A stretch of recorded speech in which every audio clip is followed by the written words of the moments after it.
Welcome to the Locked On Senators complete first round NHL Mock Draft.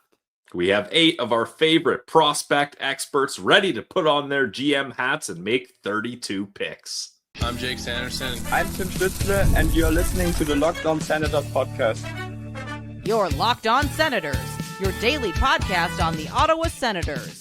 Part of the Locked On Podcast Network, your team every day. Hello and welcome inside what will be a nearly 7-hour marathon. You draft junkies out there, buckle up. I'm Ross Levitan alongside Brandon Piller. You see us every day, listen to us on Locked On Sens, but now it's time to spread our wings. Pillsy, we love the draft, and that was just where the idea came from now 4 years ago. Yep, we continue to do this because, well, A, we love doing it. B, it's some of our highest viewed videos. And what a great excuse to have some of our favorite prospect analysts on the show, pick their brains about each of the picks they make, ask them questions beyond that. What do they think about the draft overall? How do they think this draft is going to be different than others, especially now that it's decentralized for the first and hopefully only time, and so much more. Get comfortable, get your snacks, get your refreshments. Tell everyone in your life you're busy for the next 6.5 hours. You have to watch it straight. No taking breaks. Just kidding. You're probably going to want to take a couple breaks here. But yeah, this is a labor of love that we do. It's not required by the Locked On Podcast Network. We do it because we love it. We absolutely love it. And to think, being Sens guys at the end of the day, that we started this in 2022, and the day before the draft, the Sens trade the 7th overall pick. They don't draft in the first round that year. The next year, the Sens trade their first round pick at the deadline or close to it for Jacob Chychrun. They don't have a first round pick. We do it anyways. Last year, the Sens had 7th overall and 25. They end up trading one of their 2 picks. We still do it. It is because we love it. And it's also my favorite part about the draft is that you're learning about the next wave of NHLers. I find it fascinating to get a glimpse of what the strengths and weaknesses are of each player at this point in their young careers, and then watching them blossom, go through challenges, go into good or bad situations, and then try to figure it out in the real world. So this to us is just such a great head start on getting to follow the National Hockey League, the developmental leagues. Pillsy and I have a lot of experience covering the Belleville Senators, live boots on the ground right out of school. We just love the development path that these kids end up taking. And one of the questions we always get, and Pillsy, you can explain this one. When you're making a mock draft, are you trying to make it as close to what we will see June 27th when the first round takes place?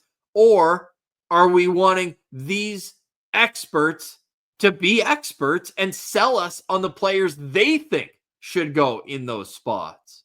Yeah, I mean, typically a mock draft is you trying to guess what team is going to pick what player where, but we like to do things a little bit differently. What we've done is we've told each of our 8 prospect experts, imagine that you are the general manager of the team making the pick, and what would you think is the best prospect fit for your team's needs, best player available, your team's drafting style, and even there's teams with multiple picks. Make these picks based on what picks have already been made for that team, because we didn't want to just guess what's going to happen on draft day. I mean, nobody knows what's going to happen on draft day, so most of the guesses aren't going to be correct anyways, but we didn't want someone to come on here and pick a pick and be like, I really don't like this player. I don't think it's a great fit. I don't think this is who they should draft, but this is who I think they're going to draft. No, we wanted the prospect experts to be like, I love this guy. He fits here. They need to take him with this pick. And we will get those. We'll get arguments. We got a cat join us out of nowhere on this show. Some of our experts have been with us for multiple years. Others are making their debut on the Locked On Senators podcast as a whole, which is really exciting for us, getting to chat with these people and learn about not only what's going on with the draft, but also everything around it. For example, Cam Robinson from Elite Prospects is leading us off. We chatted with him while he was in a hotel room in Buffalo at the NHL Scouting Combine. Scott Wheeler and Steven Ellis had just gotten back from the NHL Scouting Combine. So they've been boots on the ground, talking with teams, talking with agents, and figuring out the hierarchy of this draft class. So super exciting. And with that, let's introduce who's making which picks today in this mock. Yeah, I'll list off a couple, Ross, and then I'll let you finish here. Like Ross mentioned, Cam Robinson of Elite Prospects is going to lead us off. Picks 1 through 4. Scott Wheeler from The Athletic, picks 5 through 8. Rachel Doerrie, picks 9 through 12. She's with ESPN. And Ever Steven heard of it? with Daily Faceoff. Ross, I'll let you finish it off. Yes, Jerome Berube will be joining us. He's with hockeyprospect.com. Darren Boyce, the puck bunker. We've got Brock Otten with McKean's Hockey. And our colleague, Sebastian High. You can also go check out the Locked On NHL Prospect Show. He's been preparing for this moment all year long. Sebastian also does great work as a USHL scout over with Elite Prospects. And we would please ask that you go and support these great guests, follow them on social media, interact with their content, because the amount of effort and time that we've requested from each one of these guys, they've gone above and beyond. So we typically say, come on for 20, 25 minutes. And next thing you know, we blink and an hour's gone by. We just are fascinated by all the insight they have. And we cannot wait for you guys to hear us pick their brain. We will come back to break things down after this all unfolds. And then we're going to put a bow on it. But in the meantime, happy Father's Day to those watching this on the day it premieres here. And if you're watching it later on, happy draft week. The draft is around the corner. All of these have been recorded within the last week and a half. So everything is up-to-date information for you, for the people from our hearts. So I hope you enjoy this. There are timestamps on YouTube, so scroll down if there's certain prospects or certain teams that you're looking to learn more about. And until then, we'll talk soon. You're listening and watching a very special edition of the Locked On Senators podcast, your team every day. Who else to bat leadoff on the 2025, the 4th annual Locked On Senators Mock Draft, then Cam Robinson. You can find him over at Elite Prospects on social media. Breaking news now too, Cam. Are you adding that to your repertoire? Yeah, I am. I looked at the landscape in front of me. I've had a couple of offers to move to the NHL, and at like this point, it's like I can't afford it. Like I honestly can't afford. Not honestly, like a first year scout salary is not impressive in the least. And so I was like, how do I make any money in this business? And the guys who make money in this business break news, they break trades, they break signings, and there's only like 5 of them. It's like, why not me? So I started leaning into it, and it's stressful though. That Marco Sturm one killed me. Because like I was told it was good. It was good from a couple sources, and I had to sit for 9 days sweating that thing. How many are you Brutal. able to get wrong? Like, are you able to get any wrong, or it's God. just immediate gone credibility? Well, no, guys do get it wrong. I mean, like look at Dave Pagnotta, right? Like he gets stuff wrong like weekly. No offense, Dave, but he gets lots of stuff right too. But he's still out there swinging. So, but it is like it's your credibility is on the line for sure, right? And so you want to be dialed in. There's so many things that I don't share because it's like you can't dial it in, and then it happens, and you're like, oh, I should have been first on that too. But it's like it's a risk, and every time I do take a risk, like just even like a little risk on it, it just like eats me up inside. I'm lying awake, and I'd be like, oh man, I hope this breaks right. So far so good though. So we'll see if we can keep that rolling. Well, I mean, you can just look at it like a baseball hitter. If you hit 1 of 300 batting average, you're a great baseball player. So just go for that 1 for 3 average, Cam, and you're looking good. Yeah. But speaking of breaking news and learning new things, you're at the Combine in Buffalo, which this year a little different since the draft isn't going to be what it used to be in the past, now decentralized. Are you finding that the scouting combine is kind of taking some of that newsy rumor like environment now that we know the scouts aren't going to collect as much at the draft and general managers and teams? 100%. Like this is like the last big meeting ground, right? The meeting of the minds for all, and you see it, right? I can see these execs are chatting, they're at the bar, they're talking. It's almost like, not quite like the draft floor where you can like watch and see like, ooh, who this guy's talking to this guy, what's going to happen, right? But there's definitely a lot of interactions going on here this week. A bunch of guys already gone too. Like a bunch of execs have come and gone. Not even sticking around for the testing.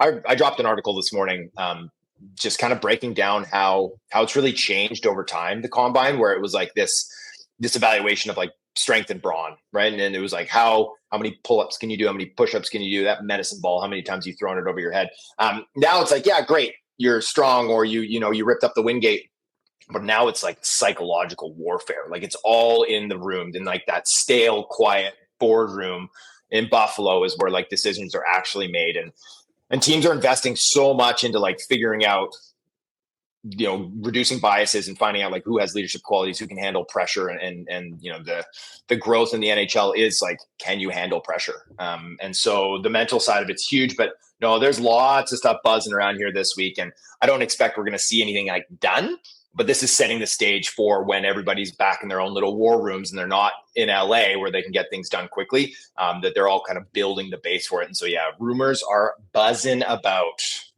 And some of them, we've been told, include picks in the first round of this draft. We've already seen a lot of the late first round picks move throughout the season. Does that tell us things about the quality or maybe the depth of this draft class as much as it does that teams are just trying to be active?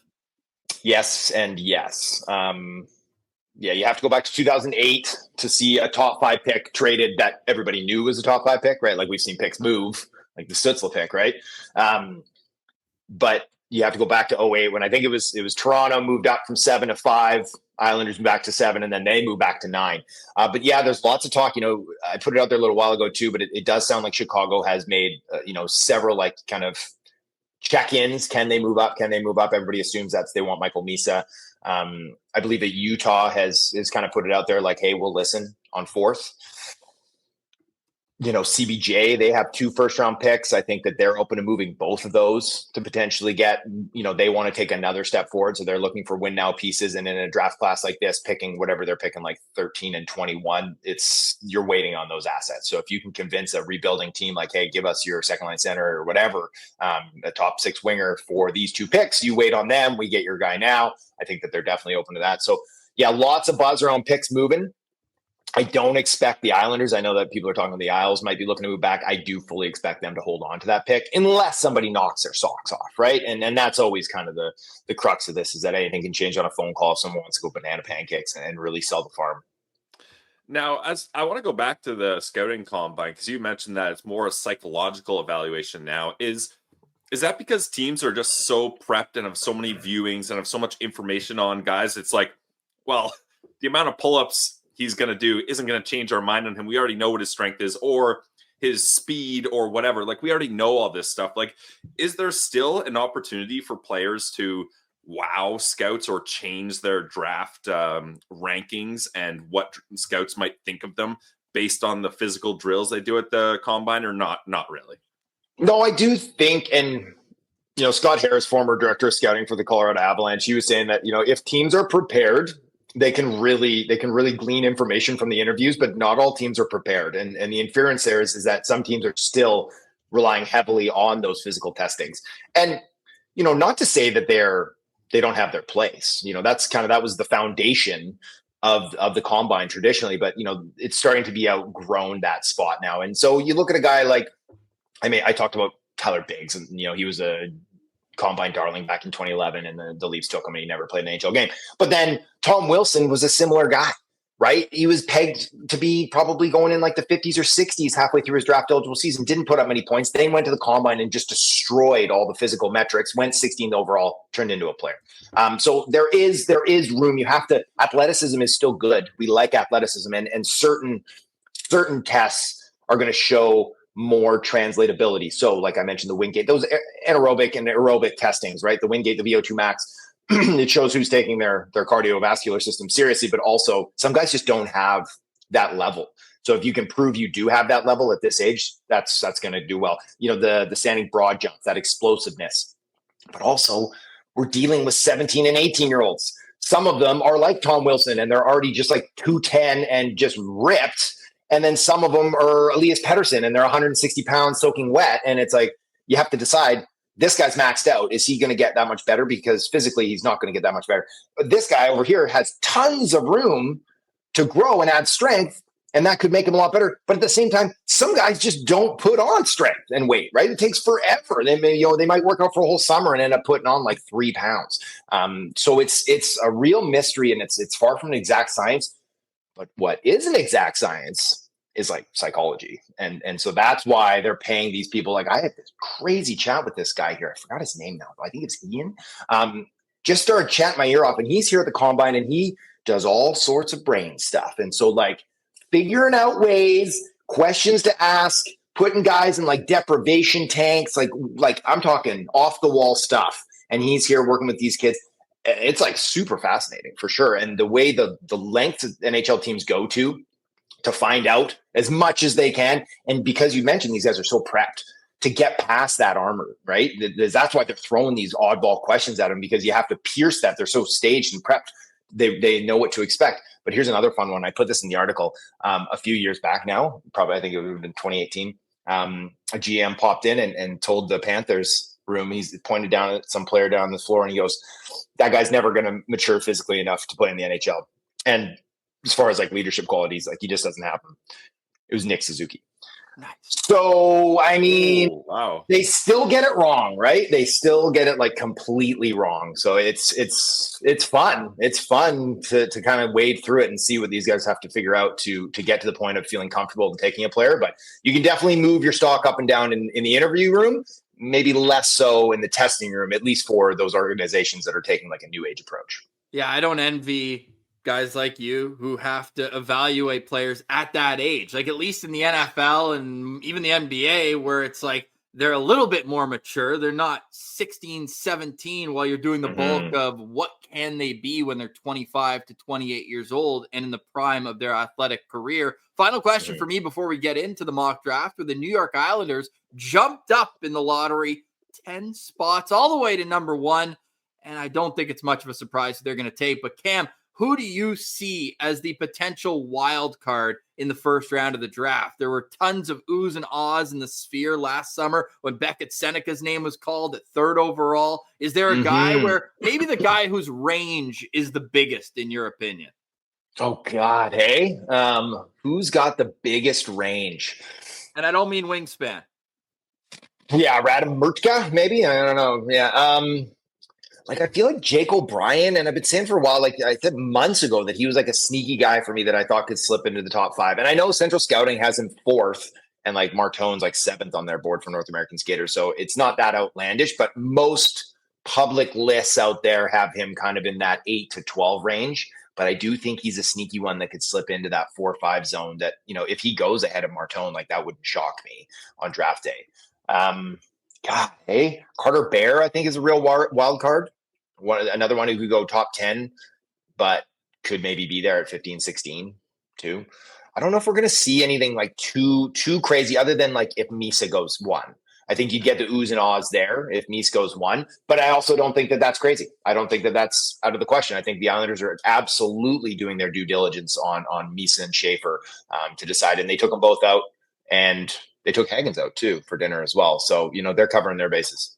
Yes, and Hagens, we know there's the Long Island connection, just to throw a little wrench into the decision. Cam Robinson is going to join us for picks 1 through 4. The New York Islanders on the clock, the San Jose Sharks at number 2, Chicago Blackhawks at 3rd overall, and another lottery winner, the Utah Hockey Club, jumped from 14th all the way to 4 for the first pick as the Mammoth after they took a great swing last year with Tej Aginla. So we're looking forward to get Cam's takes on who he believes the best picks are for these positions. And we know these are the picks that GM Cam Robinson would be making, not who he believes the Islanders will select in this position. So without further ado, Cam, who's the pick at first overall for the Isles? It's Matty Schaefer. It's Matthew Schaefer, and he is the best player in the draft. I think he has the highest potential in the draft. He's got size, not massive size, but he's got good enough size. The skating is supreme. Four-way mobility. He's creative with the puck. The offensive game is already there. I think the stopping game has developed this year. But even as like an underager at the U18s in Finland last year, he was my vote for one of the best defensemen in the tournament as a stopper primarily too. So just a well-rounded kid who I think is going to develop. We've made the comps in the EP draft guide too. Miro Heiskanen, a pretty clean comp for him. I had one scout say that he's a left shot Drew Doughty. Doughty's kind of got a little bit of that jam, a little bit of that dog in him. I think Shape's going to add a little bit of that to him too. And remember, Doughty came out and he popped like 60 as a 20-year-old. And I don't think he ever did it again. But, a consistent 45, 55-point guy, I think Schaefer has that. Unless he ends up in, say, San Jose with all the good stuff they got cooking, maybe he could be a perennial 60-plus, 70-plus point getter. But I do think that he has the skills, he has the personality, that inner drive. He's been through some stuff, too. He's had to face some adversity in his life, and he comes out of it with a smile on his face. And you love that from a player that you're going to build your team around. No, I think he has the potential to really change, the face of an organization on the blue line. He can be a true number one. And so that's who the Isles are taking at one here. Yeah. And unfortunately he's had some injury, not problems, but injuries, the broken collarbone at World Juniors, mono earlier. So Cam, how does a guy that has only 73 OHL games under his belt become the unanimous first overall pick, at least according to the 7 different scouting entities we're showing up here? Bob, Button, Wheeler, Doerrie, Locked On NHL Prospects, McKean, and you guys over at EP. That almost makes me think you'd think there'd be at least some sort of concern, hey, we've only seen 73 OHL games from this guy and he's had some injuries. Maybe he's not the slam dunk number one pick, but what is it about him that has so many scouts and teams being no, that he's still the guy?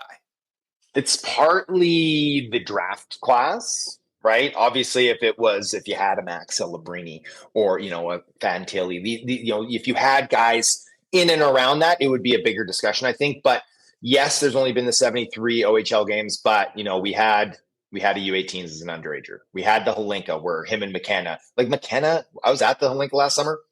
McKenna was playing with Cameron Schmidt, and there was Braden Coots was in there for a bit. Jacob Bryan was in there for a bit. Every time he was on the ice, you could see he was looking for Matthew Schaefer. He was working off the blue line, the back and forth with Schaefer, because they were the 2 best players and the most creative players out there. So we have that. We have those views. We have a game and a half at the World Juniors, boys, and he was crushing it. He was amazing. I have no doubt that if he didn't get hurt, that he was going to have a Celebrini-like performance throughout that tournament. So we do have some international glimpses at him as well. U17s. He's a winner. Like I said, that personality is infectious. I ran into him with the bowels in Ottawa there at the World Juniors right after he broke his collarbone. And I was like, oh man, it's in the sling. And I'm like, is it surgery? He's like, yep, surgery. But he was just water off a duck's back. He's like, it's all right. I'll be back. It'll be cool. He's just he's a really good kid and an excellent player. And I do think that has separated him, but I don't believe the separation between him and Misa is maybe as large as some people would say. I do think that it's a 1-2 situation. And then there's a gap. Because Michael Misa is an exceptional player himself and had, a better season than Schaefer did. He had an amazing season in the OHL. He should have been on the World Junior team. Unfortunately, he wasn't in the U18s because he got banged up. So he didn't chose not to go to the link after torching it the year before as an underager. So we didn't have the international views on him, but he's a good player. And so, yeah, he will give Schaefer a little bit of a run, but yeah, Matty Schaefer's number one in this class. And that means that the streak continues. Every draft since 2003, a defenseman has gone in the top 5. They made us wait the last couple of years. Not last year, but 2 years ago when it was David Reinbacher who went 5th overall. So let me ask you this then. If he's the unanimous number 1 in this draft, compared to the other top 5 defensemen in the last few years, going back, we'll even include Jake Sanderson, Owen Power in 2021. You had David Reinbacher, you have Dmitry Simashev and Artyom Levshunov. where would he rank at the time of the draft? Not with what we know now about those players, but going into the draft, how would you compare or contrast him with those other top 5 defensemen? Man. Hey, and like last year too, there was like Bouillon should have been a top 5 guy too, right? You can make the argument that Perek should have been, right? Like there was Dickinson, Yakimchuk. Yeah, like there was that list of guys that went in the back half of the top 10 and then into whatever 11, 12 the Bouillon went. That was sick, right? Like it was sick. Those guys would all be top 5 guys this year. I believe that, or top 6 anyways, because there's 5 of them. How he stacks up against those guys, like. Give me him over Owen Power. Yeah, he went 1, but he's too soft for my liking. I think I had him 4 on my board that year too. Jake Sanderson's an interesting one because they're like so electric. Their feet or the skating is so supreme, right? Sanderson's such a good player. I mean, I'd say that there's that potential, that there's that level of potential. Like again, give me him over or Artie too, over Levshinov, who's got the size on him. And yeah. I don't know. I think he's right there. I think he's right there with Sanderson. I think that would be a the fair 2 guys thing to I say, forgot was Luke Hughes went 4th overall to New Jersey, and then Simon Nemec went 2nd overall to the Devils in 2022. But you've got him right towards the top of all those defensemen. Yeah, if we're looking at their body of work, like up until the draft and not what has happened since then, because like if we look at it since then, it's like, yeah, give him over Nemec. But I really like Simon Nemec, right? And I was like a little questionable on Luke Hughes, just because great offensive, but like kind of a dummy on the defensive side when he was coming in. He's really improved that now. So yeah, I think Schaef's like right near the top of the pile there. I was really high on Jake Sanderson that year as well. I think I had him 3, but that was a pretty nasty class too, right? So yep. Yeah, great draft class to have 2 top 5 picks in, eh? Ooh, pulling out the top 2 guys from that class? We called Jake Sanderson Mr. Medals because at that point in the EP draft guide, you guys were giving him medals for attributes. And you needed 2 rows. He had like 11 of them. So we just called him Mr. Medals in our prospect profiles. And then every analyst we had on after the draft, the only way they could describe him was he's the real deal. It was just he's the real deal. The real deal. Former like, James Neal. Well, that guy torched the Sens in the playoffs. We don't talk about him. And we do not say the K word on this show. We do not say Chris Kunitz's name on this show. I'll bleep that out. Don't worry about it. Matthew Schaefer, 1st overall to the New York Islanders. New general manager Matthew Darch gets a cornerstone defenseman to kick off things in the 2025 entry draft. And fair to say this prospect pool, one of the ones that could use that boost the most. Oh, yeah. Now, what I'm really interested in, and we talked about how Schaefer hasn't played very many games, and he's super young for this draft class too, right? Very, very young compared to like a Hagens who's been 18 the entire year. He'll be 19 in like whatever, October or November, is what he does next year. Because it's not too often we see 1st overall picks not playing in the NHL the next year. Obviously, Owen Power went back. I think you have to go back to Eric Johnson before that, and I believe that's right. And St. Louis took him 1, and then he got all boozed up and wrecked his knee on the golf cart that year. Yeah, that was a good time. Does he go to the NCAA? Because I know that's an option. That's an option for him, and it was kind of like whoever drafts me. And if he ended up in San Jose, that I think that's what they would have done. I think they would have like go play at Michigan or BU or whatever. And have some fun for a year. And I'll be really curious to see what the Islanders do, because I think Schaefer's good enough to go into camp and like legitimately contend for a spot right away. He's that level of player, but I think that he maybe would be better served to go and play in the NCAA and go play 23 minutes a night against guys that are 20, 21, 22, but not, seasoned pros. You don't have to face Sidney Crosby coming down on you right away. So yeah, that's going to be really interesting to see what they decide to do with him. And is he fully healthy now?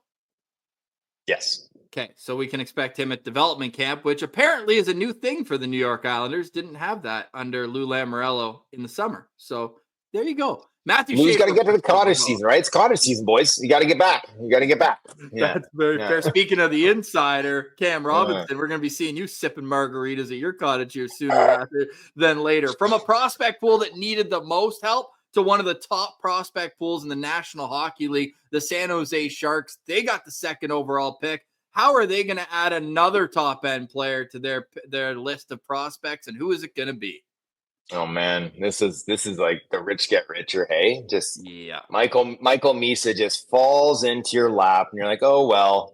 I guess we'll put him behind Macklin Celebrini for the next decade plus. Like that is an embarrassment of riches. And so yes, Misa's going 2 in this world, and he's so good. He's fast. He's got great hands. He's got a great shot. He's a great playmaker. He's a competitor. He's got this like quiet confidence, which is always the scariest confidence. You know what I mean? It's the guys that are like the loudmouths and stuff like that are really talking up their game. I'm not worried about those guys at all. I ran into him and Hagens there yesterday, and I was chatting with him, and I was like, "Boys, what's up? Like, what's keeping you up at night? What test are you worried about?" And he gave me this look, like, "I'm not worried about nothing." Like he's like, nah. And Jimmy's like, maybe the bike test just because they're going to be hard, and like Aitchison, like almost everybody's saying the same thing, like VO2 max, Wingate. That's just don't want to puke. One guy said, "I just don't want to puke," and Misa's like, "I'm not worried about anything," and it's like I believe him. He's got good size. He's great. He's great. Like across the board, high end skills. Plus, he's a competitor. Plus, he's got the great IQ. Yeah, it's good. And now they just move Will Smith off to the wing, and he can create off the wing in that top 6. They got Halton incoming, who like he already has like a top 15 release in the world. Maybe might be a bit exaggeration, but the kid shoots it. So they've got all sorts of options moving forward. And it's going to be a destination. It's going to become a destination in San Jose. It's nice. It's warm. They're not under the microscope as much, and they're going to have all this elite talent. So you give it a few years, and they're going to spend some dough in free agency and trade and stuff. San Jose's common. It's going to be fun. Yeah, definitely. And if I was Michael Misa averaging more than 2 points a game in my draft year, I don't think I'd be too worried about anything else either. But you talked about the different prospects San Jose has and moving Will Smith to the wing. Now, Michael Misa spent his first 2 seasons in the OHL on the wing, but then went back to center this year. And I mean, seems like things worked out for him. But Cam, in the pros, do you see him fitting in better down the middle of the ice or back to the wing? Or is it one of those things where you're like, okay, let's get him into the NHL on the wing. Then once he gets some time, gets a little more size, move him back to center. Yeah, I never like putting 18-year-olds down the middle unless you're Macklin Celebrini. Because that guy's a freak. But yeah, not too often they do. You want to transition them in on the wing probably. But I had early on in the year some scouts fully say to me, and it's in the draft guide too, under some of those quotes, is that like I don't know if he's a center long term. They're saying that like does he have the details to his game? And I was always like, does he have the details? Like, kid's all details, and he's got the strength.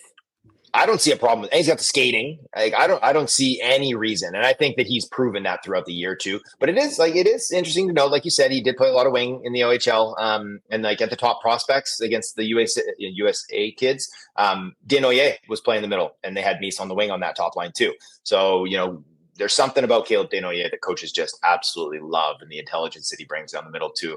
But no, I do think he's a center, and it's he's going to be a gross matchup when you have Celebrini in front of him. Like, how are you gonna match up against that? So I do think he's a pivot.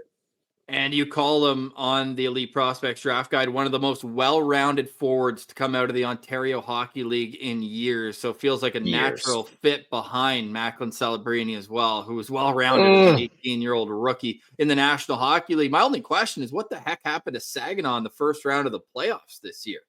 Well, Mies being dinged up sure didn't help, but I mean, they weren't Saginaw of old, right? Like, they weren't going to go defend that title, and obviously they wanted to, but they just didn't have the horses to get it done. And then Misa being banged up, they tried offensively, they just couldn't keep the puck out of their net. I'm saying 8 goals against, 9 goals against, 7 goals against. Jeez. Yeah, not ideal, but what are you going to do? Wasn't on him anyways. Yeah, well, it is ideal for the San Jose Sharks, who add Michael Misa to an already completely stacked prospect pool that will be terrorizing the National Hockey League sooner rather than later. Chicago Blackhawks, they got a real nice prospect pool as well. Been drafting at the top of the class for the last couple of years. They got extra picks in there too.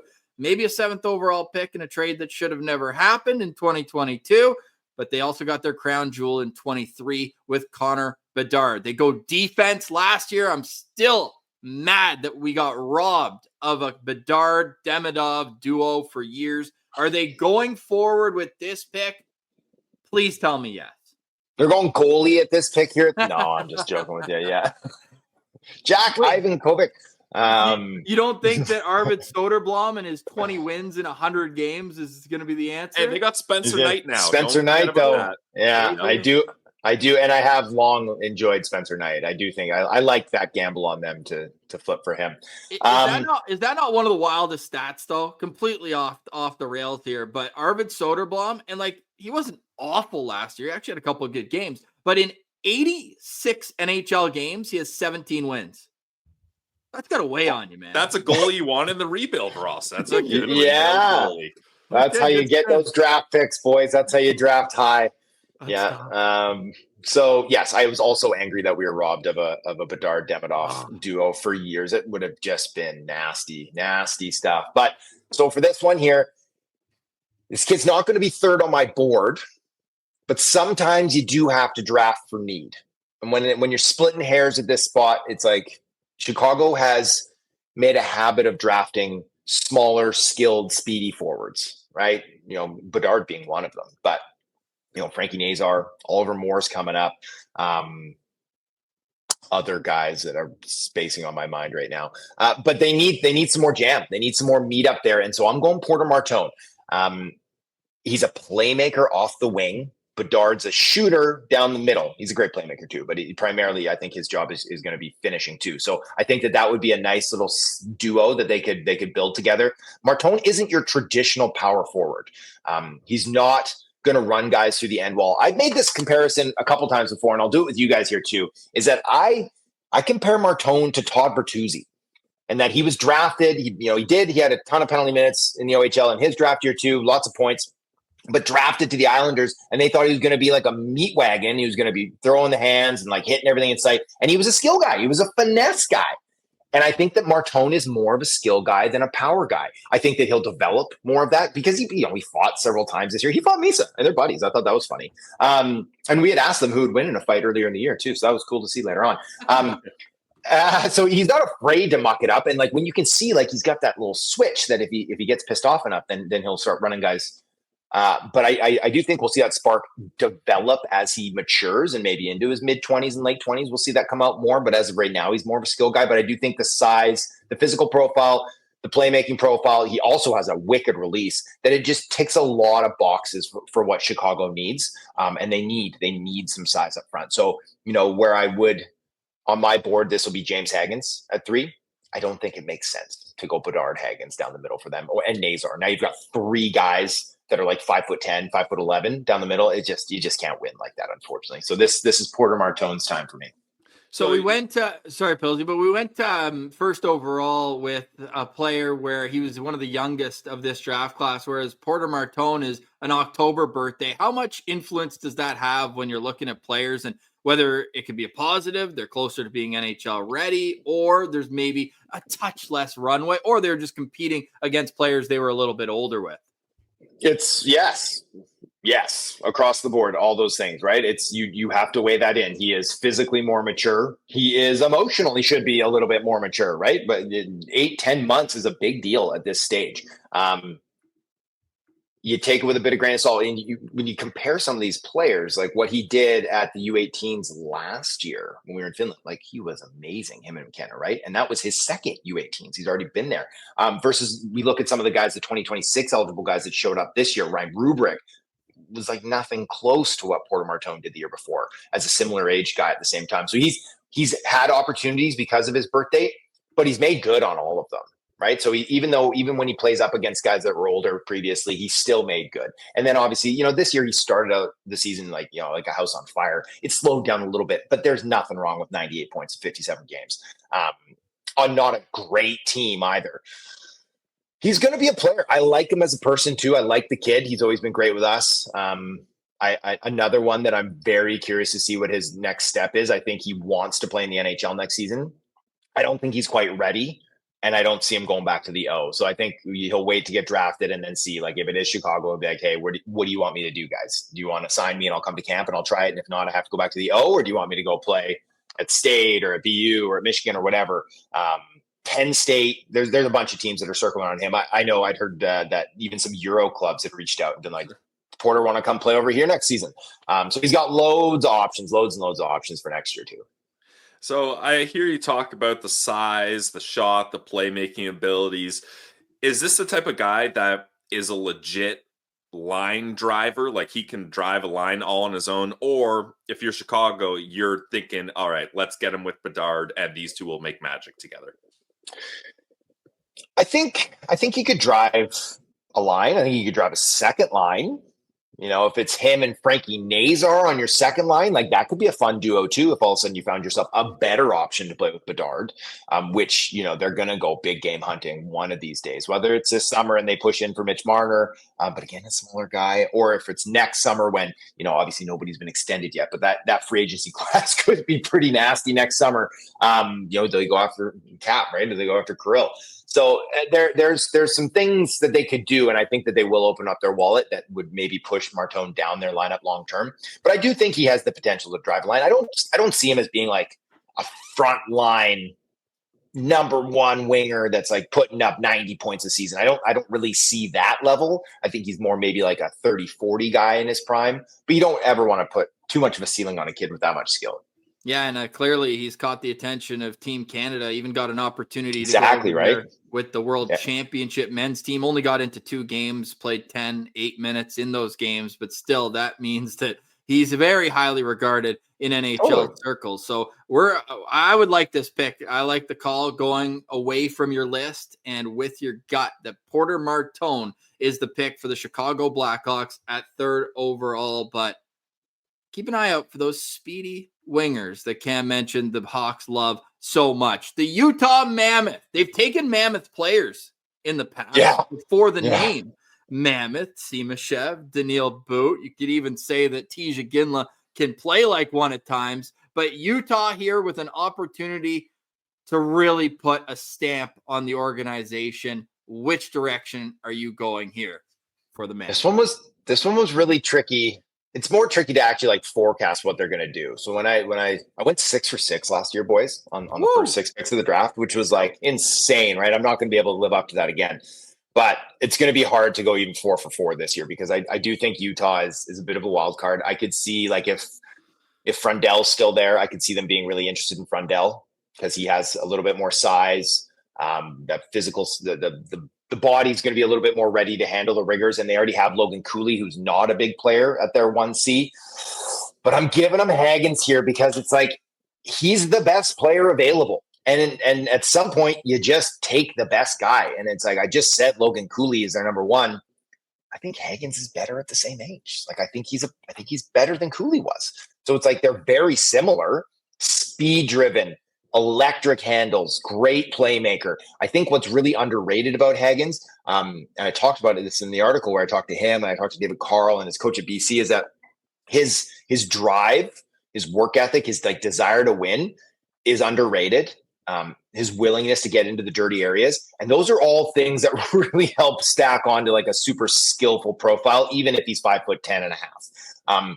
And then his shot, I think, is underrated too. He only scored 10 or 11 goals this year, but he was snake bitten. Previously, you know, he would click on like 18, 19% of his shots. And I think we're going to see that James Hagens, when he goes back to BC next year, is that he's going to be a dominant player and the goals are going to come a lot easier for him. And I think that, you know, I don't know if he's going to go top 4. If I'm betting, I'd say he's not. And he's going to be around at like 5, 6, 7.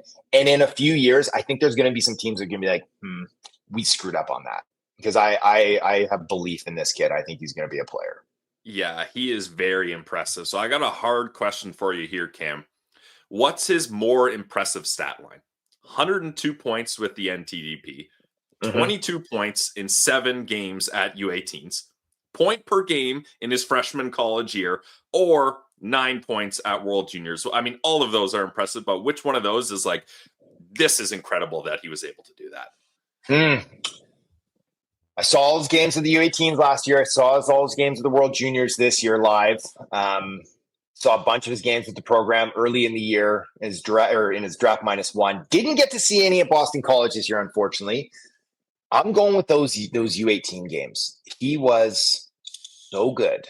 So he was dominant through the first 5 games.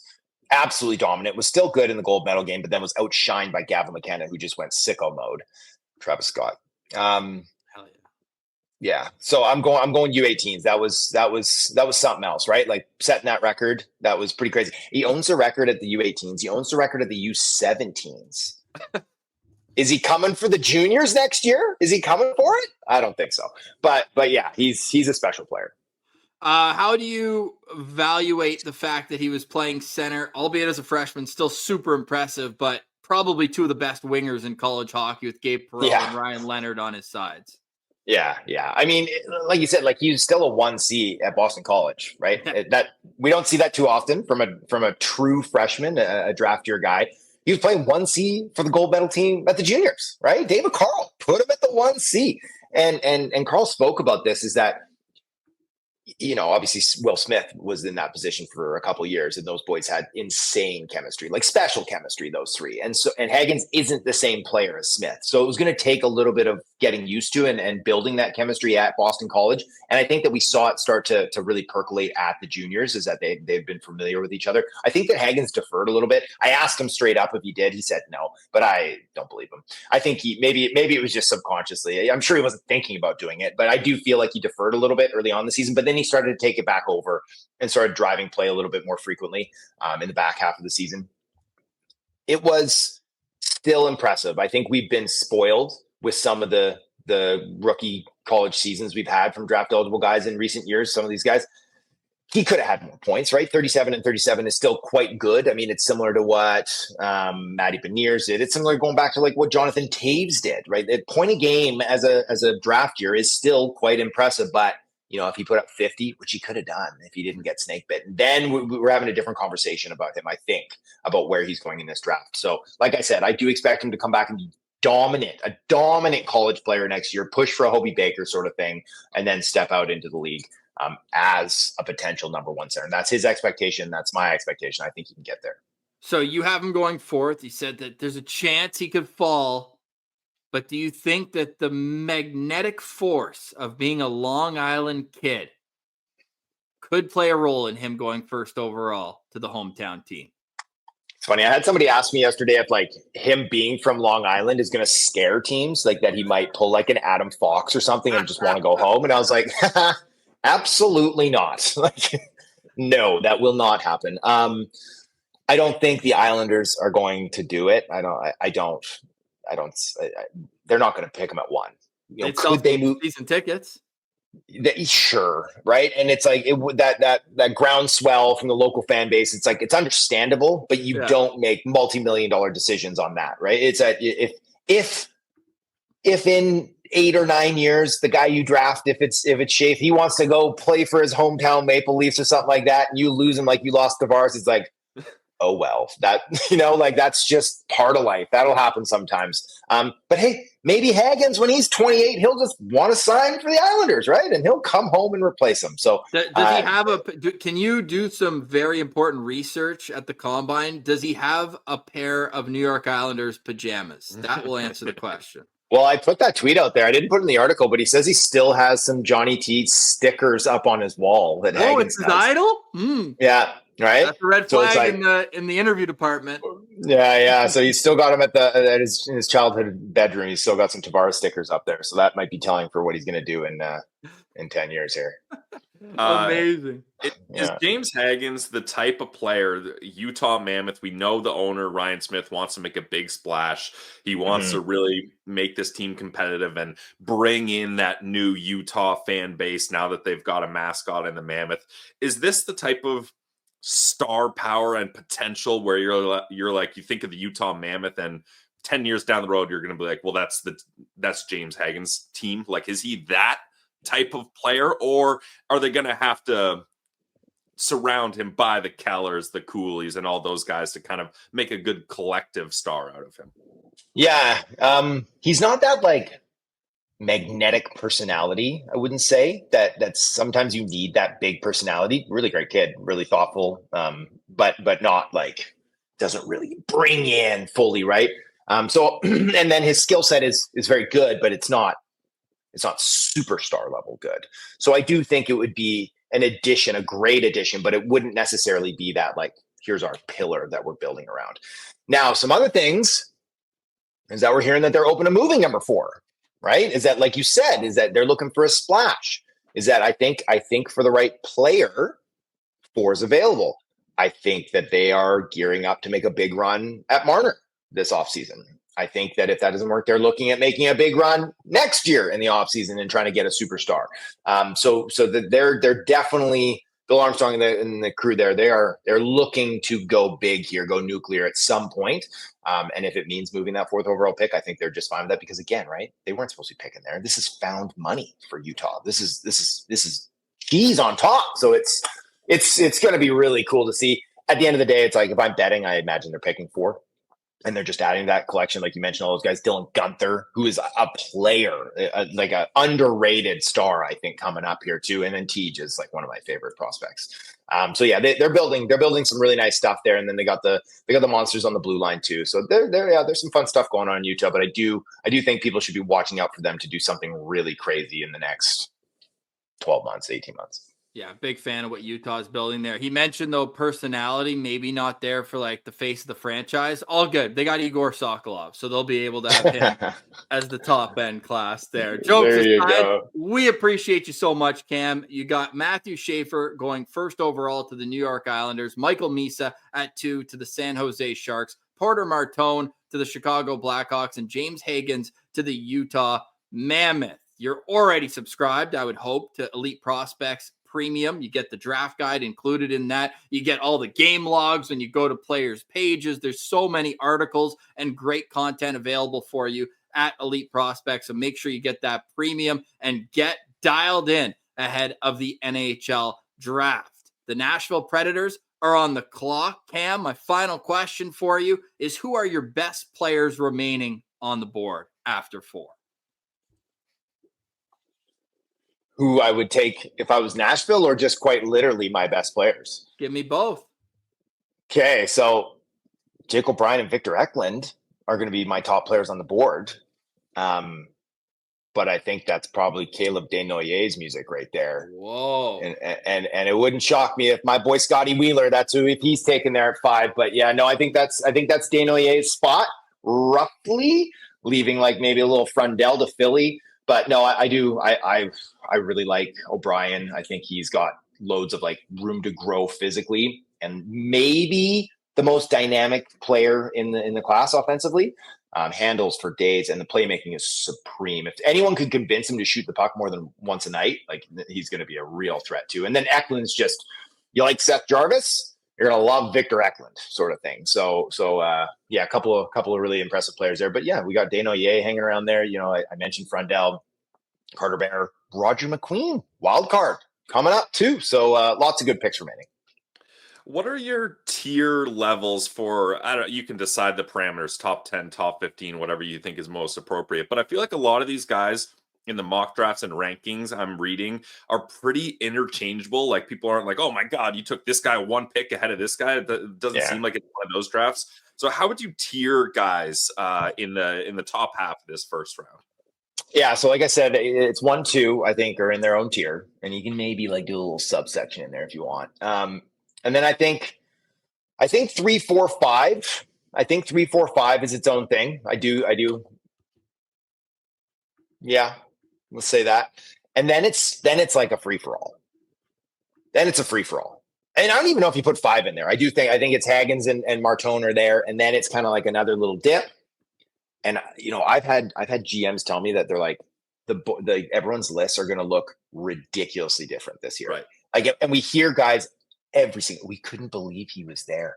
We couldn't believe we got our guy at that spot. And, you know, most of the time they're blowing smoke. Yeah, maybe they had him a couple spots earlier, 3 or 4 spots earlier. But now there's a team that's going to pick like 27, and they're going to get their 11th ranked prospect. They're going to get their 8th ranked prospect. And then they're going to be like, we can't believe we got our guy. And they're going to mean it this time. Like, I wish there should be, what is it like in the US? There were like, after 50 years or something, declassified documents. Yeah. Like those.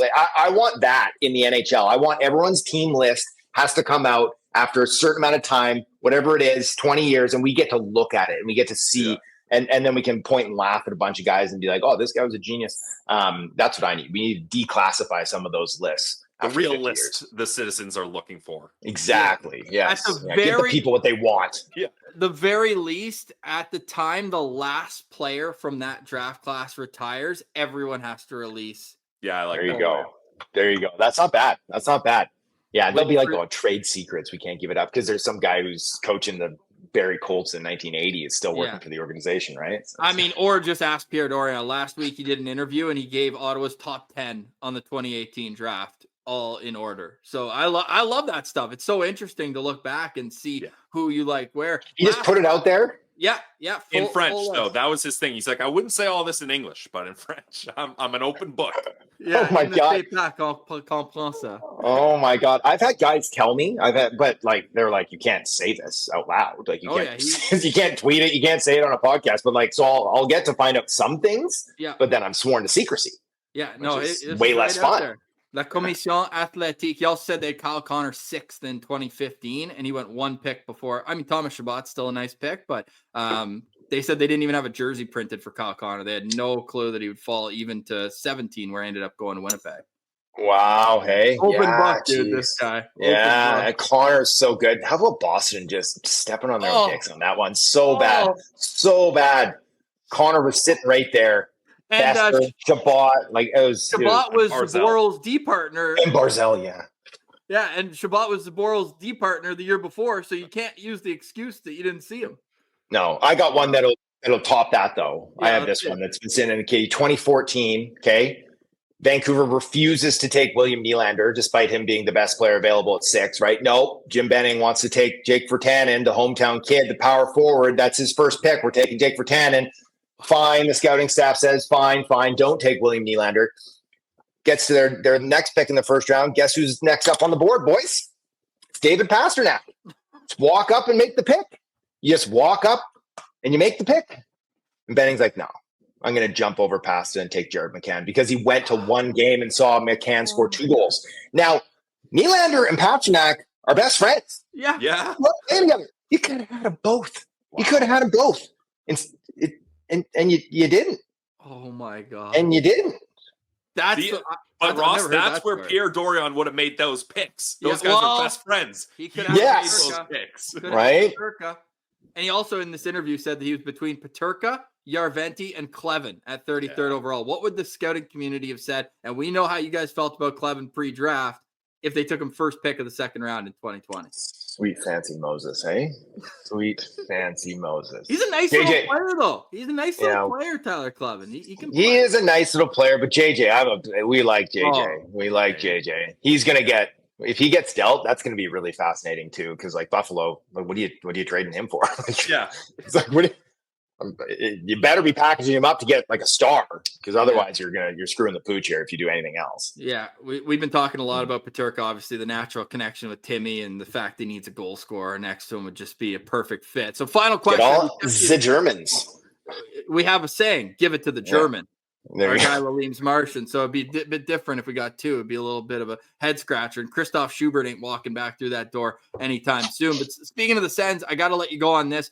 I don't like your pick in the mock draft you did over Elite Prospects. Everyone get premium. So I'm going to give you a chance to right that wrong. You got Jack Nesbitt going Ottawa at 21st overall. Give me a couple names where you'd be, oh, damn, that's a good pick that you think could be available in that spot. Yeah, sorry about that, guys. Giving you Nesbitt. Yeah, that's my bad for sure. It's because he might go like 15, 14. Like he's like there's buzz that he's getting. He shouldn't. You kind of want to be like close-ish on these mock drafts. Like I'll put one more out there and it'll be right before the draft and it'll be like literally what I'm hearing. And I hope to go, like I went 6 or 6. I'm hoping to dial in a bunch. So giving you guys Nesbitt there, that was just like trying to keep him close. But NHL Scout, by the way, in the Elite Prospects Draft Guide said, I hope someone else takes them and helps us out. That was the friendly version of that quote as well. Let's just say that was the friendly version of that. Yeah. What about Ben Kindle? Can you guys handle Ben Kindle? Benjamin Kindle? Ben Kindle. We take a little Kindle? A ton of them with Yak last year in Calgary.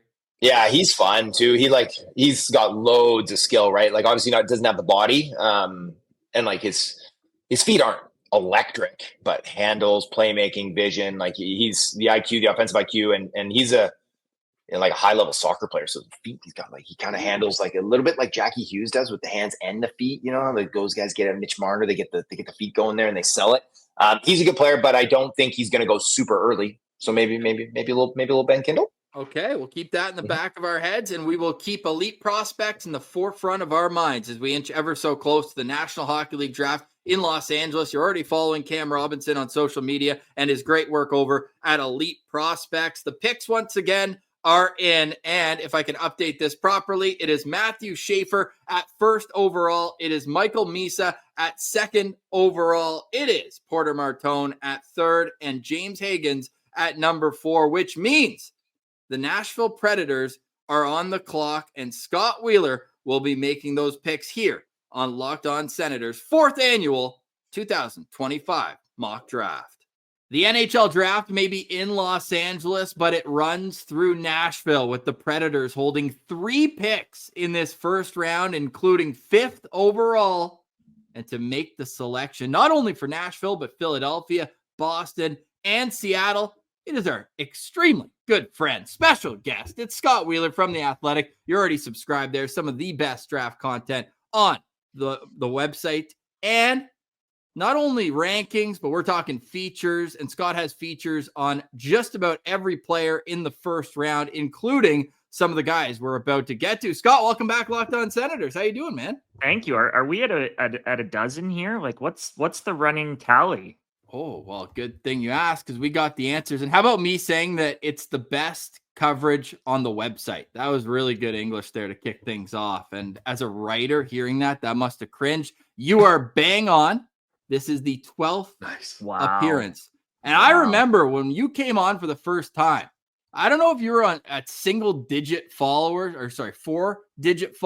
on social media, but people love the draft, man, and they love your coverage because you're right up there now. We appreciate it. How many drafts have you covered at this point? I appreciate that. This will be my 12th. Haven't been in the building for all 12 because we had that sort of pandemic Secaucus, New Jersey studio draft, and there was, I believe, 1 or 2 others in there that I didn't get to. But I got to be close to 10 drafts in person, and this is like the 12th class that I've covered as a full-time job kind of thing. So 12 drafts and 12 appearances on Locked On Senators. There you go. Getting cheaper by the dozen, Pilsy. How much does the draft being decentralized change your process, if at all, Scott? I mean, it changes the week of, really. I don't think it changes the process at all. I've still made the decision to go, but a lot of colleagues, not just at The Athletic, but in media, have made the decision not to, because NHL teams are going to be hosting, most NHL teams are going to be hosting little watch parties or events back home for the draft.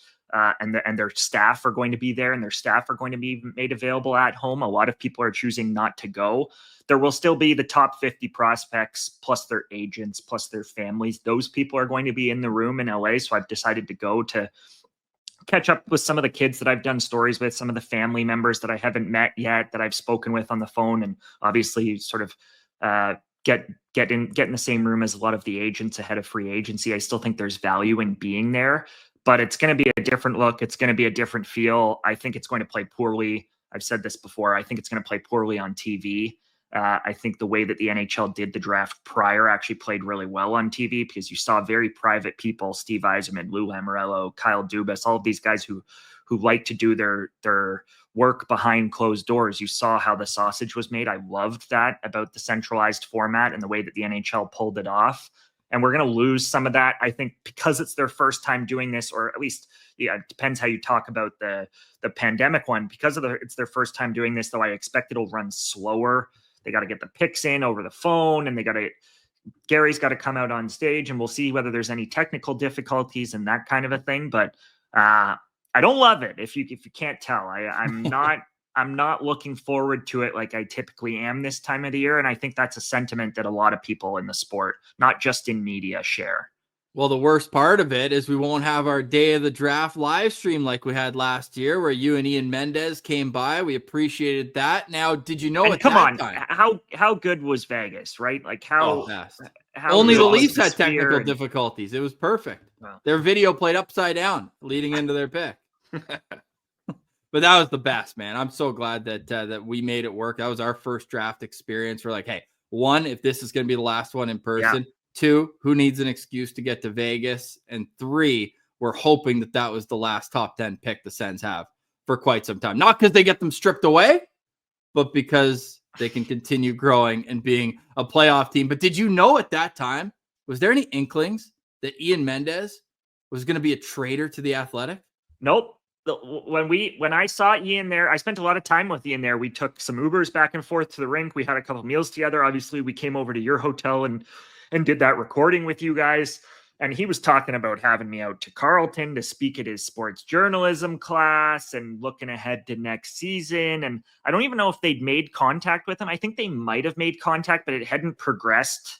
I don't think past that. I don't want to speak for Ian, but I don't think it had progressed past that. Or maybe they reached out to him immediately after the draft, or it happened that week kind of thing. But if the process hadn't started, I know it was very early in the process. So no, we were all sort of taken aback by it. We were all surprised. We were all sad to see him go and his coverage of the Sens go. Julian's done a great job, but Mendes was a sort of beast of his own in that market. And it's always sad to see fewer and fewer journalists on the beat. Like the Sens, it didn't just mean that we had one less person covering the Sens. It meant that the Sens had one less person covering the Sens. And with Sylvain Saint Laurent going, it actually meant that there were two less people in the area sort of doing journalism. So they're trying to, they're taking our voice, right? They're stealing our people. Putting the muzzle on, but no, those guys have helped us out a ton in the roles they're in now. So we're just happy that they're still full marks. Full marks to the job both of them have done, because they've been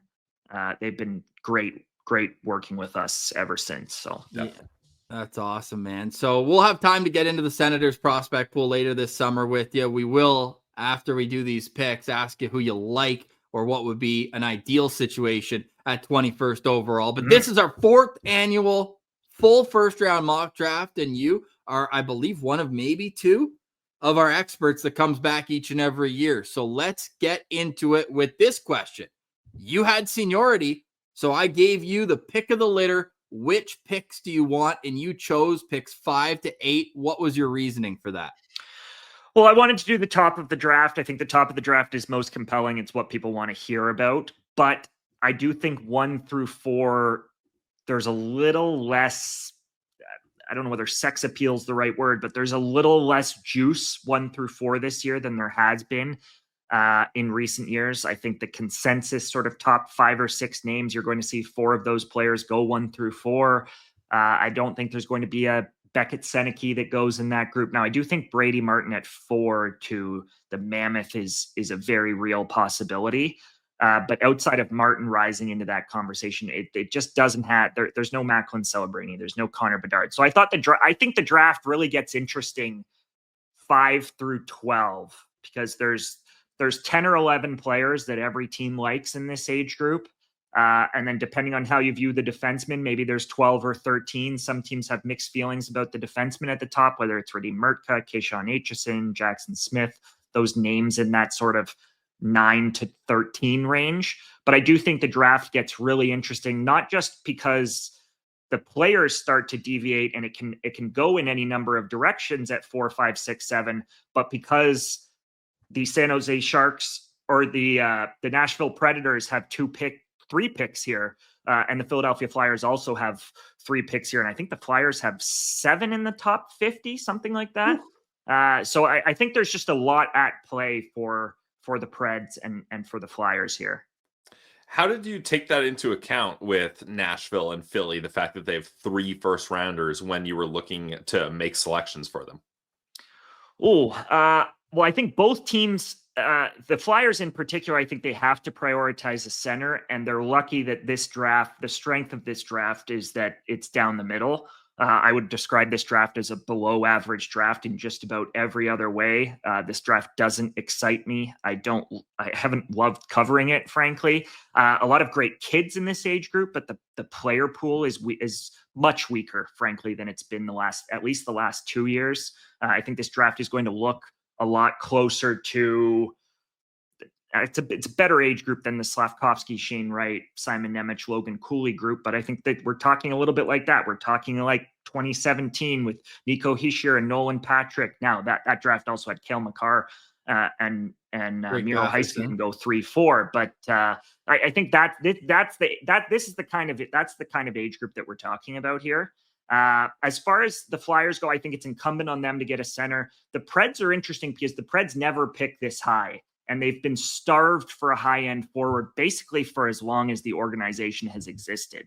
Philip Forsberg has obviously been phenomenal for them. We've seen the defensemen go through Roman Josi, Shea Weber, PK Subban. You go down the list of the defensemen, they've been spoiled on the back end. They've been spoiled by Pekka Rinne and Jussi Saros. But this is really the first opportunity that they've had since they took Seth Jones in this range. This is really the first opportunity that they've had to go and get that forward that they've been looking for. And obviously, two of the forwards that I think are really in the mix for them have already been taken here in Porter Martone and James Hagens by Cam Robinson. But I still think there's an opportunity for them here to get that sort of first line forward that they've been missing. The last time the Nashville Predators drafted a forward in the top 5 was their first pick in franchise history. David Legwand, right? David Legwand. Yeah, some call him Sens legend. Others say that he's a Predator for life. But yes, David Legwand was the only other top 5 pick they've ever had other than Seth Jones, who's playing in the Stanley Cup final right now. They've had a lot of 11th overall picks and obviously traded their most recent one being Askarov. Do you think that later on, as we tease the 5th overall pick, that Nashville would be a team to watch for a goalie in the first round? Yes. Part of the problem with the Askarov trade, and it's ironic to trade Askarov and then go and draft a goalie in the first round, but part of the problem with the Askarov trade, I think, was strictly about timeline, right? He didn't quite line up with where Jussi Saros is at, with what Jussi Saros' downswing is going to look like. He was on the verge of needing to play games, of wanting to play games. In Ravensburgen, who's the presumptive pick, if they're to go there with one of their 2 late firsts, in Ravensburgen, you sort of reset the clock a little bit. You give Saros the opportunity to play through his contract. You give Ravensburgen 3 or 4 years to finish in the WHL, potentially consider college, and then obviously play in the AHL, which I think every high-end goalie, no matter where you're picked nowadays, has to do. I think we saw the problem that the Buffalo Sabres ran into when they put Devin Levi directly into the NHL and sort of bypassed that typical year that most of those guys spend in the AHL. So now with if they take Ravensburgen, and I think they should strongly consider him and will strongly consider him there, it just sort of aligns better with Saros, I think. Well, let's get to the Nashville. Frankly, I would say the same thing for the Winnipeg Jets and Connor Hellebuck. They could use, despite having Connor Hellebuck, they could use a player in that range. I think that the Jets will consider him. The Columbus Blue Jackets are sort of perpetually in need of a goalie. So there are a few teams late in the first tier that I think could really consider Ravensburgen there. Well, we're a goalie-friendly show, so we would love to see another Tendy get his name called. Especially, I feel like the last goalies that really were a storyline in the NHL draft in the first round was when Wallstedt and Kosa kind of fell a little bit in that first round in 2021. And Wallstedt had a really, really rough year last year between injuries and his performance between injuries with the Iowa Wild in the AHL. So it doesn't always go as smoothly as you'd hope for. It's definitely the most volatile position at a volatile industry, which is projecting how 17 and 18-year-olds will look at 25 to 28 when they're in their prime, helping a National Hockey League team. If you're just joining us, the pick so far made by Cam Robinson from over at Elite Prospects, Matthew Schaefer, the unanimous choice at number 1 overall, then Michael Misa to the San Jose Sharks, Porter Martone to the Chicago Blackhawks, and James Hagens to the Utah Mammoth. Scott, the Nashville Predators are on the clock. Who is the selection for you at 5th overall? It's Caleb Desnoyers of the Moncton Wildcats for me. Brilliant player, one of the smartest players in the draft class, on and off the puck. 65% in the faceoff circle in the QMJHL playoff MVP, former first overall pick in the QMJHL. One of 3 players who's triple gold at U17's Hlinka Gretzky Cup and U18 Worlds in the history of those 3 tournaments. Just a winner, best player on the best team in the QMJHL this season. And on top of that, really thinks the game at a high level, 6'1" center. There's a lot to like about Caleb Desnoyers. He's an unbelievable kid. He crushed his interviews, I was told, at the Combine, and I was not surprised if you've ever spoken with him. Just sort of this light in his eyes, a smile on his face, just an awesome, awesome, awesome kid. Likely going to be a captain or an alternate captain in the NHL someday. I don't think the caveat is that I'm not convinced he's here on actual draft day. Now, this isn't a mock in the traditional sense. This is sort of you guys having experts on to make the picks they'd make. And I'd make this pick here at 5 if he's available and those other 4 players are gone. These are my top 5 prospects in the draft. The first 4 names that Cam took are my first 4 prospects. I would have Hagens and Martone flipped at 3-4 there. But Caleb's my 5th ranked prospect, and I think he's the best player available. And I think he makes a lot of sense for the Nashville Predators as an organization. They've drafted some scoring wingers over the last few years, guys like Joakim Kemmel, guys like Matthew Wood. We saw Zachary Leroux, a left shot winger, break into the NHL with them last year. And they've got some centers in the pipeline as well. Fyodor Svechkov played as a rookie for the Preds last year. I think we're going to see Igor Surin over the next 2 or 3 years, their first round pick from a year ago. They're definitely thinner on their pool on the blue line after Tanner Molendyk, who is their premium D prospect and was one of the best players in junior hockey this season. But you don't prioritize a D here. The best available D here are more in that sort of 8 to 12 range that we talked about off the top. I think Caleb's the best player here. How big is the gap, Scott, between Desnoyers and Hagens and Misa? Like, is he not in that tier, or?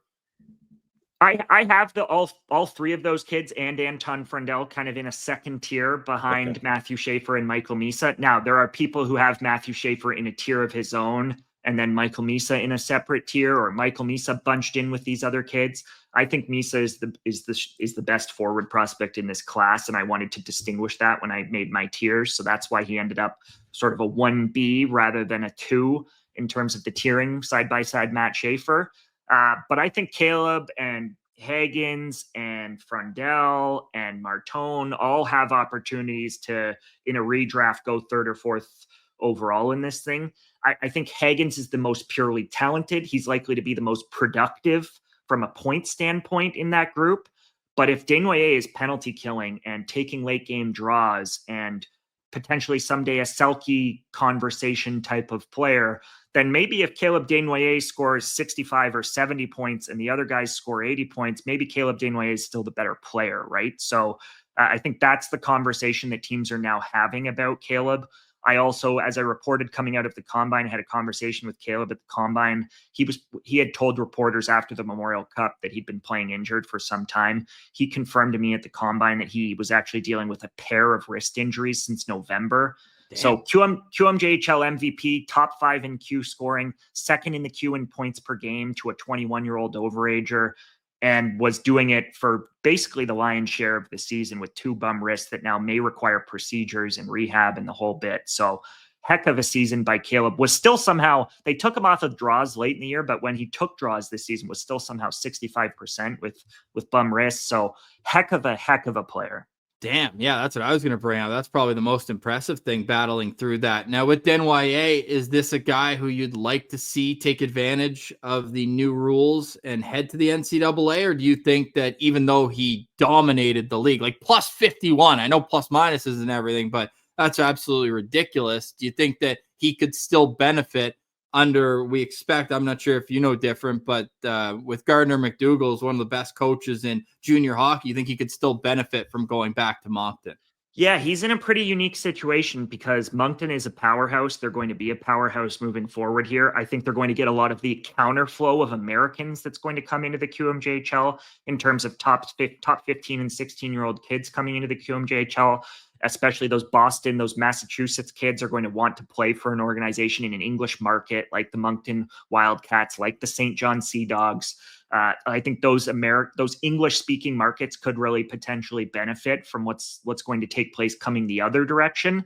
And then on top of that, Gardner McDougall, his son Taylor McDougall's the GM there, first-class organization backed by the Irving family of the Irving Oil, sort of one of the wealthiest families in the country, a billionaire owner. great facilities. If you've ever been to that rink in Moncton, it's unbelievable. One of the only facilities in the entire CHL that can match up with some of what's offered at these college programs nowadays. And in saying that, I still know Boston College was up there visiting him this season. And I know that there's interest from colleges in Caleb Desnoyers. And despite the fact that Mr. Irving at their parade actually named Caleb Desnoyers captain of next year's team. Wow. Caleb told me when I asked him whether that meant he was for sure going back to the Q next year, Caleb actually told me at the Combine in Buffalo that he's still considering his options. He wants to play in the NHL as soon as possible. And the quote was, "I'm going to be at the place that allows me to play one season and then be in the NHL." So I think he is considering the one and done college route. But if he goes back to Moncton, I think he's in an excellent spot there. Gardner and Taylor, I've been working on a feature on them all year that's going to be out here potentially on Father's Day this weekend, actually. And after we record this, I don't know when you guys are dropping this, but the McDougals are top-notch people. So he's in a good spot either way for whatever team drafts him. Well, he has the opportunity to follow in his brother's footsteps if he stays in the queue. His brother Elliot, a draft pick of the Philadelphia Flyers, was the captain for the Halifax Mooseheads a few years ago. Elliot, however, a 5th round pick, and Caleb, 5th overall on our mock draft here to the Nashville Predators, which brings us to the Philadelphia Flyers. Scott, you talked off the top. They've got a ton of draft capital, none more valuable than the 6th overall pick.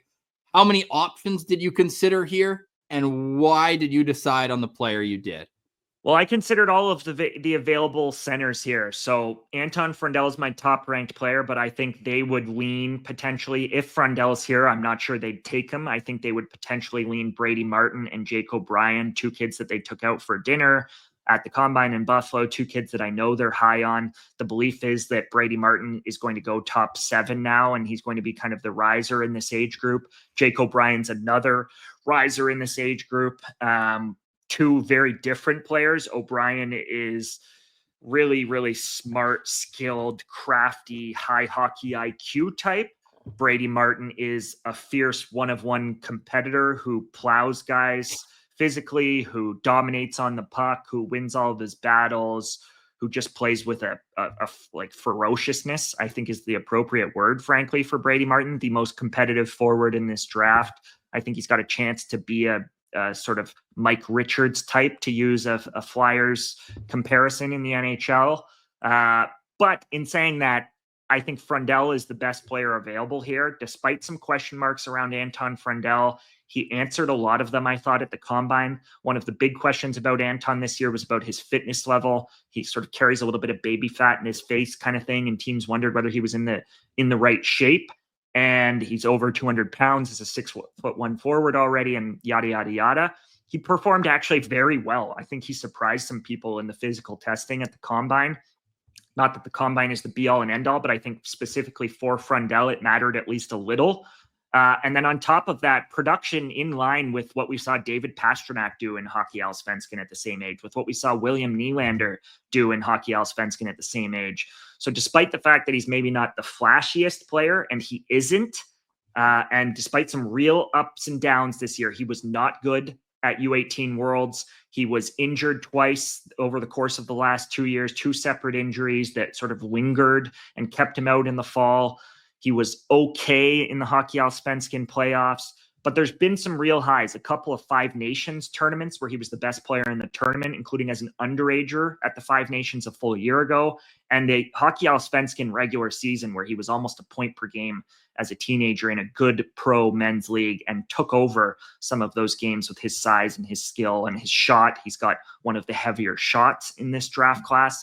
I don't think Frondell has a ton of pace or high-end skill to his game, but you hear players like Anze Kopitar and Alexander Barkov, and I think those are lofty, extremely lofty, and I wouldn't use those comps, but that's how some within the league view him. They think he's got a chance to be a dominant, sort of heavy 6'1", 6'2", top 6 center, two-way type, who can also pound that shot of his on the power play and contribute and make things happen offensively. So I think he'd be my guy here. I also like the idea of his size alongside Matvei Michkov. I think there could be something to that in terms of the way that they could potentially play off of each other. So do you think Philly might want to get him over to North America quickly, or do you think he could benefit from playing in the SHL after having some pretty decent success in the Allsvenskan League, like you mentioned? Yeah, I want to see him in the SHL next year. I want to see him with Djurgården specifically. They obviously won promotion, so there was talk of maybe a little bit of a hangover when he came over and played at U18 Worlds, having a little bit to do with his performance there. Long flight, straight from the celebrations, straight onto the ice with the Swedish national team, all that. Didn't play his best hockey at U18s. But I'd like to see him with Djurgården. Him and Victor Eklund, who's going to be another high pick in this age group, are both signed with Djurgården for next season. They're best friends. I think it's good to have kids and build continuity and have him in a spot where he feels comfortable post-draft. And then you think about trying to get him over the following season, whether that's into the AHL or whether that's giving him a real opportunity in his NHL camp. He's also eligible to play at the World Juniors next year, which he missed out on this year. So I think he'd love to play at the World Juniors and be a big part of that team. And that's going to be important for him. So a lot for him still to accomplish next season before he needs to come over to North America. Is it a slam dunk that he's going to develop as a centerman at the next level? Or could you see him potentially sliding over to the wing?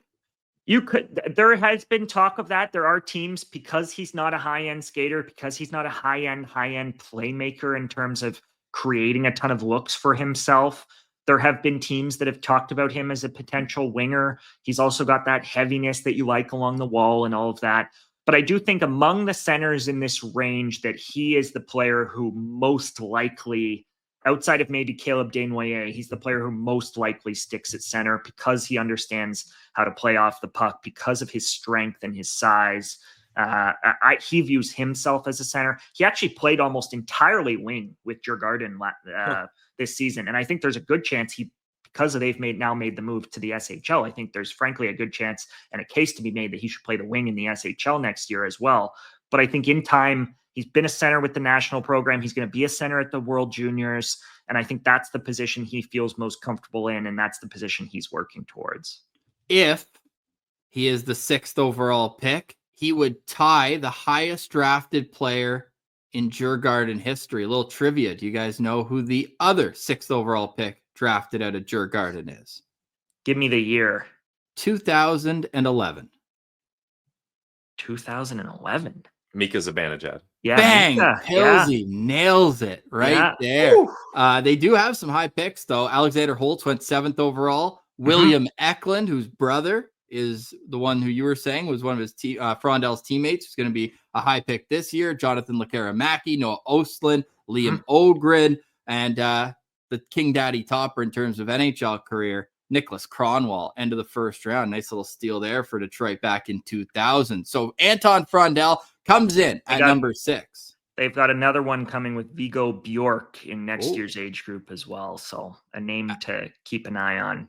Okay. So did he play, though, J20 or J18 this year? I was going to say, because how many young kids is that? Was it just Frondell? Well, they're going to have multiple other kids drafted in this age group as well. They're going to have at least 4 kids in the top 2 rounds coming out of this age group on top of Frondell and Eklund. They actually could maybe have 3 coming out of this age group plus Viggo next year. There's actually been a little bit of conversation about some loans for some of those players and making sure, now that the team's going into the SHL, making sure that those kids get pro opportunities next year.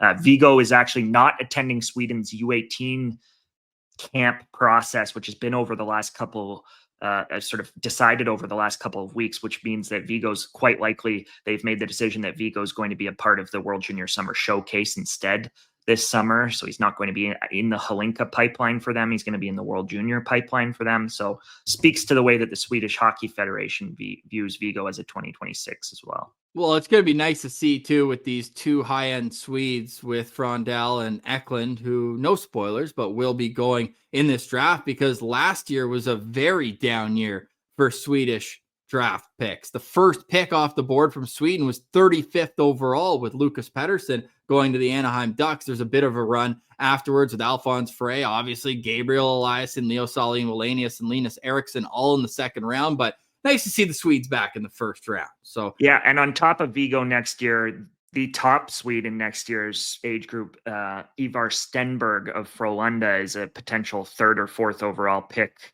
maybe even 2, depending on the year. So we're going to have back-to-back sort of strong age groups here for the Swedes, which will make the World Juniors over the next 2 or 3 years interesting as well. Yeah, no doubt. Well, one team that hopes not to be back in the lottery next year is the Boston Bruins, who have the 7th overall pick. So far, we've got Caleb Desnoyers going to the Nashville Predators and Anton Frondell to the Philadelphia Flyers. That means we are on to number 7 with the Seattle Kraken in the on-deck circle. So with Boston, did you, as the general manager here, Scott, weigh the fact that the Bruins have no interest in a long-term rebuild when you made this selection, or with the thin pipeline that they already have, was it simply best player available and then try to rebuild the NHL roster in different ways? I think it has to be best player available for them, and I leaned forward and specifically center here for them because they've drafted a couple of wingers over the last couple of years. Dean Letourneau is a natural center, but I believe Dean will be a winger in the NHL. But really, they don't have a lot coming. Fabian Lysell has struggled to break through for them. Matt Poitras, even after playing a good chunk of the last 2 seasons with them, has struggled to really establish himself as a full-time NHL player. And so I think it's important that they build down the middle, especially after the post Patrice Bergeron era here, not just post Patrice Bergeron, the post David Krejci era here as well. So, and because this draft is so rife with centers, I think it's more likely that they go there. And I think they should go there over a Radim Mrtka, for example, who I believe is in the conversation starting in the 7, 8, 9 range. I truly believe that Radim Mrtka is in that conversation with Brady Martin, with Jake O'Brien, with Eklund. You go down the list. But I went with Jake O'Brien here. I think Jake makes the most sense for them. I think he's a Boston type. Not that this is a mock draft. This is me making these picks. But I think Jake makes a lot of sense for them to begin building down the middle here. Really, really smart player. I mentioned it off the top, but that's the defining quality of his game. He also has a lot of pace, though. He's a good skater. He's got some development in front of him physically. You run into him at the rink or at the combine. I've done a feature on him, and I've spoken to him over the course of this season, and really, really lean, sort of slight kid still, despite being 6'1", and a half, and already understands play off the puck and the defensive side of it, and is a committed, hardworking player on top of the smarts and the skill, some of the best puck skill in the draft, some of the highest hockey IQ in the draft. And despite the fact that he's listed 9th on my list, there's a cluster here kind of in that 6 to 12 range that I hinted at off the top, where I think you go based on where you're at as an organization. I don't think there's a clear best player available from this group. I don't think Jake O'Brien is clearly the guy here. I don't think Radim Mrtka is clearly the guy here. I don't think Brady Martin is clearly the guy here. I don't think Keishon Aitchison, Justin Carbonneau, you go down the list. But I do think all of those players belong in about the same conversation. I don't view Jake O'Brien in that group with Desnoyers and Hagens, like some people do. There are some who even view Brady Martin in that group with them, but I have them in sort of a 3rd tier here. And I think Jake, for where the Bruins are at, for the desire that they should have to build down the middle, I think Jake makes the most sense here. How much stock do you take in him being able to put up a point per game in his rookie OHL season, being the rookie of the year in the OHL, when most rookies, it usually takes a little bit into their 2nd season to kind of get in swing of things. And then not only that, Scott, but he follows it up with adding 34 more points the next year. Yeah, and the most impressive thing that Jake O'Brien accomplished this year was that his line mates in Brantford, his running mate of the last 2 years, Marek Vanacker, missed the entire first half of the season following shoulder surgery. Vanacker, people will remember, was a late 1st-round pick of the Chicago Blackhawks a year ago. Vanacker played with him when he was rookie of the year. Vanacker had a big role to play in him becoming rookie of the year. But this year, Thomas and Nick Lardis, they're the 2 star players of the Brantford Bulldogs. Obviously, Nick Lardis scored 71 goals this year, first 70 goal scorer since John Tavares in the OHL. And before that, Eric Lindros. Lardis had a huge year. He did it playing alongside one of the most talented playmaking centers in the league. Jake O'Brien didn't play with either of those guys. Jake O'Brien was on the power play with them, but he kind of ran shotgun on the second line on his own and really drove Brantford's second line and was a big part of their success and a big reason they were one of the better teams in the OHL this year. So the fact that we're talking about a 98-point player who wasn't playing with Nick Lardis, wasn't playing with Patrick Thomas, that's testament to his ability to drive offense himself, to create for himself. Top of that, he penalty killed for them. He was on the power play for them. He played center for them. Another player who I think has a good chance of sticking at center, especially if he can add the muscle. So two excellent years back to back. The only real blemish on Jake O'Brien's record is that he hasn't been that guy for Hockey Canada. He's played twice for Hockey Canada now, and each time they kind of played him as the 13th forward or in a bottom six role, and he hasn't really rose and grabbed it and been a go-to guy in the way that Porter Martone has for Hockey Canada, for example, or even in the way that Brady Martin did at U18 Worlds. Jake also decided not to go to U18 Worlds this year because he wasn't fully healthy. He was healthy enough to play, I think, but they were hinting that he was told not to go by the medical staff with Brantford, and but there were scouts who were disappointed by that decision and who wanted to see Jake make the decision to go and to play in his age group and to play on the first line and drive offense for Hockey Canada, because he hasn't really done that.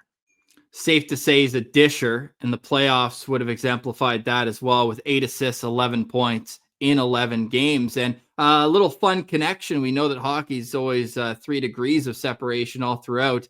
His uncle is also the guy that drafted him in the Ontario Hockey League and is now the assistant general manager for the Ottawa Senators, Matt Turek. So there is a strong connection there with the Ottawa Senators organization, beyond the fact that he plays for the Ontario Hockey League team that up until midway through this season was owned by Senators owner Michael Andlauer. Jake O'Brien at the Combine, as Scott mentioned, could use to put on some weight. He weighed in at 177 pounds, standing 6'2", but lots of skill there. So this is a high upside pick for you, Scott? Yes, and worth also noting that the strength and conditioning coach for the Ottawa Senators, or not just strength and conditioning coach, the head of sports science, if you will, for the Ottawa Senators, Matt Nickel, is also the strength and conditioning coach for the Brantford Bulldogs and previously the Hamilton Bulldogs. So Matt Nickel is familiar with where Jake O'Brien is at in the gym and where he needs to get to, and you go down the list. So a lot of connections, as everybody knows, between Brantford and Ottawa.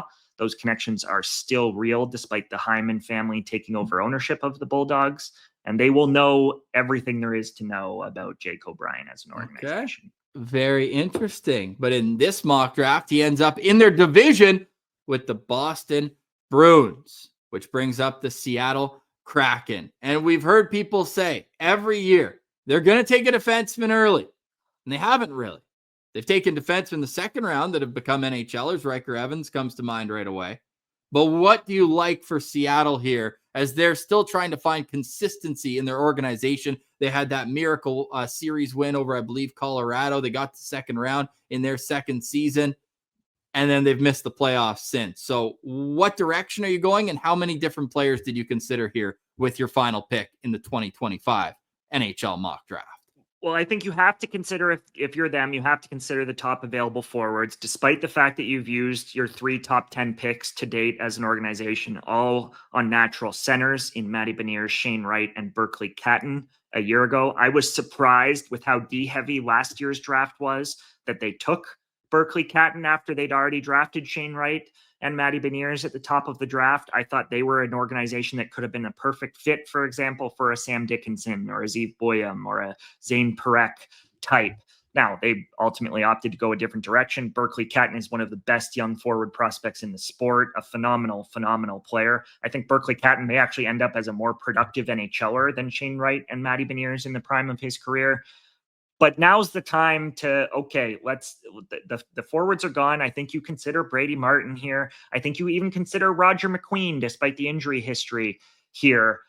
But there's a defenseman that I really like, and I talked about Radim Mrtka off the top, and I think Mrtka has to be the guy here. Obviously played in their backyard this year. That can work both ways. The Calgary Flames were not going to pick Carter Yakimchuk a year ago. Sometimes you see too much of a kid, and it can work in the opposite direction. Obviously, Mrtka has played this season, or at least the last 2/3 of this season, played with the Seattle Thunderbirds in the WHL, was excellent for them. They will have talked to Matt Odette and the coaching staff there and the general managing group there, and Bill LaFleur will be in their ear about how much they love this kid. They love this kid with the Seattle Thunderbirds. 6'6", one of the biggest players in this draft, a brilliant, excellent skater, not just for his size. We always hear good skater for his size, right? No, Radim Mrtka is an excellent skater, period. Great athlete. He's got the frame and the build. Doesn't play with the meanness that I think teams want a 6'6" to play with. He doesn't have that physicality. Not to say he's at the opposite end of the spectrum like Owen Power was, for example, where Owen Power, people had to tell Owen Power to hit people. Radim Mrtka will play the body, but he doesn't have that meanness, but a ton of poise on the puck. Underrated poise on the puck, frankly. Like, I actually think it's borderline high end in terms of the way he just hangs onto it, the way he absorbs pressure, the way he steps past guys, can make plays, can join the rush with his skating. I think there's a lot of potential in Radim Mrtka as a 6'6", and they don't have anything like him, not even close to anything like him within the Kraken pool. On top of the forwards that they've taken that I mentioned, the three big names, if you will, that they've taken, they've also taken Edward Chalet with their other first rounder. And you go down the list, they've got a deep Jagger Furcus, led the WHL in scoring a year ago and is a member of the organization. Carson Raykop has been one of the leading scorers in the OHL over the last 2 years and played at 2 World Juniors for Canada. Their pool at forward is in a really good spot in Seattle. Their pool on the back end, they've got Ty Nelson and a few others. Obviously, Riker Evans has now established himself as a second pairing D in the NHL and has become a really good player for them and a success he was an overager when they used that second rounder on him once upon a time in that inaugural draft. But Mrtka gives them something that they don't have, and he's the way the game's going. You look at the blue lines around the league now, Tampa when they won their cup, Vegas when they won their cup, St. Louis when they won their cup, Washington when they won their cup. Really, the Colorado Avalanche are the only organization that's done it without 6 trees on their back end, basically. So Mrtka's the way the game's going. Teams are prioritizing length and skating on the back end, and I think he'd be a great fit for them. 2-part question here, Scott. We know Mrtka started the year in his home country, Czechia, and wasn't getting the minutes he thought he needed there. So first, what was it about his game or the situation he was in that he wasn't getting those minutes he wanted? And second, if he had stayed there, what do you think his development would have been like if he had spent a whole year playing pro in Czechia? It's a very good question. Certainly, he was viewed more as a 10 to 15 guy coming over. Like when after the start that he had. Now he was excellent at U18 Worlds last year in Finland. So there had been some highs. People had seen him and they'd seen the skating and they were impressed by the player. But in the fall, you're right, he struggled to get minutes. Part of it was that they were just a deep team. Part of it is that it's hard at 17 years old to play professional hockey at a high level. And that Czech league isn't a top 3 or 4 league in the world, but it's a top 5 or 6 league in the world. And it's a legitimate league. And we saw it in the pandemic when a lot of kids went over and played in Slovakia and Czechia and Sweden. We saw even the way that Brant Clark had up and downs when he was playing in Slovakia in his draft year, and Mason McTavish and Brennan Othman, all those kids that went over there during the pandemic. It's hard to play pro at that level. Hell, Mason McTavish even had some ups and downs playing second tier in Switzerland, right? Like it's not easy, and it's a particularly hard as a defenseman. There's a reason that we've seen Simon Edvinsson, and you go down the list, David Jiricek, some of these top 5, top 6, top 7 picks of recent drafts. Simon Nemec still can't carve out second overall pick, still can't carve out a full-time NHL job. It's hard. It takes these kids time. And I think once he came over, he got to have the puck on his stick more. He played 30 minutes a night right out of the gate for Seattle. Like they just put him in and said, go skate and make things happen. I think it was really positive for his development. I have a ton of respect for both Odette and LaForge, who are in charge of that organization.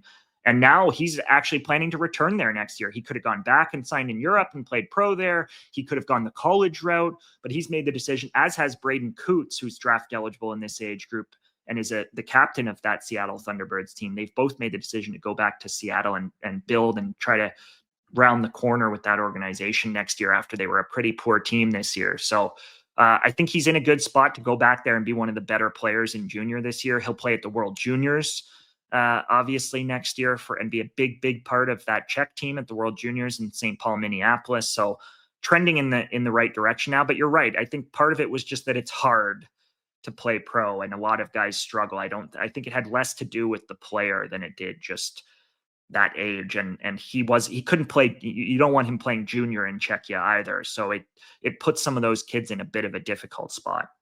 And at the under 18s, when he was playing against his own age, you were able to catch up with not only him, but people around him. And there's a great feature over at the Athletic, why Radim Mrtka is one of the 2025 NHL Draft's top and most unique prospects. But talking about defensemen here, if that's the way Seattle goes, how big is the gap to you between Radim Mrtka, who you have selected here, Jackson Smith, and anybody else in that range among the D-core after, obviously, Matthew Schaefer? Well, after Schaefer, I kind of have a two-pack who I view as comparable prospects, and Jackson Smith actually isn't the second player with Mrtka that I'd put in that group. I would put Kayshawn Aitchison of the Barrie Colts closer to Radim Mrtka. I've had Mrtka sort of 7, 8, 9 on my list. I've had Aitchison sort of 11, 12, 13 on my list. And then I've had Jackson Smith sort of 15, 16, 17 on my list. So about a 2 or 3 player gap between each of those. But in saying that, I think Aitchison and Mrtka are sort of at least in the same tier or close to the same tier for me. I do think Jackson Smith has 1 or 2 concerns, not that they're red flags, but maybe yellow flags, if you will. 1 or 2 things that I saw repeatedly this year that made me view Jackson surely as the third player of that trio, and also probably in a slightly different tier for me. Jackson has impressive athletic traits, but all 3 of those kids have impressive athletic traits. And I think Jackson struggles a little bit more with the decision-making piece, with the hockey IQ piece. Aitchison occasionally has issues with that. There were a couple of brain cramps in Radim Mrtka's game this year as well. But I think Mrtka and Aitchison have a clear identity as a player at this stage. And I think they're closer to sort of the NHL than Jackson Smith is as well. So that's where I make the distinction with those 3. But again, having Jackson Smith 15, 16, 17 still means that I like Jackson a lot as a prospect. He's a legit player in this age group. Yeah, I'm glad you brought up Kayshawn Aitchison. We obviously paid more attention to the Barrie Colts than we had in the past with Gabriel Eliasson there this year. And every time I'd tune in, it wasn't always Eliasson throwing big hits. Like Aitchison has a little bit of that, but he can also put up points too. He's got more than a little bit of that. I think Aitchison and Brady Martin are singular in this class in terms of competitiveness, physicality, hard to put that sort of quote unquote hard to play against, throwback. You use whatever cliche you want. I think they all apply for Kayshawn Aitchison and Brady Martin. They are it's that sort of quality that you can't teach. They're maniacs in a similar way to Gabriel Eliasson, although I think Gabriel Eliasson has more trouble than those 2 keeping it on the rails. They'll say that. Yeah, fair. That's fair. The last one on Radim Mrtka. What kind of player do you project him to be in the NHL? I kind of had a tough time pinpointing what I expect or think he could be in his prime.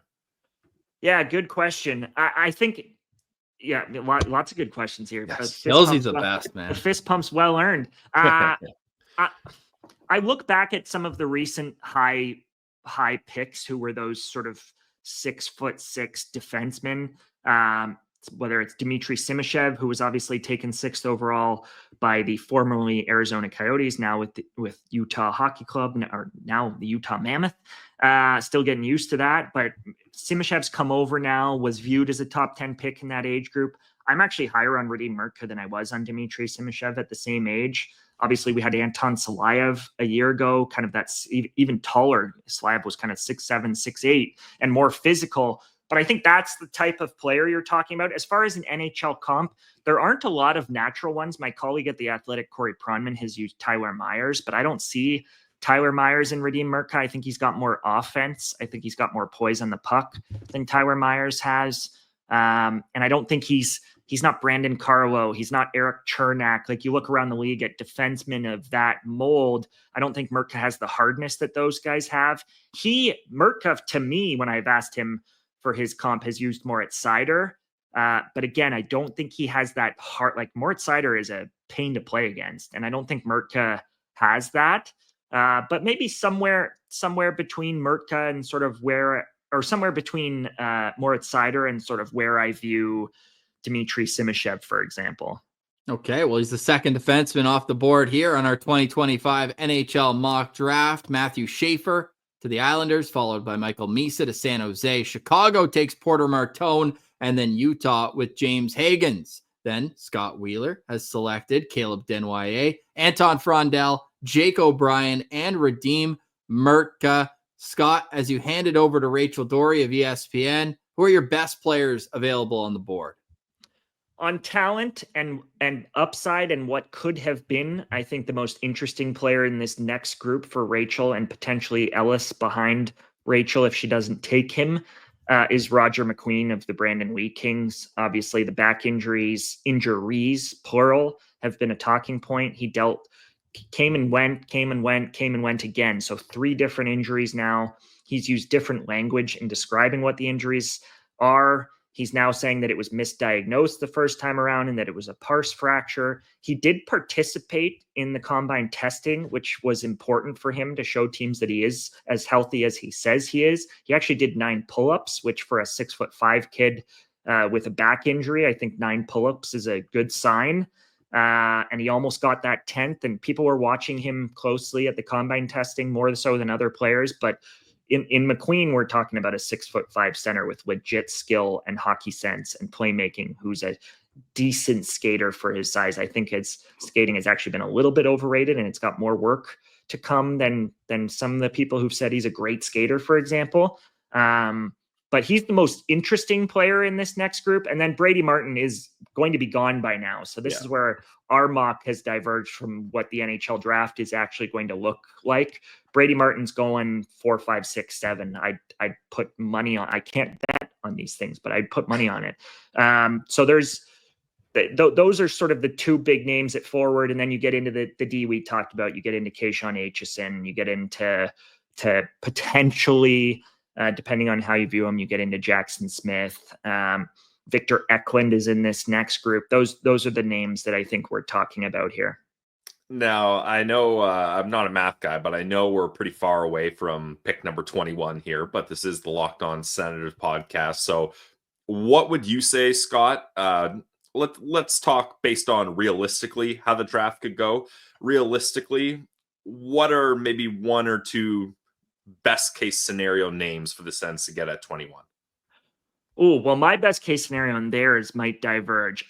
I'll start with, I think we know what their type is. They like athletic, competitive, 2-way, well-built. They tend to take kids who are strong, who are maybe a little bit further along their development path. We have a slogan for them. Their playoff slogan was heart over hype. Yeah. Their draft slogan, height over hype. So that's we can look at that. I do think that's been a priority for a lot of teams, though, so that they're not exclusive in that way. But I do think there are players who fit their type in that range. I think Malcolm Spence absolutely fits their type. Not that he has the height necessarily. He actually, one of the funny moments of Combine Day was he was listed at 6'1" coming in, and then they measured him at 6.75. And he actually had them argued with the height guy and pointed at the paper at his old listing and sort of said, how's that possible? And then had them retake his height and still ended at 6 foot 0.75. So under protest. Yeah. Under protest. So, but gotta switch the old Tinder bio after that one. Yeah. So he's, but really, really competitive kid, plays fast, plays in straight lines, could play up and down the lineup. That's their identity. They love those guys. So I would be surprised if they didn't like a player like Malcolm Spence. There are a lot of players actually in the teens who are going to go just before them that I think the Sens would likely love. They would love Justin Carbonneau, I would imagine. They would love Carter Bear, I would imagine. One player who I think could be there, who could be of interest to them, is Jack Nesbitt, the 6'4" center of the Windsor Spitfires. Jack was a real riser in this age group, one of arguably the risers in this age group. Very talented player, compares himself to Tom Wilson. I don't think he has that meanness that Tom Wilson is. I don't think he's going to be that sort of singular player that Tom Wilson is in the NHL, but fought a bunch of times this year, physical, and has skill. Like I want to preface it that Jack Nesbitt has legit skill, and I think he probably would have gone ahead of where they're picking had he not had a disappointing U18 World. So could be available to them now. And then they love the lengthy blue liners, as everybody does nowadays. But I wonder about Simon Wang being an Ottawa Senator type 6'6" defenseman who can really skate. I think he's got a chance to be a late first. If not, he'll be an early second. And I think of the teams in the late first, I could see the Senators liking him. I could see them moving back. I could also see them move that pick, frankly. But Wang's a player that I think makes some stylistic sense for them in terms of the types that they've targeted. My best player available in terms of my list will likely be players that they steer clear of. They're drafting 21, right? Yep. Yeah. So 21 on my list are guys like Ben Kindle of the Calgary Hitmen, teammates of Carter Yakimchuk's. Ben doesn't play with, he's a 5'10" center, and he doesn't play with the pace that teams want 5'10" centers to play with. He likes to slow it down, high hockey IQ, still a competitive kid who works and penalty killed for them and made a very successful switch from the wing as a 16-year-old to the middle. And played center basically this entire year as a 17-year-old. I think he got bumped up to 5'10" and a half. So he got that sort of extra. He stole Malcolm Spence's quarter inch. Yeah, exactly. So he's a player that I like in that range, but I think we'll probably go late first or early second. So a little bit of a divergence there in terms of the types of players that we like. But if you're looking at who they're likely to pick, I think guys like Nesbitt, Spence, Wang, those guys are probably at least in the conversation for that group, I think. One thing we know about the Ottawa Senators is they do not give an F about what the public spheres list and nor should they. Yeah, I feel like over the course of the last number of drafts, they're the team where it's like, yeah, they went completely a different direction than we expected. But we always know what to expect when we have Scott Wheeler on with us here at Locked On Senators. Always look forward to catching up. 13, a baker's dozen is on deck, Scott. So we're looking forward to catching up. We'll let you have a deep breath after the draft. We know this time of year and the fallout of what happens in Los Angeles, where you will be boots on the ground, will take up a lot of your bandwidth. So once you're done all that, we'll get you on this summer, recap how the Sens did at the draft and what their prospect pool looks like right now. In the meantime, everybody, you're already subscribed on The Athletic. If you're not, then get to it right now. Scott's got features on just about every kid in this draft class, rankings, mock drafts, you name it. Scott's got it over at The Athletic. We appreciate you for doing this, Scott. Have a safe travel to LA, and we look forward to reading about everything that goes down over the course of the NHL draft. All right, the Buffalo Sabres are on the clock after extending their drought 14 seasons without making the Stanley Cup playoffs. Afterwards, it is the Anaheim Ducks, 10th overall, the Pittsburgh Penguins at 11, and the New York Rangers will draft 12th. Here to help us make those selections in the 4th annual 2025 Locked On Senators mock draft is Rachel Doerrie, our good friend from ESPN. Welcome back. How are you doing today? I'm good. Happy to be back on Locked On Sens. I got to see you guys a couple years ago in Ottawa. That was super fun. So I get to come back on the show. I'm excited. Mock drafts are probably one of my favorite things to do. So this is always super cool. Well, we knew we'd see you there, right? Chris Neil jersey retirement game. There's nowhere else you'd rather be. No, I loved even growing up a Leafs fan, my uncle is a Sens fan. So he kind of got me in, and then I knew somebody that was neighbors with a couple of the Sens. So I have an autographed Hasek stick with all of the Sens legends. It's wild. And so Chris Neil was one of those guys that I met at Fratelli a bunch. And so I had to be there. You just, it's one of those things where depending on what Sen it is, it's yeah, I'll be there. And Chris Neil was definitely one of them. Yeah, we love Chris Neil on this show as well. How do you view this draft class, Rachel? Because going into the draft class, everybody talked about it. weaker draft class. You're going to see a lot of first round picks moved at the deadline and before, which we've seen. Lots of teams don't have their own picks. There's even more chatter that more picks are going to get traded, whether it's to trade up, down, or for NHL talent.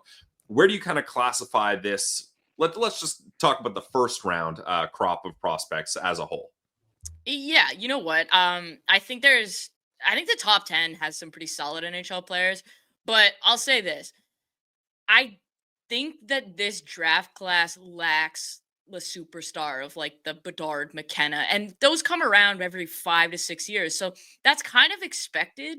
And I don't think you should necessarily think it's disappointing, but to me, where it kind of drops off is in the top 10, you expect a ton of first line players. I don't see a ton of first line players. I see probably 5.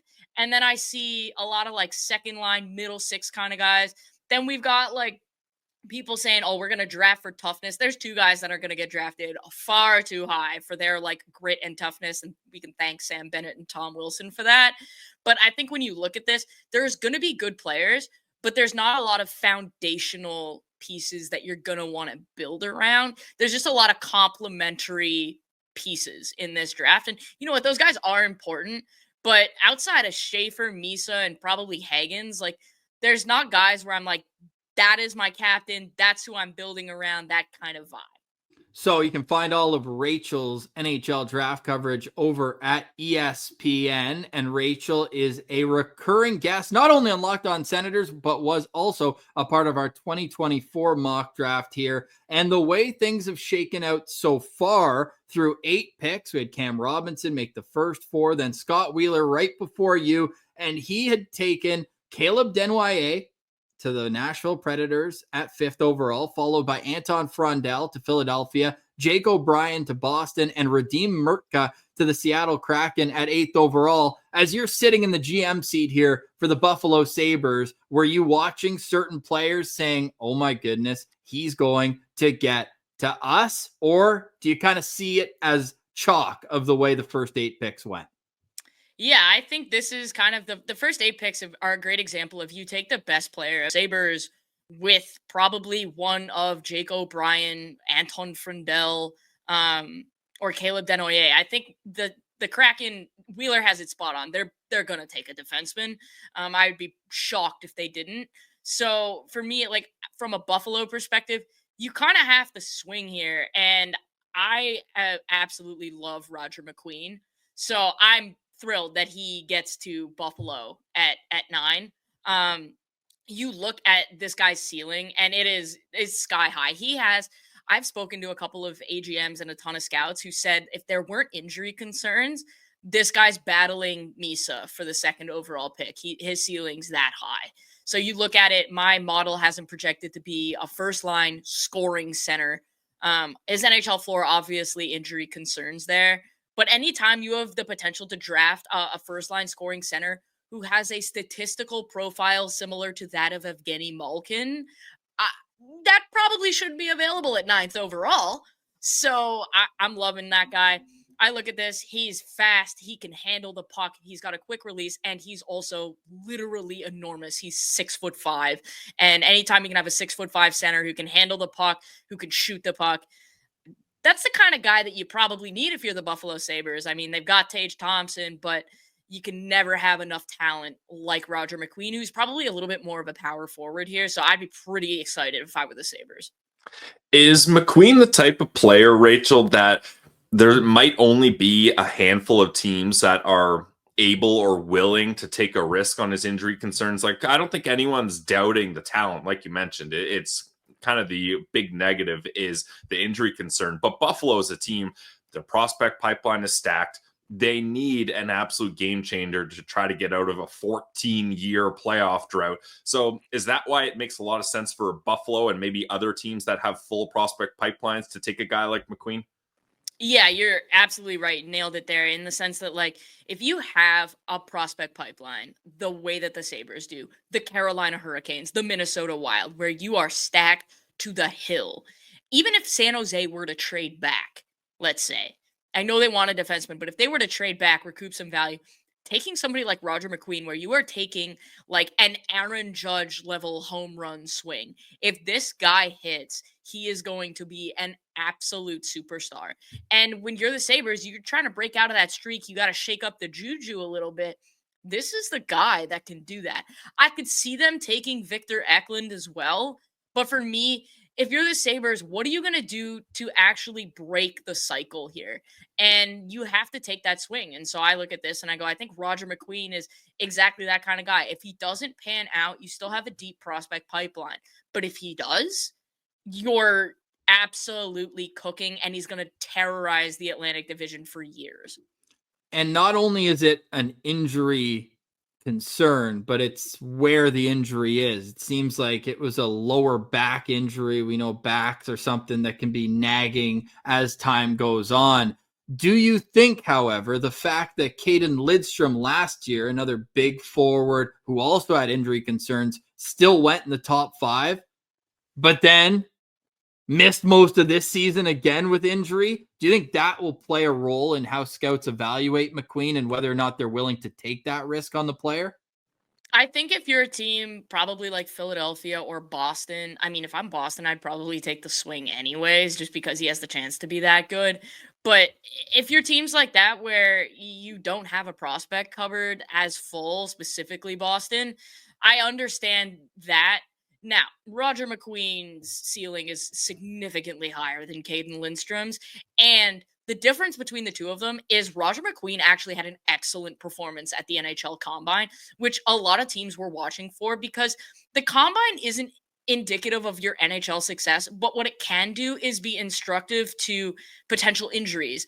And if you can't do a pull-up, you might have some back issues. Roger McQueen, if I'm not mistaken, did 10. That is not like he was in the upper echelon of guys who tested at the Combine.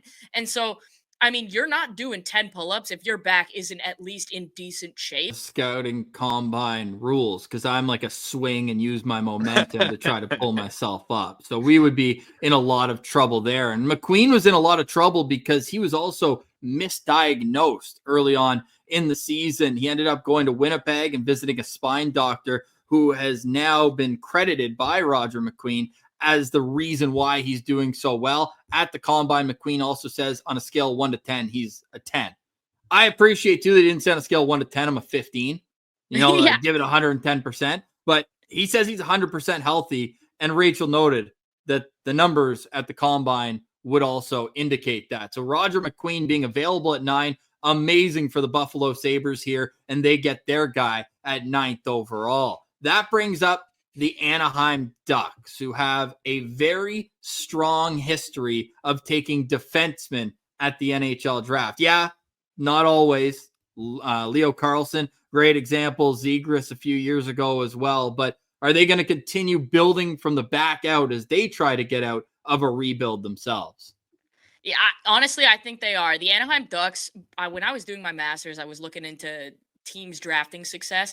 There is no team in the entire National Hockey League that has developed more defensemen into NHL players than the Anaheim Ducks. Like, Shea Theodore was drafted and developed by the Ducks and then taken by the Vegas Golden Knights, and now he's on playing for Team Canada. And I think we'd all appreciate if Shea Theodore played for the team that we root for at this point. So I'm going to have the Anaheim Ducks going back to the defensive well and taking Jackson Smith at number 10.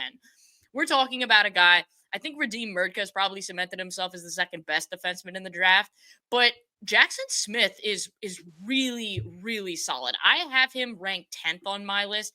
He's projected to be a top 4 defenseman, and I do think that there's a chance he ends up being like a solid 2-3 kind of guy if he can make some better reads. So I look at this.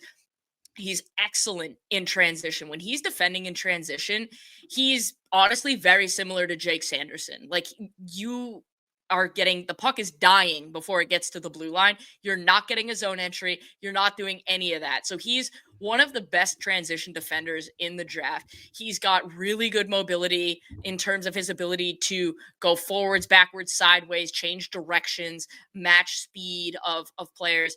And his puck moving ability, once he grabs the puck, is really solid. If he can improve his decision making. That will help his mobility because he'll understand when to jump into the rush offensively. That will help his puck moving because it'll help his decisions. But his physicality is also really good. So you're talking about a guy who I think is probably not a two-way offensive guy. I think he's probably more of your shut-down top four defenseman, which I think all of us can probably agree, like, you're not winning a Stanley Cup if you don't have that. So I like Jackson Smith, and the Ducks are the perfect organization to develop that kid. Yeah, he seems like a really well-rounded defenseman, but if you had to pinpoint it, what would you say his top attribute would be? I would say his ability to defend in transition. His stick is always in the right place. He's got excellent gap control, and he kills plays. Like his offense started to come towards the end of the year, but defensively he was unbeatable all year long. And so I look at that and I go, hey, if you could play lockdown defense, there are a lot of coaches in the National Hockey League who are going to want you on their team. Now, does the Anaheim Ducks drafting defenseman success, would that lead them to maybe stray away from it just because they want to try to get different types of players in their prospect pool? Or is it the kind of thing, hey, let's draft from a position we know we can nail on? Like you mentioned, you listed off a bunch of those guys. And especially in a draft where there's a lot of other centermen available, is this the kind of pick where you clue in on a defenseman and really try to get your value that way? I think it is, honestly, Pilsy. Like, I look at this and I go, they drafted Leo Carlson, Mason McTavish, Trevor Zegras. They traded Jamie Drysdale for Cutter Gauthier. They have Troy Terry. Like, they got a lot up front. And on the back end, yes, they have Mintyukov. They have Jackson Lacombe, who's been really good, Olin Zellweger. But all those guys are now in the NHL lineup. They don't really have a bona fide defenseman in the wings being developed, anything like that. So I kind of think that you have to go back to what made you successful. And you've used a ton of high picks on forwards of late. I think you really do need to use one on a defenseman. And this is probably the guy. Now, if Roger McQueen's available, yeah, I think you probably have to take Roger McQueen. If Jake O'Brien's available, you probably have to take Jake O'Brien. But I could see if they go away from that and those guys aren't available, I think Carter Barrett could be a guy that they look at here. He seems to fit the Anaheim Ducks kind of mold. He's really versatile. He plays center in the wing. They need guys that can play the wing. Justin Carbonneau is another guy, but he's going to be a prototypical power forward. But to me, the need and the ability to develop really supersedes anything here. I think Jackson Smith is the perfect fit for the Ducks. Jackson Smith, a left shot defenseman, late birthday, and one of those who has played in the Western Hockey League. Looks like he's going to take the college route next season. Is that a development path that you like for Jackson Smith? Yeah, I do. I actually really like this NCAA CHL agreement. I think what we've been seeing for the last few years is guys who go back to play in the CHL, like, they're too good for it. Michael Misa going back to play in the CHL is beyond dumb. Matthew Schaefer, if he doesn't make the NHL, can't be going back to play in the CHL. They're too good. And I think Jackson Smith's offense and his ability to make decisions, that's going to develop when you're playing against adults, 21, 22, 23-year-olds in the NCAA. You're not allowed to play against those guys in the CHL because they age out. And so I think when you look at the top picks, instead of them being allowed to play in the AHL, the ability for them to go and play college in the NCAA where they're playing against bigger, stronger, faster guys who are more developed is going to be huge. And that'll be a telltale sign for Jackson Smith. Can his hockey sense develop? Can he make those puck-moving decisions? Can his offense develop? Because if his offense develops, there's a chance he ends up better than Mrtka as well. And that could be huge. And so I do think the NCAA needs to be his development path. And that looks like that's the case where we will see Jackson Smith next season. Last note, I've just been looking this up, and the run that the Anaheim Ducks went on from 2010 to 2014, they have 6 defensemen through those 5 drafts who are still playing in the National Hockey League and at a high level, won a season. Cam Fowler, Josh Manson, Hampus Lindholm, Shea Theodore, Marcus Pettersson, and Brandon Montour, all in a 5-year span. Incredible. 3 first-round picks, 2 seconds, and Manson was a 6th-round pick in 2011. More recently, and they had Sammy Vatanen in there too, and he Yep. played a pretty long NHL career. Like, it's the laundry list of Anaheim Ducks defensemen is like it's very big. It's more than, I think I looked at it. It's more than the rest of the Pacific Division combined. wow. And you're not even mentioning Belleville Sens legend Jacob Larson, first round pick from them. There you go. Can't hit them all, but they have hit on quite a few. And we loved Stian Solberg last season. They get after Beckett Seneca, where they surprised the world and took him third overall. But the Anaheim Ducks, now they've got their succession in goal. I'm a huge Lucas Dostal fan, and I feel like John Gibson's on year 10 of being on the trade bait board. But Oh my God, yeah. they Guy do has have like a full-on condo there.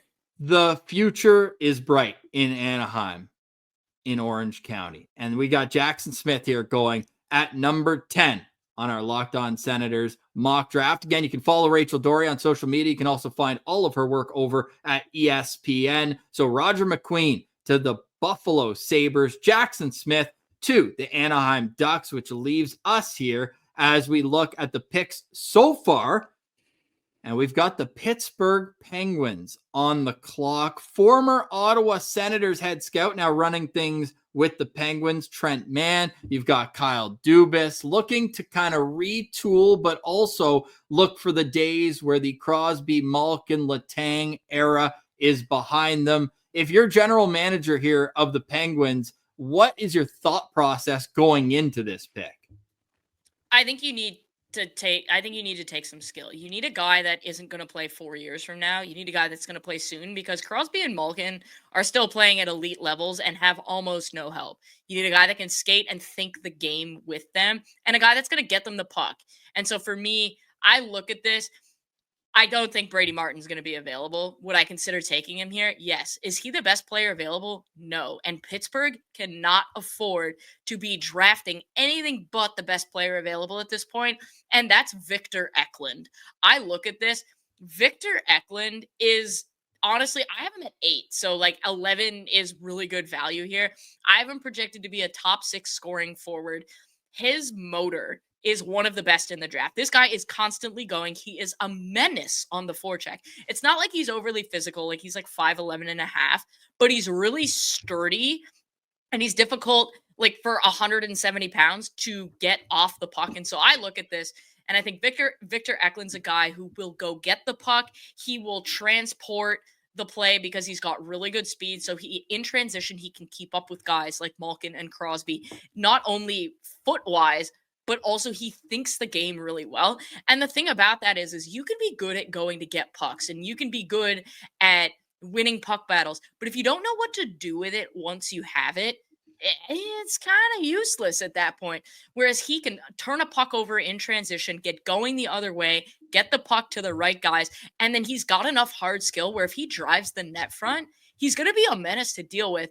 And so I look at him, and I think he's probably the perfect fit in a top 6 forward role with the Pittsburgh Penguins. He's got really good two-way play. He reads the play really well. Like, his ability to read off the puck is awesome. And you look who's had success with a guy like Crosby. It's guys who read the play really well. Pascal Dupuis and Chris Kunitz had no business being on the first line. We'll censor that, Pilsy. We don't say Chris Kunitz on the show, Rachel. Yeah. Why do we not say Chris Kunitz on this show? What happened? He scored the game winner double overtime Eastern Conference Finals 2017. I just wanted to make you say it. We're gonna cut all that. Don't worry. All right, fine. So like, I look at a guy like Victor Eklund, and he's somebody that would be good during the transition period, but also is going to be good after, because hard skill guys are difficult to find. Guys who are willing to go get the puck, guys who can forecheck, but guys who can score and have good two-way play. I look at him and I think he's a smaller version of Zach Hyman. And who wouldn't love to have Zach Hyman on their team? Well, Kyle Dubas let him walk in Toronto. Yeah. I know, right? And I think another guy, nice. I think another guy who's probably a solid comparison for him is Seth Jarvis. And we all saw Seth Jarvis at the Four Nations. We've seen Seth Jarvis, one of the best two-way players, wingers in the game. And I think Victor Eklund has the chance to be something very similar to Seth Jarvis. So I look at that and I think, yeah, if you can get that for the Pittsburgh Penguins at 11, you've got to be pretty happy about that. So when you say he could help in this era. Do you think he's closer to the NHL than some of the other players around this range? Absolutely. I think he's probably not ready this coming year, but I see a scenario where he's a legitimate contributing scoring forward in the 2026-27 season. Like, you could pretty much slot him in, drop him into your lineup right at the top of the lineup, and he'll be a contributing player. Do you think it ended up being a good thing that Djurgården was in the Allsvenskan League as opposed to the SHL for Eklund's development? Like, do you think that's a case where, hey, he's still playing up against good competition, better than the J20 League, but it's not higher in the SHL where he might get stapled to the bench for coaches that are just like, hey, we know you're not going to be here in a couple of years. We're going to play our pros, or we're just not going to give you that chance. How do you feel about that?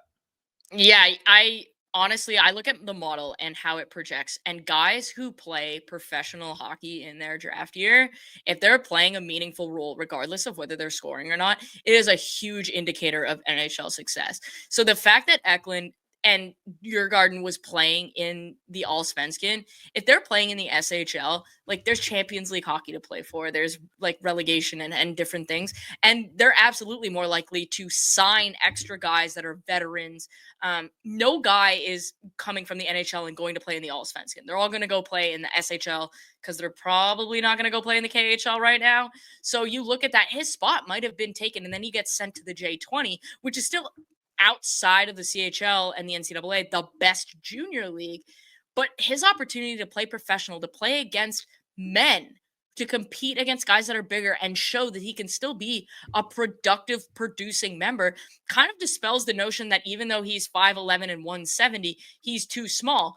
Well, clearly that's not a valid argument, because he was playing against men, and like you said, he was playing in an elevated role because they're in the Allsvenskan. So I think it was huge for his development. I think he should stay with Djurgården next year, because that's only going to continue. They're not going to play him less than they are now, because he's only going to continue to get better. And so I do think that whenever you're playing more, that's great. But when you have the opportunity to play against fully developed men and you're still successful, that's hugely indicative of your ability to be successful at the NHL level. And it's such a unique situation, because if he does go back to Djurgården, they've moved up back to the SHL. So it would be the same team, the same system, the same coaches, but then you're playing against that elevated competition. So I think that would be a great development path, and we'll see if maybe it's a breath of fresh air right on to Sidney Crosby's line, as Rachel thinks could happen as early as 2026-27 with Victor Eklund, who comes in at number 11 on our Locked On Senators 2025 mock draft, which brings up the New York Rangers. Lots of talk about the Rangers after a disappointing season. They missed the playoffs despite having, so many high-paid, high-achievement players on their National Hockey League roster. Are they looking right now for a player that's going to jump in right away? Are they going to more so, do you think, retool through trades and free agency and make a long-term selection here? Do you think they're going to try to rush it, basically, with this pick, do you think? There is no team that is better at screwing up their forwards than the New York Rangers. And I am not kidding you. There is no way Alexi Lafreniere and Capo Caco have been drafted first and second overall, and neither one of them is barely a top 6 player for the Rangers. That's inexcusable. And I do honestly, the Rangers feel like they're going to take a defenseman, and it feels like it's probably going to be Kashawn Aitchison, which is just way too high, because they want some toughness. And of that, I'm going to take Brady Martin here. He's going to be long gone. And to me, this is still probably a little bit high, but I have to weigh what scouts say, what teams are saying about Brady Martin. And let's face it, the New York Rangers, they want some toughness, and they don't want to reach to Kashawn Aitchison on defense. Brady Martin's kind of the guy, right? He's a farm boy. He's super raw. So he has functional farm boy strength, not hockey strength, which is interesting. He's also not attending the draft because there's work on the farm to be done, which is wild. So yeah, can't go to the NHL draft because I don't know, bale hay. Who knows? But you look at this, Brady Martin made a massive impression at the combine. The the Combine Notebook that I published for ESPN is basically all about the fact that Brady Martin was charming. Not only did he impress in the fitness testing, guys like how his style of play. The guy compared himself to Sam Bennett and Tom Wilson. And considering where we're at with the Sam Bennett discourse, yeah, teams are going to like you. And he's not wrong to make those comparisons. Like, those do match his play style. But I think when you look at it, he's going to need some significant development. And yes, do I think he could be a top 6 center in the NHL? I do. Do I think it's probably a bit of a long shot? Yeah, I do. But this guy's one of those guys that's a high floor guy. So he's going to play in the NHL. This isn't a boomer bust pick the way like Roger McQueen may be. This is a guy where if he doesn't make it as a top 6 center, he's probably going to be your third line absolute psychopath menace. And you need those guys to win. And so I look at that and I go, yeah, that really feels like a New York Rangers pick, especially because the vibe around the Rangers, I mean, like, my fiance is a Rangers fan, so I hear it on a near daily basis, is they're too soft, they're easy to play against, and all of that. And Brady Martin's the exact opposite of that. So I could really see the New York Rangers, if he's there, this is their kind of guy. And if he's not, then I do think Kashawn Aitchison has a really good chance to be a New York Ranger. So on that note, and we mentioned already that Brady Martin in the real draft will be a higher pick than here at number 12. Do you think that it's more likely that a team falls in love with him like so many seemingly already have? Or if you're looking at it more analytically, would it be a team where you feel like you already either have a first and second line center locked up and are in that age where they're still going to be there for the next number of years, and that, or a team that can acquire free agents like the New York Rangers and they feel like, hey, there's less pressure on him to be a top 6 forward because we know he can be versatile and play in a third line role. And if that's his peak, he can still be a really valuable asset to the organization. Yes, absolutely. If you're drafting that, like, in that position, you're hoping to get a top 6 player or a top 4 defenseman, but that doesn't always pan out.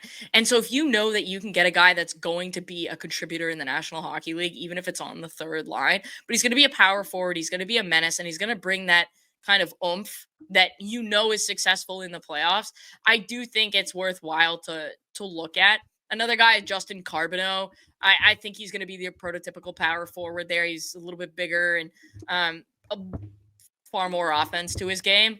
But I think you're absolutely right, Ross. Like, if the Rangers or any team feels like they don't have to put pressure on this kid to be that top 6 center, like the Penguins would need him to be, right? Or the Flyers would need him to be, or the Bruins. Like, I think the less pressure and the more time you give this kid to develop, the more likely it is that you get a top 6 player. But at the same time, if you can attract the free agents and he doesn't have to play that role constantly, he could be a real difference maker on a contending team on the third line. If you had to take a guess, sorry, Pills, if you had to take a guess on who actually selects Brady Martin, what's your thought there? I think it's going to be Utah. I think they're going to take him at 4. Okay. Which is like, oh my God. Like, but it's so fascinating because is that the type of move, if you're the Utah Mammoth, you have a high pick here, you're a brand new franchise, I would almost think they should try to take a big swing on a franchise marketable guy to sell seats and sell ticket holders, as opposed to finding someone that can kind of boost the guys that are already there, the Coolies, Genthers, Kellers, those guys. Like, is this the type of guy that is going to be marketable as a high pick? You know what? He's got the personality to be marketable, yeah, so like I get that. But honestly, like if Hagens is there, I think you kind of have to take Hagens. Yeah, he's smaller, but like you look at his dad, like there's clearly room for him to grow. If you really like, you look at Utah, because Arizona was so bad for so long. They have so many draft picks. There is no, like, the prospect cupboard is overflowing with craziness. Yeah. That's where you swing on Roger McQueen. Because if Roger McQueen pans out, oh my God, you have Roger McQueen, Logan Cooley, Clayton Keller, Dylan Gunther, and Roger McQueen is a marketable asset. You talk about a 6'5" literal actual mammoth. Like, he literally fits your marketing ploy right there. 10.7 million acres of farmland in Utah, for those wondering here on Locked On Senators. We bring you the real stats, the real facts that matter. New York closer to the bottom at 36. Rachel, Brady Martin off the board early on here, but you mentioned having kind of more of a high upside swing if you're Utah. Is that the earliest that you could see Roger McQueen go? Yeah, I don't think Chicago is in a place to take him. I mean, I would probably consider it. But I think they'll probably go Frondell. And that does make a lot of sense. He's going to be a top 6 center. He can play behind Bedard. He's bigger. And yeah, like that does make a lot of sense to me. Porter Martone is another guy I could see the Mammoth taking, because he's also a Mammoth. Like, he's 6'3.5", I think. And his skating concerns me a little bit. But man, if you want to take a swing in your Utah, like, Roger McQueen is that guy. Okay, well, we're going to be watching. So where does the draft start then for you? At 3? Like, is Misa guaranteed too? Yeah, the draft. Well, actually, the draft could start earlier because San Jose might trade that pick. Okay. So if San Jose trades that pick, then I think we're getting some real interesting stuff. I think Misa goes at 2. Yeah, at 3.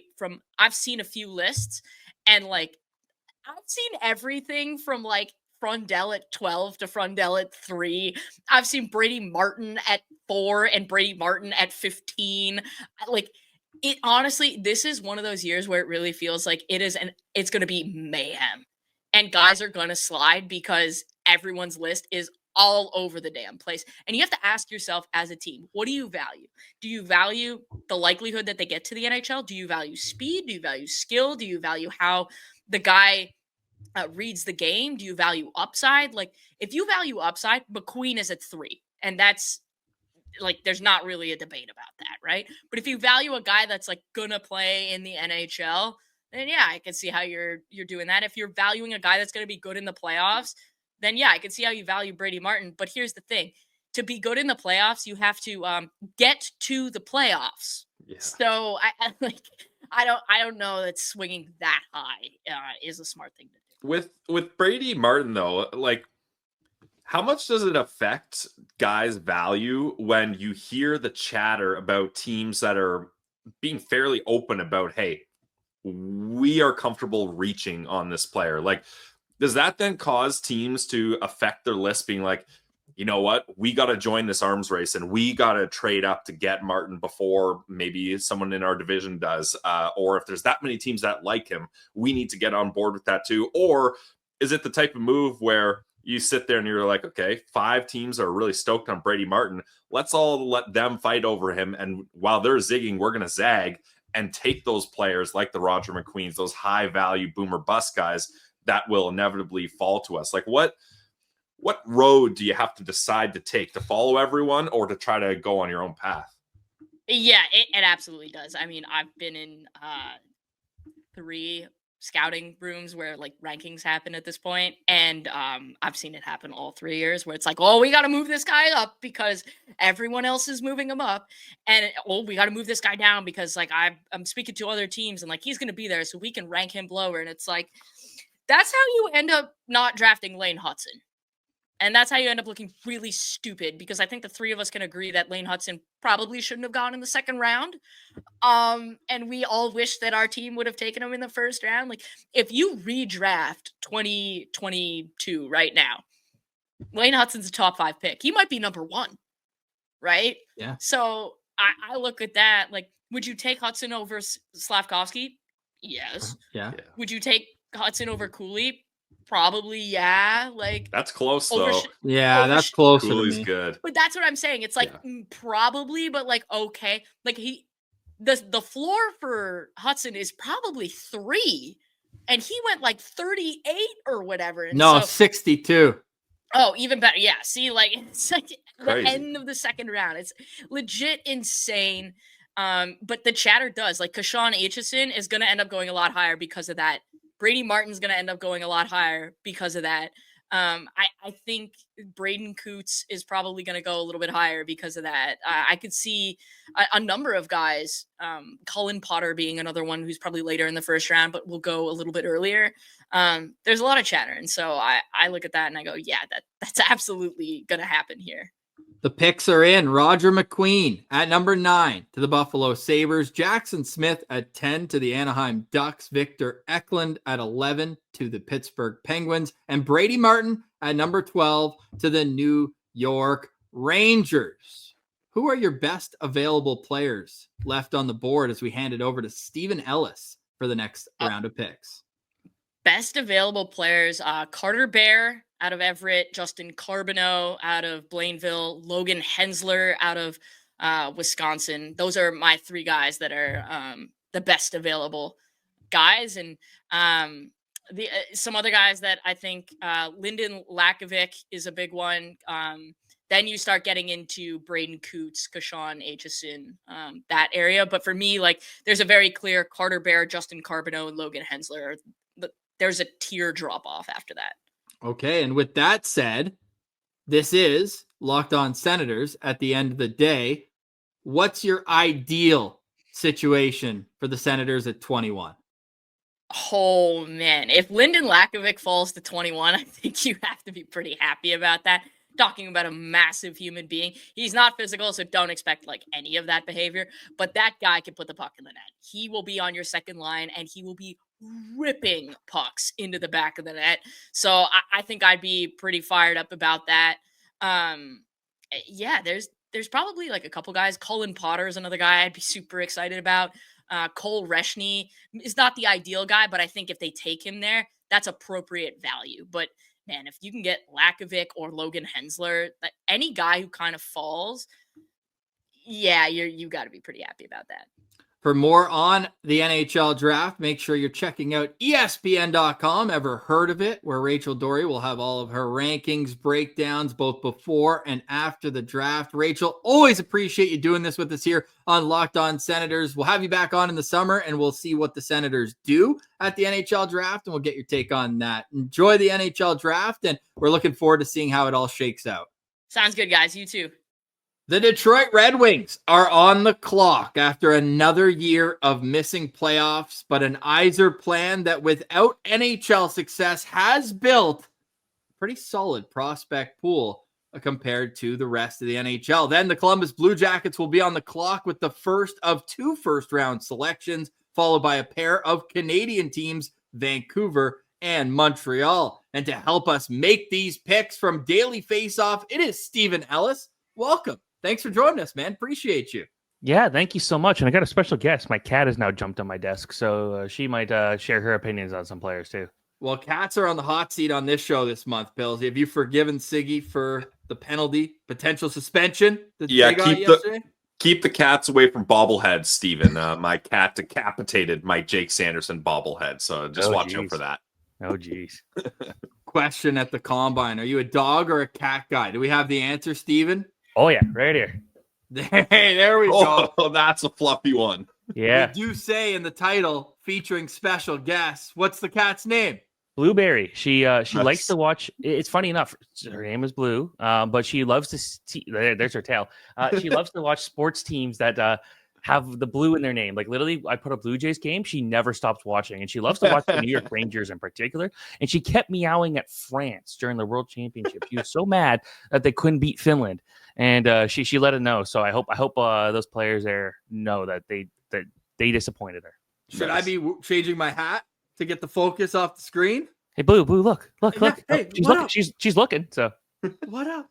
The hunt, as we are hunting for great picks here throughout the draft. And we just pulled up the first 12 picks, and Rachel Doerrie felt like she got to steal the draft there, 12th overall with Brady Martin, acknowledging that in all likelihood with the smoke around Brady Martin at the Combine and throughout the NHL, that maybe that's not going to be a pick available to her there. But what are your thoughts so far after the last 4 picks here from Rachel Doerrie? Yeah, a lot of really good value there. Like I like Jackson Smith a lot. I think he's going to be a very good defenseman. Roger McQueen up to Buffalo. We know that they like Tage Thompson, and while they're not the same thing, you're going to get a big forward there. Could play center, could play the wing. With McQueen, there's a lot of injury concerns, but if he pans out, and Buffalo has the resources where they can take a chance on it because they do have a good pipeline. If that works out, awesome. But Brady Martin there to the Rangers, yeah, no chance he's going to be around there. I think the draft really begins a lot of cases at pick number 2. This year, it's more pick number 3, and that's where things can really change things. I think Schaefer and Misa are 1-2 no matter what, but then Martone, I like that fit for Chicago. Then it gets interesting. Does Utah go out there and take the smart center knowing they don't have a lot of size, or they go out there and take in James Hagens, or do they go take Brady Martin, who's extremely competitive, but maybe not as much offensive upside? So that's where things get interesting to me. Now, Steven, at this point in the draft, there's a couple teams that have multiple first rounders, but they've only made one selection so far. When you're looking at the teams like San Jose, Chicago, Philly, Nashville, with the picks that they made so far here, how does that set them up to look at what they should do later on in the first round? Well, so for San Jose is an interesting one because they probably need Matthew Schaefer more than anybody, because that's a team that's got a really good pipeline, but they're missing this just high-end offensive defenseman, and that's what Schaefer would do for them. So then you look at this and say, okay, well, you've got a couple good options. Do you take a big defenseman like Simon Wang? Do you take Henry Brustachitz out of London? Do you maybe hope Blake Fiddler's there? Like, there's a couple of different options there. So I think for them, you look for forwards. If you're the Blackhawks, you're kind of looking for a mix of everything. Like if you're taking Porter Martone for first pick, maybe you go out there and try to get someone with a bit more size, whether it be Jack Nesbitt or if Malcolm Spence is still around, guys like that. So you don't want to.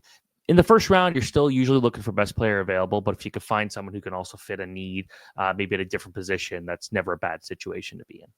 What are your thoughts on the Yzer plan so far as we lead into the 13th overall pick with Detroit holding it? They clearly have a type in the draft, at least over the course of the last number of years. Where do you see their prospect pool, and how does that impact which way you decided to go to kick off your segment here on the mock draft? Well, it's a cool pipeline, and it's a good pipeline, I should say. And you look at it, every year it feels like the picks they make are obvious. Like, I think everyone had Marco Kasper going to Detroit a couple years ago, and it happened. And I think everyone had Simon Edvinsson going to Detroit, and it happened. It feels like this is the easiest team to predict.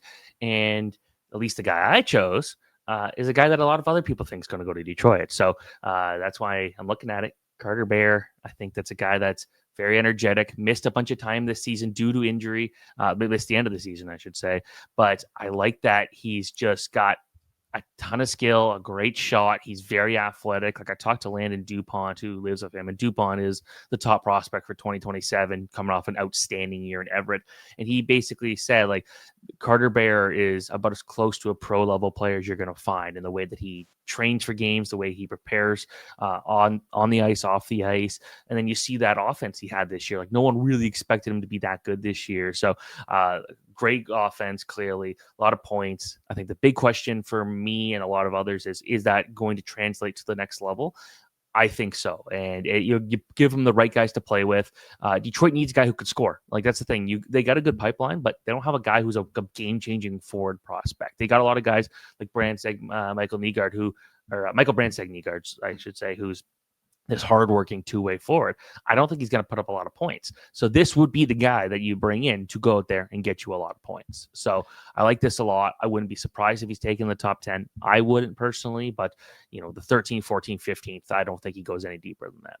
Yeah, Carter Bear seems to be the guy that every single person we've talked to, Steven, is like, yeah, if he's there, Detroit's taking him. He's their type, just like you said. But at what point do you build a prospect pipeline and you're like, okay, we have 5 elite, hardworking, high compete level forwards, and we just have too much of the same type. I know you mentioned Carter Bear is that type, but can put up goals. I mean, 40 goals in 56 games is pretty damn good.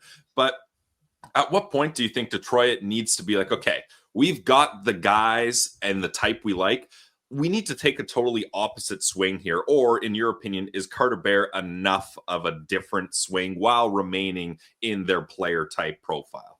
Well, they need a guy who can score goals, and this is the guy who can score goals for them. And you look at, like, at this point of the draft, you can make an argument if, like, it depends on really who's still available at this point here. But I think Carter Bear just makes the most sense because they need someone who can go out there and be the difference maker with the puck. They just don't have a lot of guys like that. They've got a lot of two-way guys. They've got some good defense, but they don't have someone who if they need a goal from on the power play or just strictly a 5-on-5. They don't have someone who could do that. This is the guy that gets it done. That's who I really like for Detroit. And if he's on the board, I just don't see a situation where they let him go. And I think in this draft, this might be the draft that maybe you take a swing because there's not a lot of high-end talent after the top 3 or 4 picks. But I think with Bear, again, I wouldn't be surprised if he's taken in the top 10. So if he's still available at 13, you take him just purely on that scoring ability and just hope it works out. He wore a letter this year for Everett. He's an early birthday, one of the older players in the draft, November 2006. My question for you, Steven, this is a guy who didn't participate in the scouting combine, still recovering from that partially torn Achilles that you mentioned, ended his season early. Is that the type of injury that scouts might kind of raise an eyebrow at? Because for him, it seems like explosiveness, compete are a couple of the things that he does really well. And we know firsthand in Ottawa with Erik Karlsson, like he was still an amazing player afterwards, but didn't quite have that explosive burst that he did early on in his career. Is it because of his age? Is it much less of a concern, or is it something that scouts will have to really think about when they're considering drafting him in the first round? I don't think there's a ton of concern because he has been back skating at least, and it seems like he says he feels strong and ready to go. So we'll have to trust him on that, I guess. But I'm no doctor, that's for sure. But I feel like this is still a guy that could afford to be a little slower and still be very effective. Like he's just got enough skill with the puck, and he was explosive enough as a skater where I'm not too worried at the next level. So we'll have to see. But at this point, I still think it's a pick worth taking for a team that's got a good pipeline already. Try and swing big here. And what do you think the chances are that this guy ends up in the top 10? Is that a realistic possibility? I don't. It wouldn't surprise me, but I wouldn't bet on it, honestly. Like you look at there and guys like Victor Eklund, Jackson Smith, Kashawn Aitchison, some of those guys that might be more fringe top 10 picks are probably going to put the argument that they should be there ahead of him, and I don't disagree. So I'd say there's enough talent ahead of him that I wouldn't take him there, but it wouldn't surprise me because teams might be banking on that skill and speed.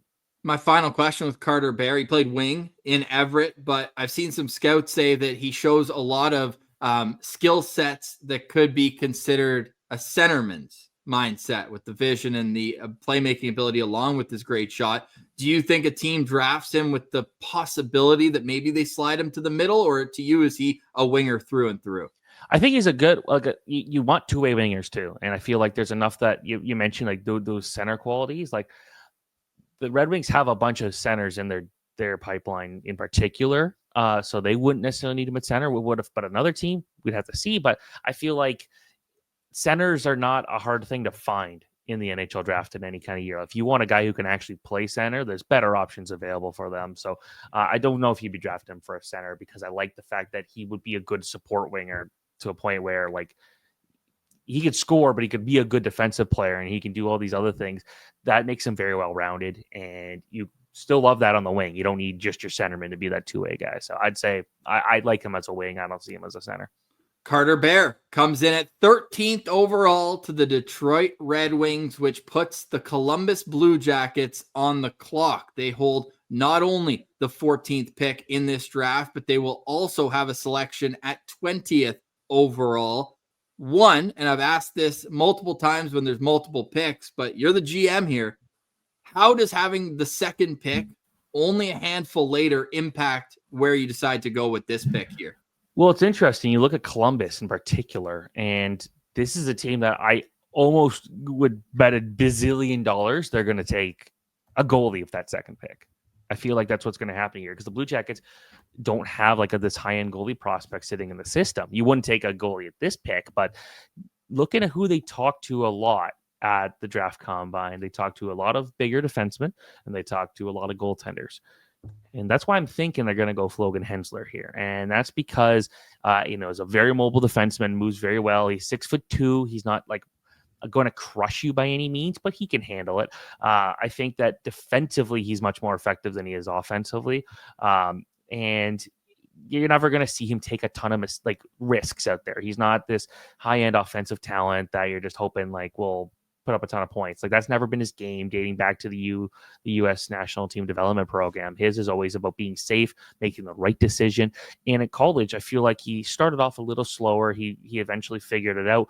And when he learned how to use his bigger frame, that's when he became a lot more effective. And the fact that he can use his size and his skating together to be a very good play killer, that's when it became clear, like, okay, yeah, he's not going to be a top pairing defenseman, but you would love him on your second pair. You would want him to be kind of like a less offensive Noah Hannafin. And I think he's going to be a difficult player to play against. I know I have him lower than some others do in the rankings because he lacks that offensive upside, like between him or like Kashawn Aitchison. Aitchison's got a lot more puck skills, but he's a good, versatile defenseman. His skating is already way above, even a lot of 6 foot, 5'11" players you're going to find in this draft. He's got good hockey sense, doesn't shoot the puck a lot. You look at the offensive totals, that they've never been there, but that's not his game. It's defensively and in transition. That's where he's best. Now, as far as right-hand defensemen go, how do you kind of separate or bring together the big three in Mrtka, Hensler, and Fiddler? Like, how close or how far are those guys to each other? I like Mrtka the most for sure. Like, that's a guy who just really likes to rush the puck. He's got really good offensive instincts. Like, I feel like that's the one thing that's missing out of Hensler's game is the ability to rush the puck up and make plays. And sometimes it gets Mrtka in trouble with some, poor passes, but he's still learning. He's still developing, and I'm not too worried there. Fiddler, I feel like he's more of a shutdown guy in the NHL, so we'll see there. But with Hensler, I feel like he's one of the best actual defenders in this class, and that's, I think, where that comes here. Yeah, he might not do much with the puck. He's a good passer. I'll give him credit for that. He just will get in the offensive zone. He's lost a little bit, but when you look at his own zone, look in the neutral zone, like that's a guy that's always engaged, always involved, shutting guys down, and that's his bread and butter. You're not finding a high-end offensive right-hand guy probably in this draft, but if it came down between Mrtka and Hensler, I'd take Mrtka for sure, 100%. But Hensler is going to be a guy who I think is going to have a good NHL career. Now, Hensler is one of those players, like a lot of young defensemen in their freshman years in the NCAA. It seems like they struggle when they get there, but then they figure it out as the season gets on. Is he the type of player where you got to look at his stats with a bit of a grain of salt, being like, okay, maybe they don't pop out of the page to you, but the scouting reports and watching him later on in the season, you can really see some long-term potential and upside there? Yeah, like I don't think he'll ever put up a ton of points in the NHL, but I feel like the fact that he just knows how to play his role. He's not trying to outplay himself. You'll get some defensemen who are trying to do a bit too much. That's not him. He's a really, really smart defender. Like, he knows how to play to his strengths. He knows what he's good at. He doesn't want to go out there and try and do anything differently. Very versatile in that aspect.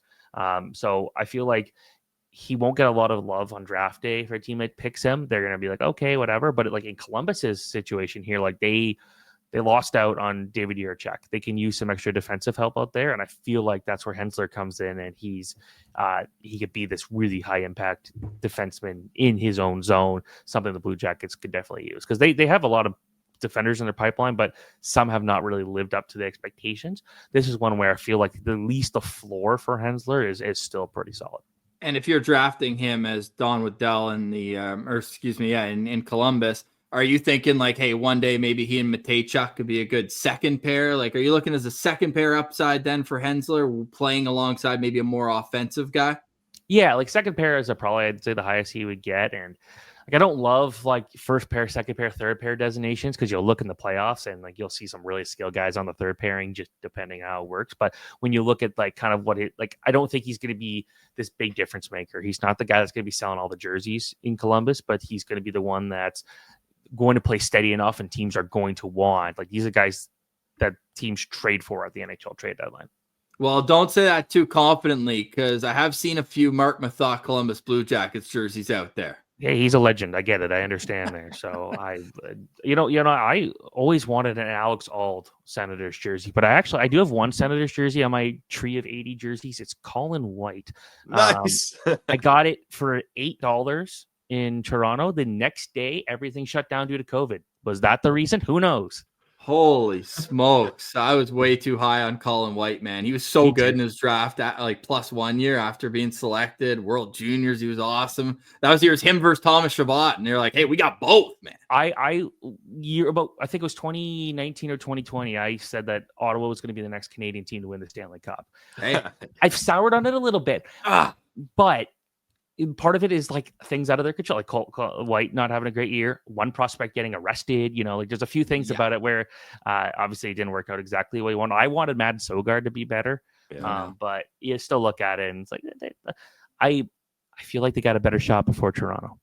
Nice. Oh yeah, we'll clip that. Jokes aside, well, not a joke, but conversation aside, Logan Hensler, and it actually works out well because we got 2 Canadian teams next 3. If you include Jerome's first pick, which will be the Montreal Canadiens' second of back-to-back picks, but we've got Carter Bear going to the Detroit Red Wings and Logan Hensler to the Columbus Blue Jackets. So that in itself is interesting, but to me, the Vancouver Canucks have been the most interesting team in the National Hockey League over the last 12 months. It's a complete sitcom with the amount of drama that we've seen out of that organization, even after the press conference from Jim Rutherford and Patrick Alvey saying, hey, we're on the clock when it comes to Quinn Hughes. We ain't got any other Hugheses, so we might be pooched at the end of the day. But the draft, the great equalizer, before asking you about their pick, is the rumor true that neither Jim Rutherford or Patrick Alvey even went to the scouting combine this year? And if so, why the heck not?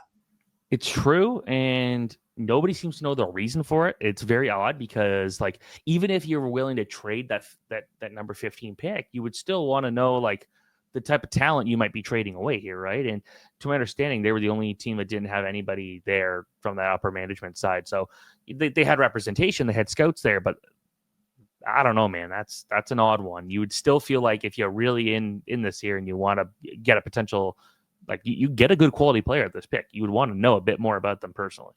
I would think so too. So you've probably seen these prospects more than the Vancouver Canucks organization. Who is your pick if you're drafting at 15th overall? So this is a guy that I tweeted out will be the next Jordan Eberle, be the guy that's going to go to be on all these Team Canada World Junior teams and all these things and going to make a huge difference. And that's because we've seen him do it time after time after time, whether it be the U17s, U18s, the Linka Gretzky. Cole Rushney is a guy there's a reason he keeps moving up the boards. Like I was really high on him early in the year, and I fell a little bit as there's some other guys that kind of just pushed up ahead of him, but I always looked at him and said the ability to dominate the power play, the penalty kill, and be as smart as he is and be as good of a playmaker, that's an attractive option right there. And with Rushney, watching him play with Gavin McKenna, specifically at the Hlinka Gretzky, and watching him play the U17s, like those guys played together and might play together next year in Penn State. They were so good together, but Rushney was the better player every single time. And that's the thing where, he's older, sure, but Gavin McKenna is like the next future superstar. And what stands out about Rushney is he feels like a guy that if he's taken at 15, we're going to look back in 4 or 5 years and say, wow, how did they make this pick? Like, look, kind of like Wyatt Johnson to Dallas. It's like, how did they get a guy this good this late in the first round? And part of it is he's undersized. He's a center, 5'10". He's got some good muscle to him. Like he's not an easy guy to push around. But doing that against junior players is a different story than doing it in the NHL. And that's, I think, what the big question there. Very good on faceoffs. He's always been just dynamite down the middle there. And he plays a good two-way game. So there's a lot to like about him. Like if he was 6'1" and like 192 pounds, he's a top 10 pick. So that's kind of how I look at it here. I'm definitely higher on him than a lot of other people, but I think his playmaking, his ability to affect plays in so many different ways and be useful in the penalty kill is that's a guy I would definitely be liking at this pick. The numbers are outrageous last season with Victoria in the WHL, 92 points in 62 games, a plus 42 in that category. And he followed it up with 25 points in 11 playoff games. I didn't even include that because I thought his World Under 18s were great too, where he had 5 goals and 8 points in 7 games. And now he's moving down to the Midwest with North Dakota, and they stole another Victoria Royal as well with Keaton Verhoff, who's likely going to be a top 10 pick next season. When it comes to his development, did you see after watching him this season that the NCAA with the new rules in place that was a projectable move for him and maybe the best one for his development? For smaller forwards, I like it because you get a chance to bulk up. Like, you're spending like 4 days in the weight room. And Cole Caulfield was a perfect example of what that could do. Cole Caulfield was about as wimpy as it gets, but obviously he knew how to shoot. And obviously he had all that skill. Goes to college. He's not this monster of a physical beast, but he's a lot stronger. And Lane Hudson's another one from Montreal, where a guy that just really benefited from just spending a lot more time focusing on physical strength. I think that's going to be good for Cole Reshny. I think that he's not overly physical at this point, but he can learn to add that element to his game, because we know he can shoot, we know he can pass, we know he can win faceoffs. When you get drafted, it's not about trying to maximize your overall offensive output. It's to try and get better at different elements of the game. And that's where I think getting stronger and in college is a perfect spot for him. So I really like that. And get ready for Keaton Verhoff, man. He's good. That's a guy who was I think it was when he was 12 years old. That's when he switched from playing goalie to defense. Like, you hear about guys going from forward to defense, never goalie to defense. So he's only had like 4 or 5 years of playing the position that he plays, and he might still be a top 2 pick in the draft next year. So he's pretty interesting. He's big, he's strong. His skating's not 100% there yet, but I know he's working on it this summer. He's not still wearing goalie skates, because that would be an easy fix. No, I'm just starting playing inline hockey now, and I know a lot of I tried playing goalie with player wheels, and my God, it's hard. So I just picked up some goalie wheels like 2 days ago, and they're much smaller and much better. Is Christian Verhoff an elite shot blocker? He could be. I would hope so. He better be. I'd hope so. Hey, maybe that's why he didn't play goalie anymore, though. I'll say he told me he said he was bored playing goalie, and it's interesting. But you're looking at some of the teams he played with that would go on and win games where he'd face 3 or 4 shots, and he said that he wanted to have more. He wanted to have a bigger impact in the game. Last I checked, goalies typically have the biggest impact in the game. But what do I know? Well, funny that you say that, because the guy who sticks right in the background there, Ray Emery. The story about him is when he played for junior A teams, they were awful. Yeah, the Dunnville Terriers, shout out to Dunnville, 3 wins in 22 games, but he said he was facing like 80 shots a game, and that was one of the biggest reasons for his development. So if you're a goalie at that age, you almost want to be on a bad team. Yeah. Well, you look at, I swear I've been talking about this dude everywhere recently, but Mikhail Yegorov, a goalie that got drafted last year by the New Jersey Devils. He was facing like 40 shots a game at minimum when he was playing with Omaha last year. He had like 8 wins, 43 games. Like, he was getting absolutely slaughtered, but it really prepared him to go to college, where he instantly was one of the best goalies in college. Only played 18 games, but he took over Boston University's #1 job. He went from being on like the worst team in the USHL to playing for a national title a few months later. Like, that's very interesting situation where a lot of shots were better. And in my last hockey game, I'm glad they take credit or take account of shots. Lost 1-0, but the shots were 47-3. Ooh. Whoa! I will take that, but I would prefer some defense too. Yeah, that's fair. Well, the Sens went that route. If you want a goalie that gets a lot of shots, draft a goalie that plays for Team Kazakhstan in Vladimir Nikitin. That guy saw a lot of shots at the international level. You don't have to draft me. I guess I'm not draft eligible, but I could be a free agent signing.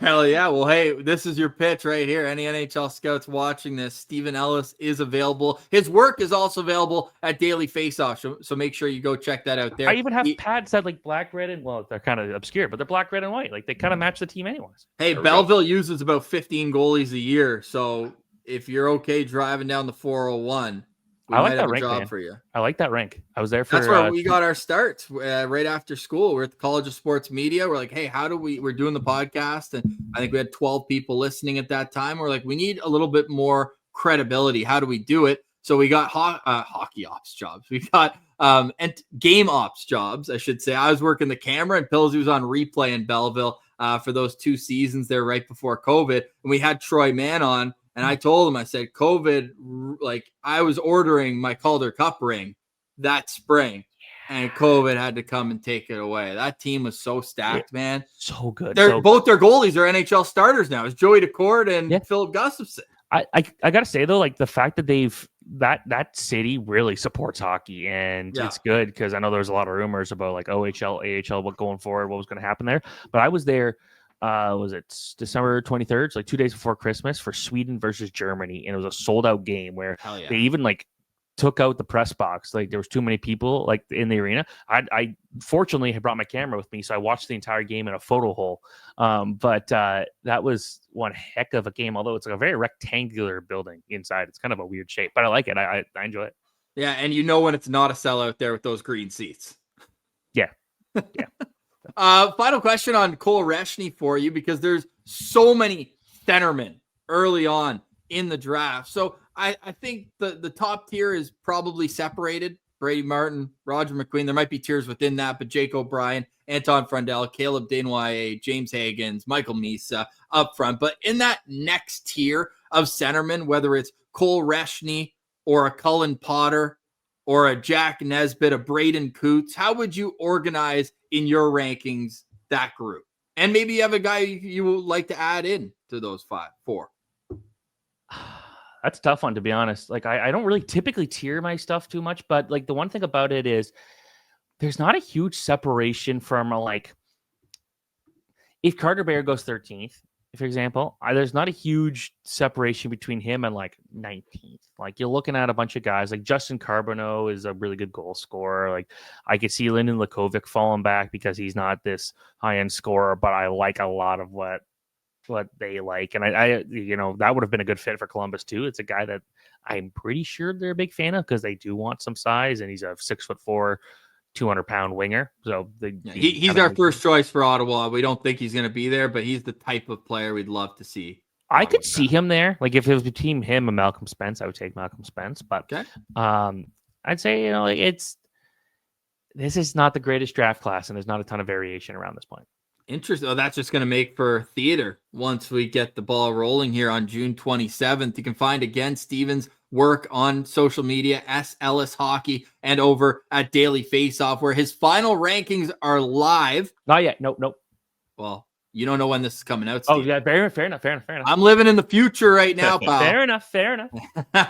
So it's just out now over at Daily Faceoff. Now available. Get it while it is piping red hot. Cole Reshny, the pick at 15 for the Vancouver Canucks, which brings us to another very interesting situation. The Montreal Canadiens, I almost feel bad as a Senators fan doing these pre-draft prospect profiles because they keep taking my favorites over and over again.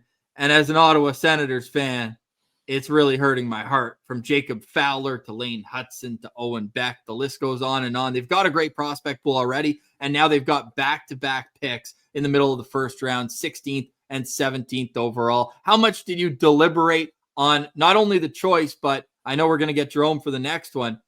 My first question, and this will kind of tease into the pick, if you have two in a row, how do you decide which one you select first? You go alphabetical order, or do you make sure that the one guy knows we like you more than the other? I think you pick the one that the fan base will get the most excited about. There you go. And that's why you would take a guy from Quebec. And that's not why I have Justin Carbonneau going to Montreal. I actually just feel like it's a perfect fit where there's a good argument that he could go as high as 8. As high as 9, I think. You look at the numbers, 46 goals. Like, he can score. And yeah, the Q might not be the most dangerous hockey league in the world, but the fact that he put up 46 goals in 62 games, like, that's quite something. Yeah, he's an 06, late 06. So he's had a bit more extra development time, but you're still looking at a guy who's got so much upside as an offensive weapon here. Like, he's probably got the best hands of anybody in this draft class. He's got one of the best shots in terms of pure offense. He's got one. He's just dynamite there. Where things fall off a little bit is his defensive game. Like, he's not an all-around threat, but I don't think that's what you're drafting him for. You're drafting him to, okay, let's say for Montreal, like Patrick Laine is not doing it what you need him. Like, yeah, he was basically free and he's good there, but on his next contract, you're probably not bringing him back for a similar price. So how do you replace that? Well, Justin Carbonneau's got the shots. He's got the ability to be this really scary winger. And that's the thing where the Canadians, they drafted a lot of really good defensemen. They could probably use some center depth. I just don't know if, this is the pick you'd use that center depth on. I think you go out there and just try and get the best offensive player you possibly can. And that's where you're getting Justin Carbonneau. And like the way he scores goals, it's just like, it feels like it's a highlight reel move almost every night. And he's a good skater, great shot, one of the best puck handlers. His hockey sense is pretty solid too. Like he doesn't give away the puck a lot. Physically, he falls off a bit. Defensively, he falls off a bit. But absolutely top 6 upside, and I think Canadians fans will love this pick, and not just because he's French.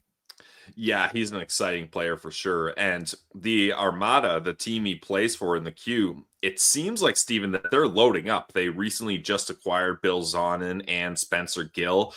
Is adding more top-end players, is that going to elevate Carbonneau's game, or is that somewhere where you might see, okay, maybe if he's not the guy anymore, you might see a point reduction, but he could round out the rest of his game? Or how do you see that affecting his development? Yeah, like this is a good opportunity for him to go out there and try to work on that all-around game. And, you know, they've got some good young guys coming through the system. They've drafted well. So, like, there's that, plus obviously some of the experienced help.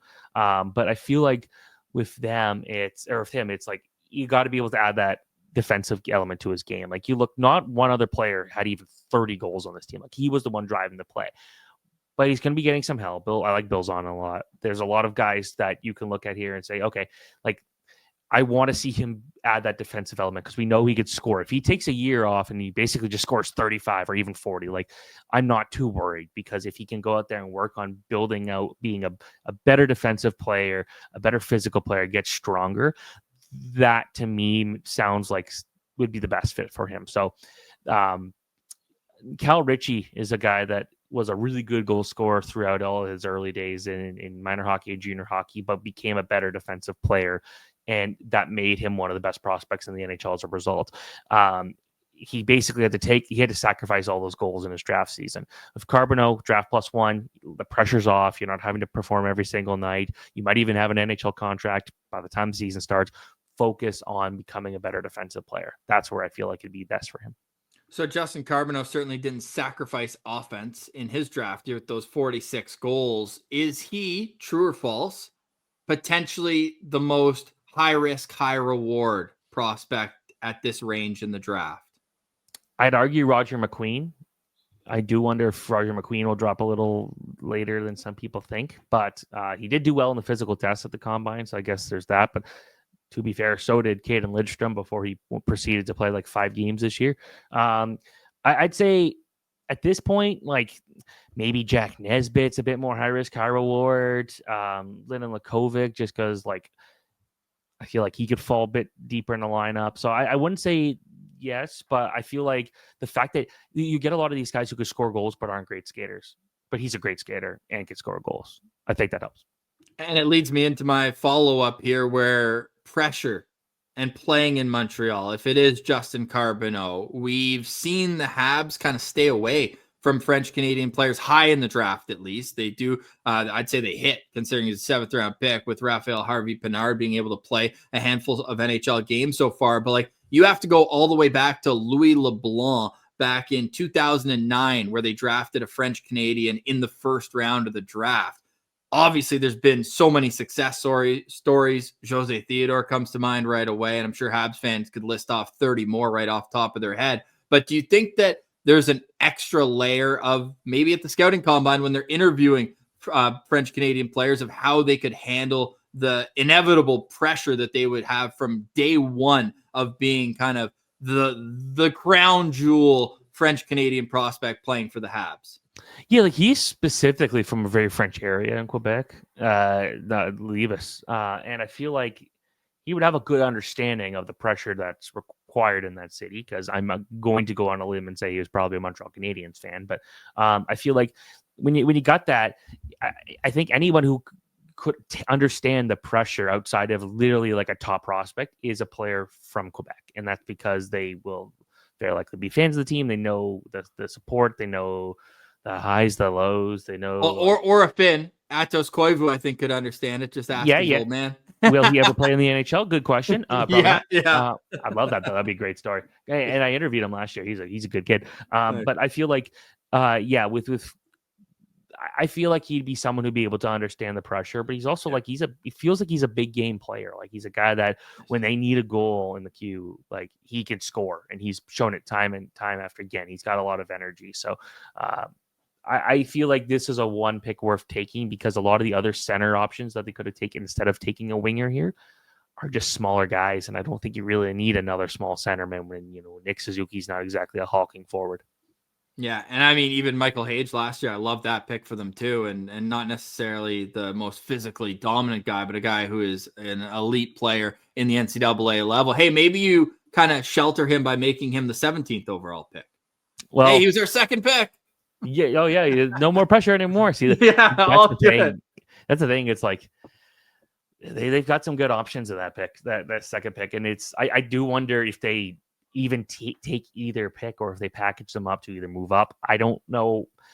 It's always talked about like, oh, can we move up? Can we move down? That literally never happens, like ever whatsoever. Yeah. So it's easier said than done because the value the teams have put on their picks higher up. Oh, you want a specific guy? Well, let's pay up then. It's kind of like the offer sheets. Like, yeah, we did have 2 offer sheets last year, but it's like offer sheets pretty much never happened, but it got talked about on social media as if it was like literally an annual occurrence. And that's what it feels like with the trade deadlines, like, or the draft. It's like realistically, you got trading down 3 picks. Like the team that's trading up it's not really worth it for them in a lot of cases. So it's like, I don't see it happening. But if any team wants to do it, like Montreal kind of makes sense. Yeah, with what they've got going on right now. Steven, your picks are in. And you've got Carter Bear going 13th overall to the Detroit Red Wings, Logan Hensler to the Columbus Blue Jackets, Cole Reshny to the Vancouver Canucks, and Justin Carbonneau to the Montreal Canadiens. With that said, as we hand it over to Jerome Berube for picks 17 to 21, who are your best players available on the board? Oh, I got to go with Kashan Aitchison, who just wants to go out there and absolutely murder guys. I think that's going to be a lot of fun to watch him play. Cameron Reed, a really good high skating defenseman who I think should not wait a long time.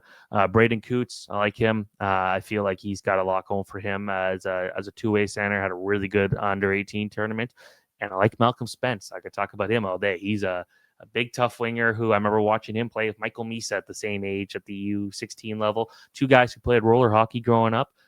Fun fact. And Spence, just, a really smart player that teams absolutely hate playing against. So I like him a lot.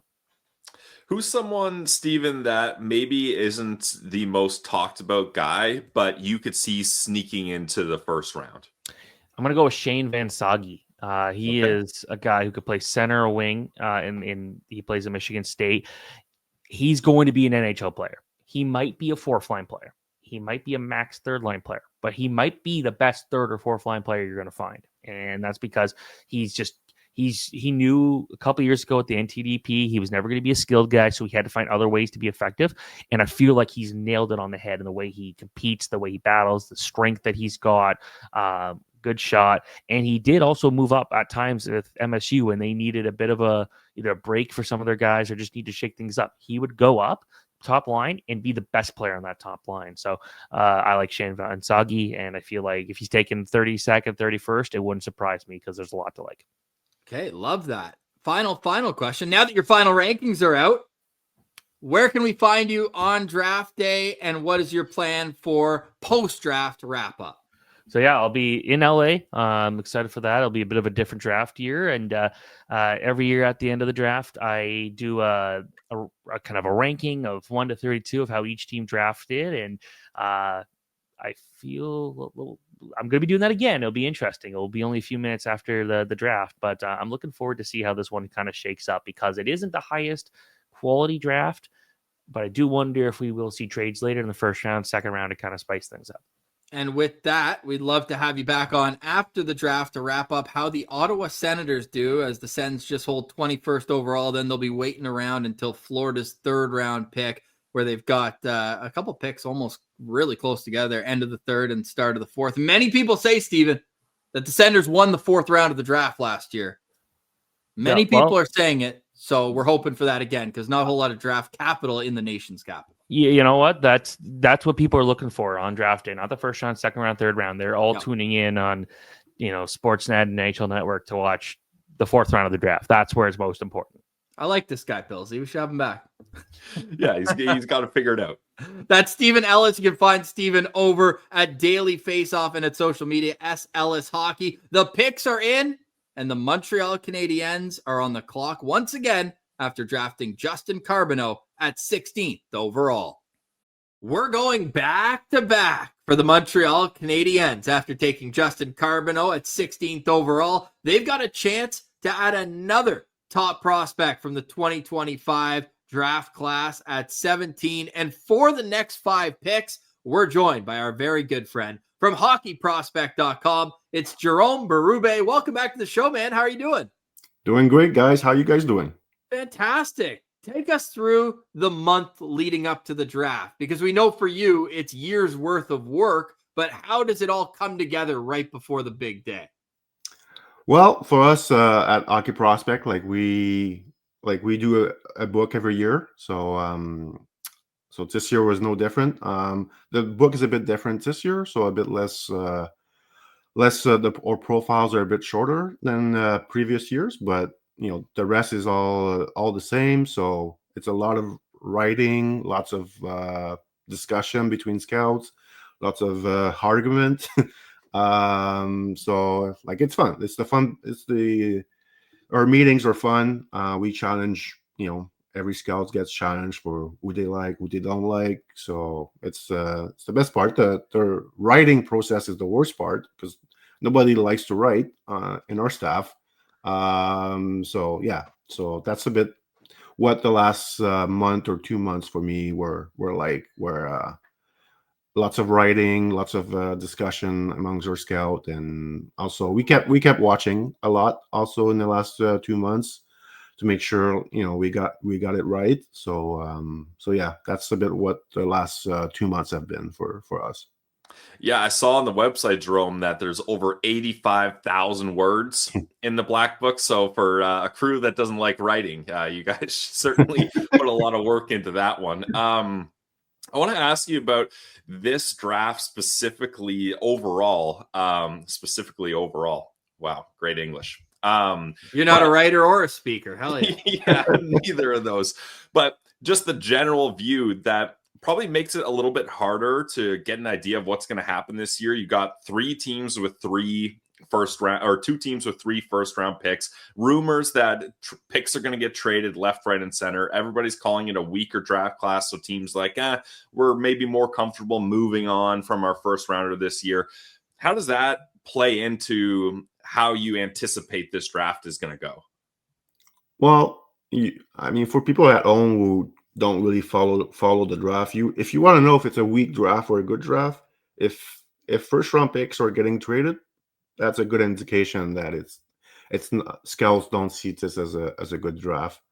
Me personally, it was not a very enjoyable draft this year. I felt like it's not an awful draft, but it's also not like a really strong draft either. A lot of even players in the top 10, they still have question mark next to their name. So that's usually not a good sign. Some guys that just not put everything together, and you're kind of betting they will. And sometimes you like a player a lot, and then there's one quality they're missing that might, screw him at the NHL level. So that's scouting is art. That's my favorite quote to say is like, scouting is hard. People think what's harder, scouting or writing? Writing. That's awesome. But my second language, even harder. But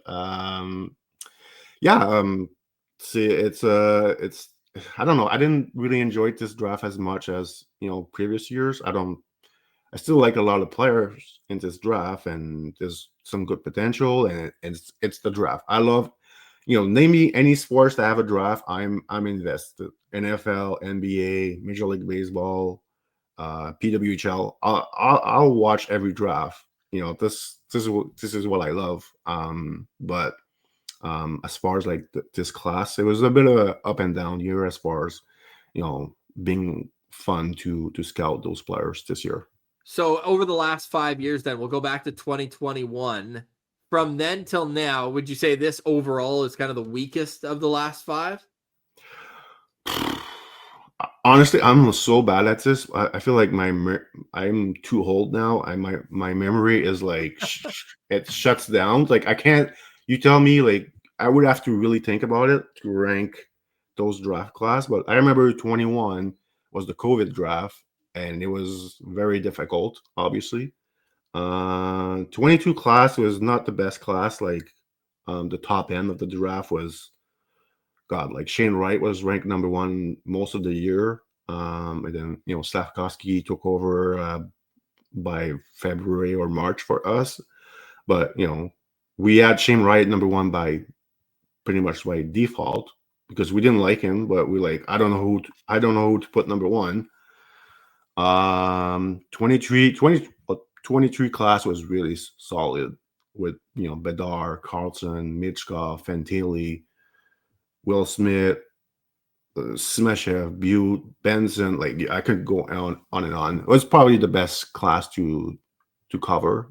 And last year, 24 class was a bit difficult because Lindstrom was a guy we really liked, but he had the injury, so we took a gamble with him. Probably regret it a bit right now. But overall was an interesting class last year. So I would say probably the 22 draft probably is the weaker class, I would say, for the past 5 years with this year. Well, a lot of teams still hoping to add not only their prospect pool, but the future success of the organization. And we are at the exact halfway mark of our 2025 mock draft. And out of the top 16 picks, is there one player here that you're just shocked is already off the board? Not really. Like I feel like I think I sent you a DM at maybe a few weeks ago. I said like every rankings I see, I feel like it's the same top 14 players everywhere. So it's the same thing with this year. Like I feel like the top 14 is exactly the same player pretty much everyone has in the top 14. So yeah, no, not really. Like I know people love Carbono. Reshny is a big riser from the second half. Ensler is a guy who is pretty safe prospect. So I know some people sometimes don't really like those very safe prospect. So I don't know. Not really anyone is a big surprise here in the top 16 for me. Did that make things easier or more difficult for you to make your selections through 17 to 21, seeing the draft kind of line up the way you thought it would?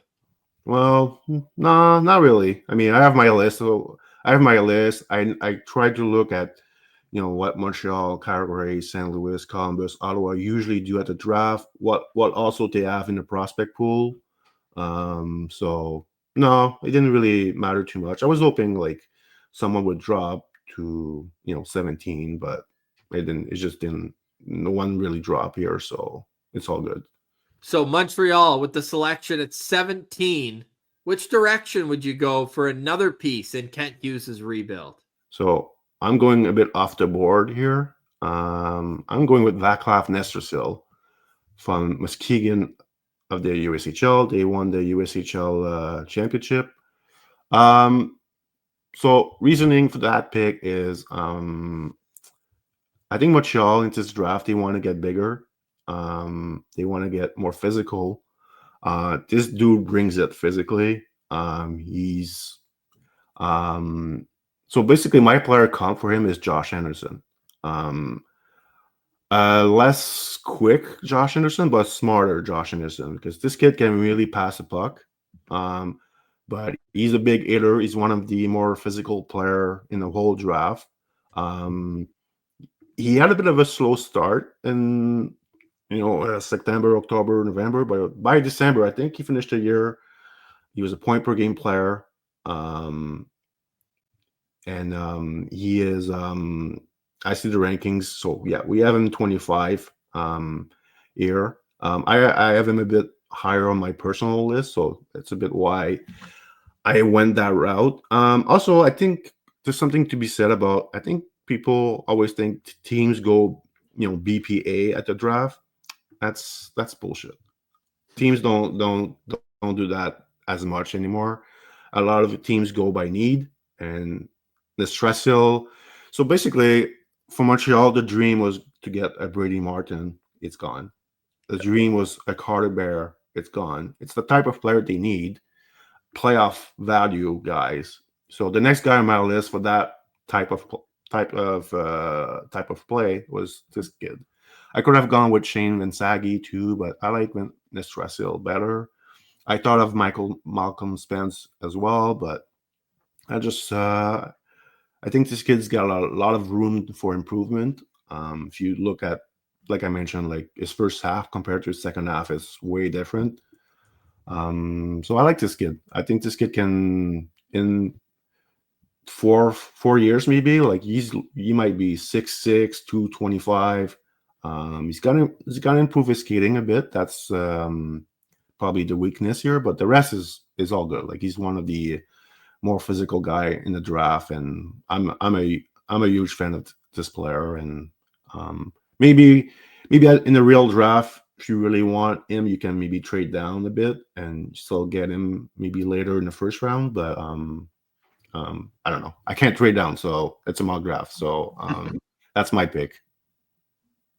Yeah, we had him ranked lower in our ranking. I believe we had him in the 40s, but this is a guy that I still really liked. And if you're a team like Montreal, like you said, that they already have a prospect pipeline full of skill and talent and offense, and you want to get bigger and get a different type of player, I think he makes sense here.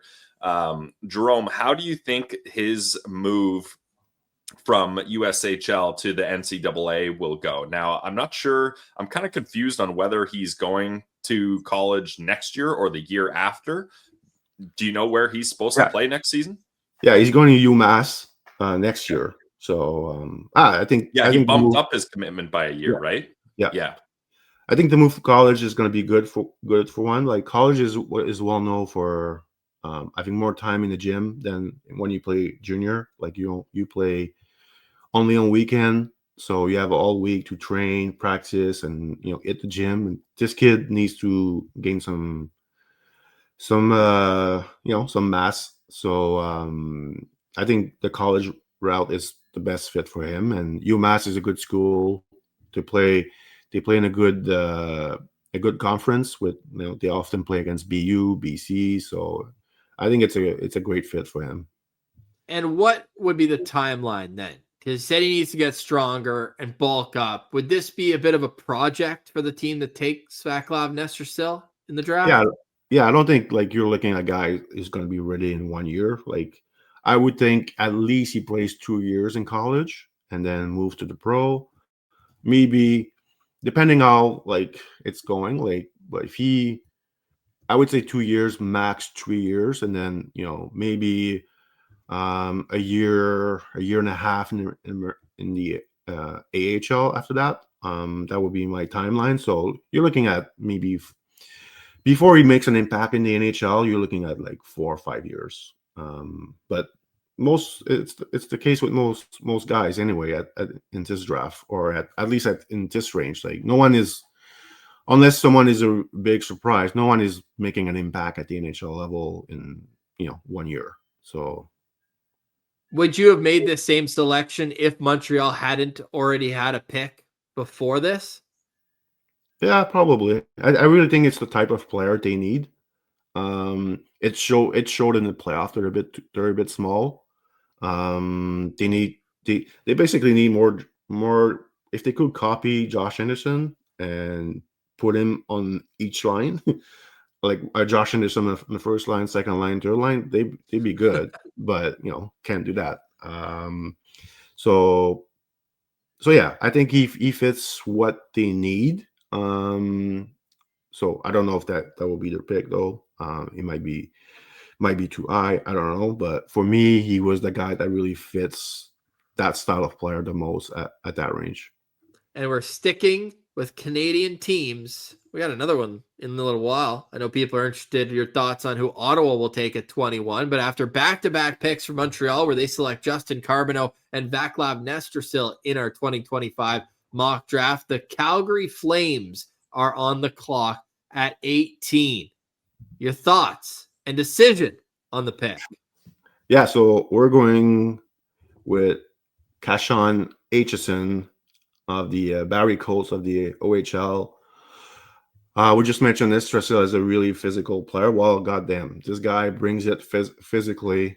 Nasty. Like, everyone I've seen some of his hits this year, some of his fights. So another guy that will have like real playoff value. But I think the more underrated part of his game is he actually knows what he's doing offensively. Like, he had some really, look at those stats. Like, I did not predict him to score 26 goals this year. Yeah.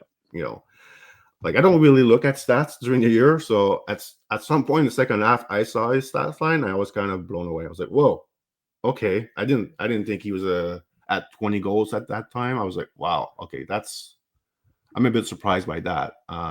But yeah, his offensive game is a bit underrated. He's got a good shot.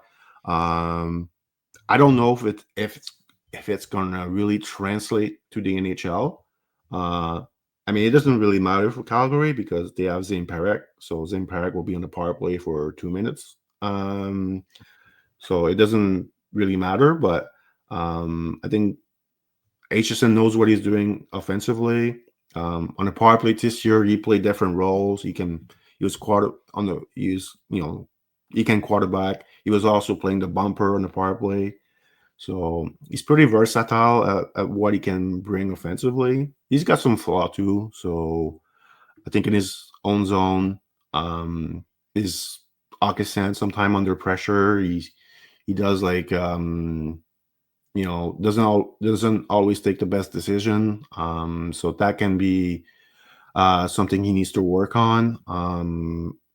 I'd like to see him improve his skating a bit, be more explosive. Basically, I wish he was better defensively and not as good offensively. I think that would project him, better at the NHL level. So there's some risk here with that pick. Because of that, I wish he was, a better defensive player. And then the offense doesn't really matter, honestly. Like, if I'm Calgary, obviously, because Zane Parekh will be their guy offensively from the back end. So yeah, he's got some things to improve, but he's got some real playoff value to his game, and I think that pick at 18 makes sense for the Flames. Maybe it's just the Calgary Flames logo that I'm seeing here, Jerome, but tell me if I'm way off with this. Would Dion Phaneuf be a similar type player, comparable? Like, I feel like they've got that physicality. They're not a pure offensive defenseman, but they've got a big booming shot and were able to put up points in junior and beyond in the NHL. Dion Phaneuf had decent points. Is that a comparable you could see here? Yeah, a little bit. I mean, I don't think he's going to be as good as Phaneuf, but there's some, you have to remember, like, Phaneuf, as good as he was, there was still some, decision-making issue at times with him in his own zone. So I think he had more talent, like overall talent, than Aitchison. A bit bigger. He was a better skater also. So, but I get what you're saying with that player comp here. So with Aitchison, he's one of the oldest players in the draft, September 2006 birthday. Do you think that makes him closer to NHL ready, or is it still going to be a long development path for him to figure out that defensive side of the game before he can make the jump to the NHL? Yeah, he's got a lot of work to do in the next few years. So I don't see him being like NHL ready next year or the year after. I think he's going to need like an extra year. Don't know what his plan are for next year. Like, is he going back OHL, going college? I don't know. But after that, he would, like, as a 06, he would be eligible for the American Hockey League, so he could play in the AHL as soon as the 26-27 season. So I think he would need like a couple of seasons in the AHL before being ready. Would he be the Calgary Flames' second best prospect right off the bat if he does get picked here after St. Mrtka, obviously? Good question. I would have to see the Flames. Like they've got Matt Vey, is it Gradine from Muskegon last season? They got Samuel Honzek in their system. That's pretty much it. Yeah, I probably think Andrew Basha was a good pick in the second round last year. 100%. I'd probably say he'd be probably after Honzek. Gridin, he'd probably be ahead of Gridin. Okay. Yeah, and Basha, I like Basha last year, but he didn't play much this year because of his injury. So I think he's a bit lower on my if I was going to rank the Flames prospect here. Yeah, feels like a Calgary Flames type pick, and it just feels to me like it would fit. I don't know, like Pillsy, if it's just the history of the Flames or hard-nosed hockey, but I love that pick there. Kashawn Aitchison goes at number 18 to the Calgary Flames, which brings up the St. Louis Blues, whose miraculous second half of the season pushed them into a playoff spot. Their scouts were probably scouting the top 5, top 10 players in this draft at the start of the year, and then they go on that heck of a run. They end up with the 19th overall selection. Who's your pick here for the St. Louis Blues, and why? So I'm going with Lyndon Lakovic from Moose Jaw of the WHL. Okay, reasoning for that pick. This player is really talented. Like if everything goes well for him, and if he fixed some of his issue, you could look back at this draft and you're like, why was this kid available at 19? Like, it makes no sense because he could be a top 10 pick in the redraft in 5 years. Super talented, big. The issue is that he doesn't play big. He's 6'4", but he plays like he's 5'10". Really good skater, really good playmaker. He's got a good shot, but he doesn't use it enough. But it's the big issue is to compete. He's that's I mean, one quote I heard is like, well, he has 4 penalty minutes this year, and he's 6'4", and that's 2 penalty, and 1 penalty was for playing with a broken stick. So, so yeah, but I think the Blues took they made a similar pick back in 2021 with Zachary Bolduc, who was really talented, a guy who could really shoot the puck, can really skate, but was soft, was passive, didn't really hit anyone.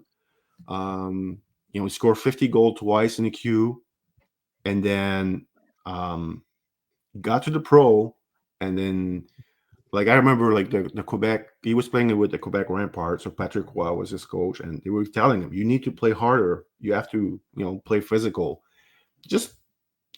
He did it sometime in the queue, but most of the time he just didn't do it. He got to the pro, completely changed. Like he was one of the hit leader in the NHL this year for rookies. So complete 180 by him at the NHL level. So I think maybe the Blues will think we can do the same thing with Lakovic here. So I think they'll bet with their development team, play him in the American Hockey League as soon as 26-27 because he's a late 06. They can get him into like their program and maybe change a bit, turn that switch for him. It doesn't happen often. Really, like 95% of the time, kids, if they play a certain way in junior and they don't compete, they don't play hard, usually they don't change at the NHL level. But maybe there's a 5% chance of this happening sometime. We saw it with Zachary Bolduc, and I think the Blues might take the gamble here with Lakovic that he can, turn that switch and play a more mean game at the pro level. If he does, it's going to be a heck of a pick at 19 for the Blues. Now, is this the type of player, Jerome, that maybe everybody just needs to forget the 6'4", 200-pound frame and try to stop visualizing him as a physical power forward and just accept him for the skill and the ability that he does have? Because like you said, this is a guy later on in a redraft where you could be like, how is this guy available in the teens? His skill is amazing. So is that something that scouts just need to be like, okay, we get that he's not where we want him to be physically in his game, but the rest of the package is solid? I mean, it's not going to stop him from playing. Yeah, he's going to play in the NHL. Like, there's a ton of guys like him who had the size but didn't really play up to that size. Like, Benoit Pouliot, remember him? Guillaume Latendresse, remember him? Like, I could go on and on with guys that they end up playing in the NHL, but they didn't reach their full potential. So, you want Lakovic to start really competing, be more mean on the ice, and then if he does that, like, he's going to look like a top 10 pick. But we don't know if he's going to do that. That's a bit of the gamble here that the Blues could make with that pick here. So 58 points in 47 games for Lakovic, but he was on the worst team in the Western Hockey League. Is it harder to evaluate top players when they play with not much other talent? Yes, of course. It's tough. I mean, he played with Braden Yager at the start of the year, then he got traded. Yeah, he didn't have much help with Moose Jaw. It's a bit tough to watch Moose Jaw this year because they didn't win. They did not win many games this year. So yeah, it's a challenge scouting a player who plays on a bad team. But you can notice some stuff when you watch a player on a bad teams. Like, does he quit? Does he, I remember Craig Button used to say, like, I like player that play with no scoreboard. Like, whether it's you down 5-0, do you still play hard? Yes, it's a challenge, but you can learn a lot from a player when they play in bad situation, because guess what? Making it to the NHL is going to be really hard. So get ready to work, because NHL is the best league in the world. So with that, it makes sense to the St. Louis Blues to go forward after the first 3 picks they made last year. A first with Adam Jiricek, and then 2 second-round picks. They used all on defensemen. They do still have some forwards, though, with Dalibor Dvorsky, Otto Stenberg, Jimmy Snuggerud, and the aforementioned Zachary Bolduc, who Bolduc and Snuggerud, big parts of the team down the stretch after Snuggerud turned pro and was in the lineup throughout the postseason in their series against the Winnipeg Jets. So I like the pick there. I was kind of hoping he would fall to Ottawa at 21. I've heard they like him a lot, but we'll see where Lyndon Lakovic ends up after his season in Moose Jaw. Is the expectation, do you know if he'll be back there next season? I did not hear anything about So interesting. Now you got to ask about almost every player. Yeah, I didn't hear anything about college, but yeah, that's the new reality that we have here. Kids are, if they want to go to college, they can. Some won't. Like I know Carter Bear said he's going back. Cameron Reed said he's going back, but who knows? Yeah. Well, we'll see. We'll also see who the Columbus Blue Jackets take. This is Columbus's second pick. They drafted in our version of our NHL Mock Draft Logan Hensler with their first of 2 picks. Did that impact your decision where you went here at 20th overall? Not one bit. So do I make my selection here? Absolutely. Drum roll. Let's go. My pick is Riker Lee from Madison of the USHL Rookie of the Year, and one of the more underrated player in this draft class. Super talented, one-on-one skill as good as anyone in the draft, I would say. Really, like his hands are fantastic. Can really shoot the puck. He's smart. Makes player around him better. He's going to Michigan State next year. That's going to be really good for him. Really likes his player. The drawback for him, I think that's why he's maybe not ranked high on some lists, is the skating. The skating is the drawback. But if you look at how he was skating in September, October, and how he finished the year, there's some improvement there. And that's a bit of the bet we're making by ranking him 15. We think the skating will be fine. We might regret it because we have done that in the past with Brink, who played in Philly. We rank him really high. We thought he was super smart, super talented, but the skating was, a drawback. So we do it again with Riker Lee.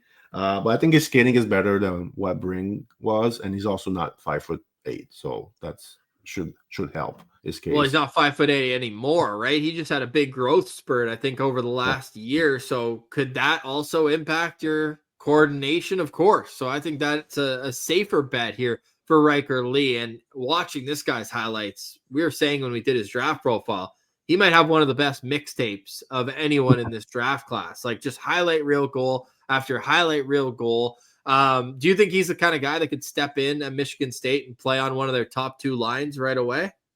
Yeah, for sure. Like I mean, I don't know what the roster looks like for next year. I know Caden Lindstrom will be there. I think, as far as I know, I think Isaac Howard will be back for one more season. So, I mean, they're going to be packed. I mean, they look like a contender to be the best team in college hockey next year. Who knows? Maybe Gavin McKenna goes there. We never know. Well, it looks like they're, it's either Michigan State, or Penn State for McKenna. So obviously, maybe he doesn't play. Maybe Riker Lee doesn't play on the top six right away, depending what the roster looks like next season for them. But I think overall, there's too much talent with that player. Like I think at this point in the draft, like you have to go with talent. There's not many guys at that range that you're like, oh yeah, that's a top six forward. Like there's not many of them. Like I picked Nestrasil at 17 for Montreal. Like I don't know if Nestrasil is a top six forward. Like he might be, but the safe projection is a third line player. There's no issue here with Riker Lee. He's a top six projection player. So I think he makes a lot of sense here for Columbus. Yeah, the offensive skill is undeniable with Riker Lee. He's absolutely nasty. But do you think maybe his lack of defensive play will hinder him? Or is it one of those things where it's like, well, he's so good offensively, that's going to make up for what he lacks defensively? Yeah, I don't have much issue with his defensive game. Like, I mean, is he going to kill penalty at the NHL level? No. Is he going to win us? Is he the next Patrice Bergeron? No, but he's going to be fine. He's one of the smartest player in the whole draft. So I think he's more than fine away from the puck. How would you view the Columbus Blue Jackets draft if they leave with Logan Hensler and Riker Lee? I think it's really good. I mean, I mentioned Logan Hensler. I think he's more of a safe pick, but there's some people actually think he's first pairing potential. I'm not there, but one of my colleagues at EliteProspects is adamant he's a first pairing defenseman potential. So we'll see. I think he's more of a guy who can be a number 4D, play, in the season, gets you 18, 20 minutes per game. He plays, you don't have to worry too much about him. Like he's going to defend well. He's going to move the puck. He's not going to give you a ton of offense, I think. Like I was saying when the pick was made by Stephen Ellis, I said, like, could he be a pair with Denton Mateychuk down the road? Yeah, perfect. Yeah. That's a perfect combo here. Yeah. Who would you rather, Logan Hensler or David Jiricek, who they obviously had to trade mid-season to Minnesota? Things are not going that smooth for David Jiricek the last few years, so I would say probably Logan Hensler. Okay. Yeah. I mean, I was we were pretty high on Jiricek, but ever since his draft year, it's been God. Like, We're gonna figure it out here or what? Yeah, struggle at the American Hockey League level, and we were a bit worried about his skating, but we're like, man, he's got everything else, but it looks like the skating is more of an issue that we thought. Well, this Riker Lee pick was the Minnesota Wild's original pick that they got for David Jiricek. So they go forward here, but they do replace the right shot defenseman aspect of David Jiricek earlier in this draft with their own pick there at 14th overall. So the Columbus Blue Jackets have made their pick at 20th. And Pilsy, I'm going to you with this one because at Locked On Senators, we've been doing our draft profiles where we take the average from a number of scouts, and we have counted down from 50. And with that said, we are moving along to our list of best available players on the board right now. Pilsy, which of these players would you be sitting a little bit closer, leaned into the TV, saying, "Hey, Donnie Boyd, hey, Steady Stevie, let's go up there and make this pick at 21." Well, I'm a big Blake Fiddler fan. I just think he would fit into this prospect pool so nicely. I love Ben Kindle. Ben Kindle's probably my top choice, and I'm a big fan of Malcolm Spence and Braden Coots. So I think really, Ross, the only guy I wouldn't really pick for the Sens is Cameron Reed. Not anything against him. I think he's a great player, but not the style or type of guy the Sens should be targeting, in my opinion. But if any of these four are available for the Ottawa Senators here, I would certainly be interested in them. What are your thoughts on these players here that we have up on the board before you make your pick at 21, Jerome? I mean, I don't think Coots would be. I think he'd be a good pick. I mean, I don't see a way that Coots does not play in the NHL. I mean, he might just be a third line center, but he plays. He's got a good compete. He's captain of his team at 17. Doesn't really happen too often. He's got a good shot. He skates well. Like, there's a lot to like here. I just, if you're okay with drafting a third line center at this spot, I mean, he's your guy. I don't see the upside to be more than that. I wish the playmaking was better. Like, it's fine, but if his playmaking was better, you actually could make a case that he could be a number 2 center. But I didn't see that part of his game this year. I think the third line center projection is probably the safest one here. Malcolm Spence, nothing bad really to say about him. He's one of the best defensive player in the draft. Good athlete. I just think offensively he's a bit limited. So like Coots, I think he's more of a third line player. Could he be a middle 6? Maybe. But I didn't think his offense really improved that much in junior in his since last year. So, but I think he'd be a good pick here. Cameron Reed. We're not really high on Cameron Reed. I mean, he's not in our top 32. So, really, really, really, really good skater. But he's about 5'11", 6 foot. Nothing. I don't think his offense will translate to the NHL. And defensively, it's fine, but he's not. It's tough to project him as a shutdown guy. I think there's some offensively, some hockey sense lacking in the old zone, but he can move puck. Transition is really good with his skating, his first pass, but once in the old zone, I think it's a bit limited, and I don't think it projects as well. So, like, he might end up being a third pairing defenseman at the NHL level. And me personally, like, depending how your defense is, your group of defensemen is at the NHL level, I prefer having just big guys on the back end. Smaller guys, they need to be special for me. And other than the skating, I don't see anything special with this player.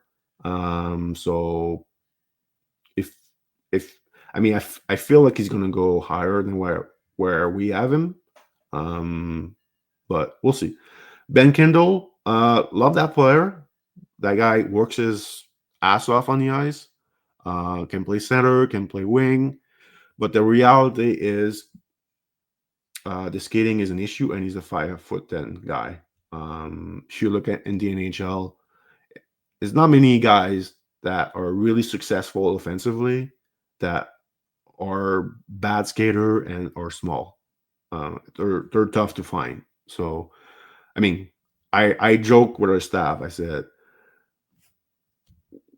we're like being hard on this kid and watch him become the next Claude Giroux because Claude Giroux is like small, can't skate, but he is. He's got the brain. I made that comparison before. I'm really glad you agree with that. So I mean, it's an extreme, comparison here, but like maybe at Giroux, Ottawa Senators Giroux, not the 100-point guy in the NHL, but a guy who he's never gonna beat you with speed, but he's so smart that he is able to make his teammates better.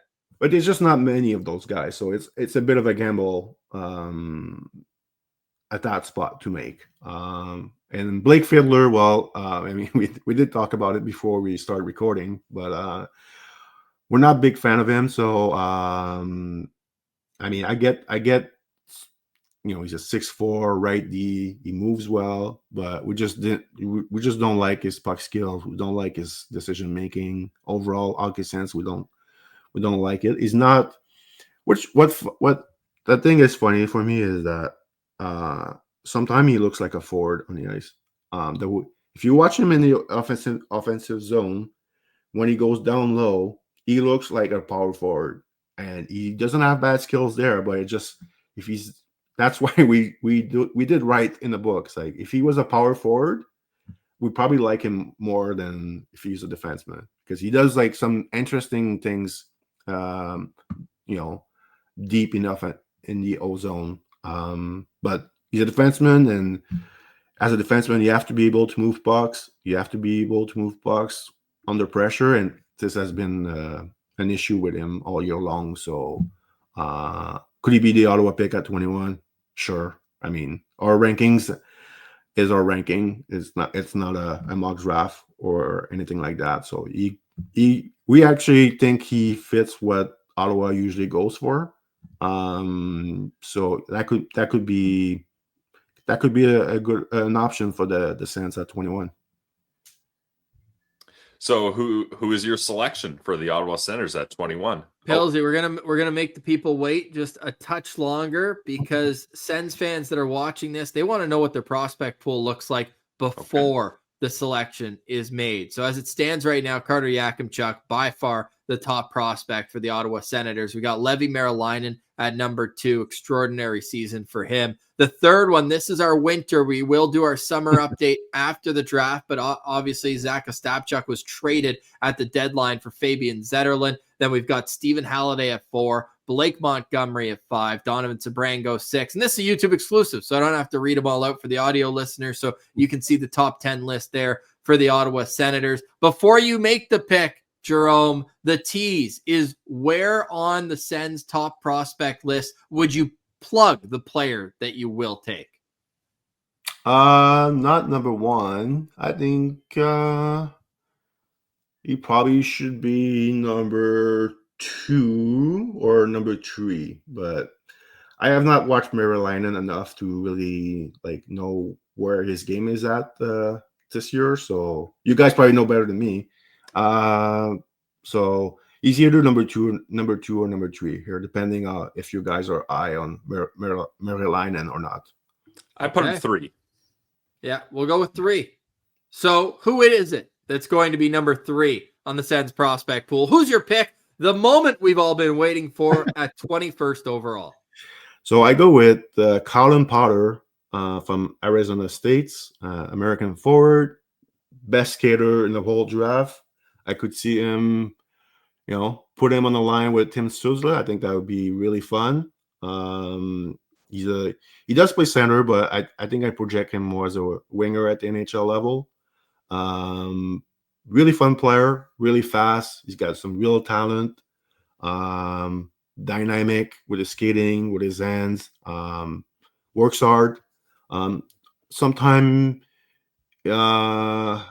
he does play a bit too risky on the ice. Like he will turn some puck over and try too many plays that are very low percentage. But that's just part of being a 17 years old player in college hockey. Like I think he was the youngest player in college hockey. Yeah, him or Boumediene are like the two 17 years old playing college hockey, and that's hard. And that's really hard on scouts too, because he's 17. He's playing against guys who are 22, 23, 24 years old.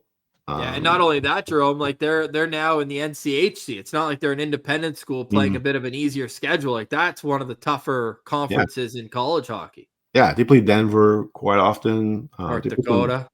They play some good teams. So, I mean, if you look at his stats, you're probably not super impressed, but that's a true 17 years old freshman and playing against really good college team. That's impressive for me. And for sure he's gonna improve his stats line next year with a full year of experience that he got this year. So I think he fits the sense. Like I think he brings speed, he brings compete level, and I look at the Ottawa, what they need. I think they need a bit more, more guys that can really contribute offensively. Claude Giroux will not be there forever. So they need guys to support the Ketchuk and the Stützle.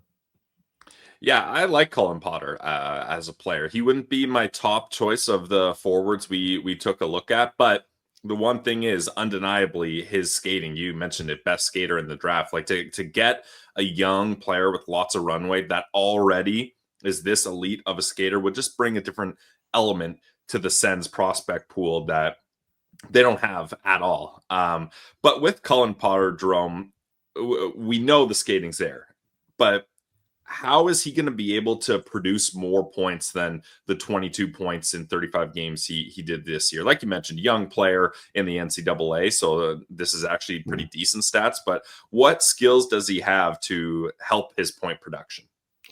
Well, first thing, like he's going to get stronger physically. He was losing, some battles, like the 50-50 battles. Like it's hard for a freshman who's 17 years old to, win a lot of 50-50 battles against, guys that are 22, 20. Yeah. So next year he's going to be stronger. I mean, hopefully that would be the goal here. And he's in college. They do spend a lot of time in the gym. So that's one thing. So like last year he was successful because he was faster than everyone.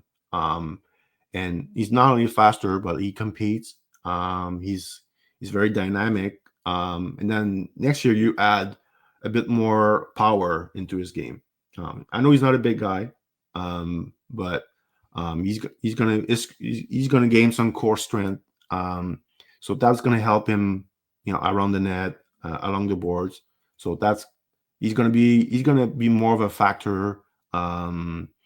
With we know he can play the open ice game, right?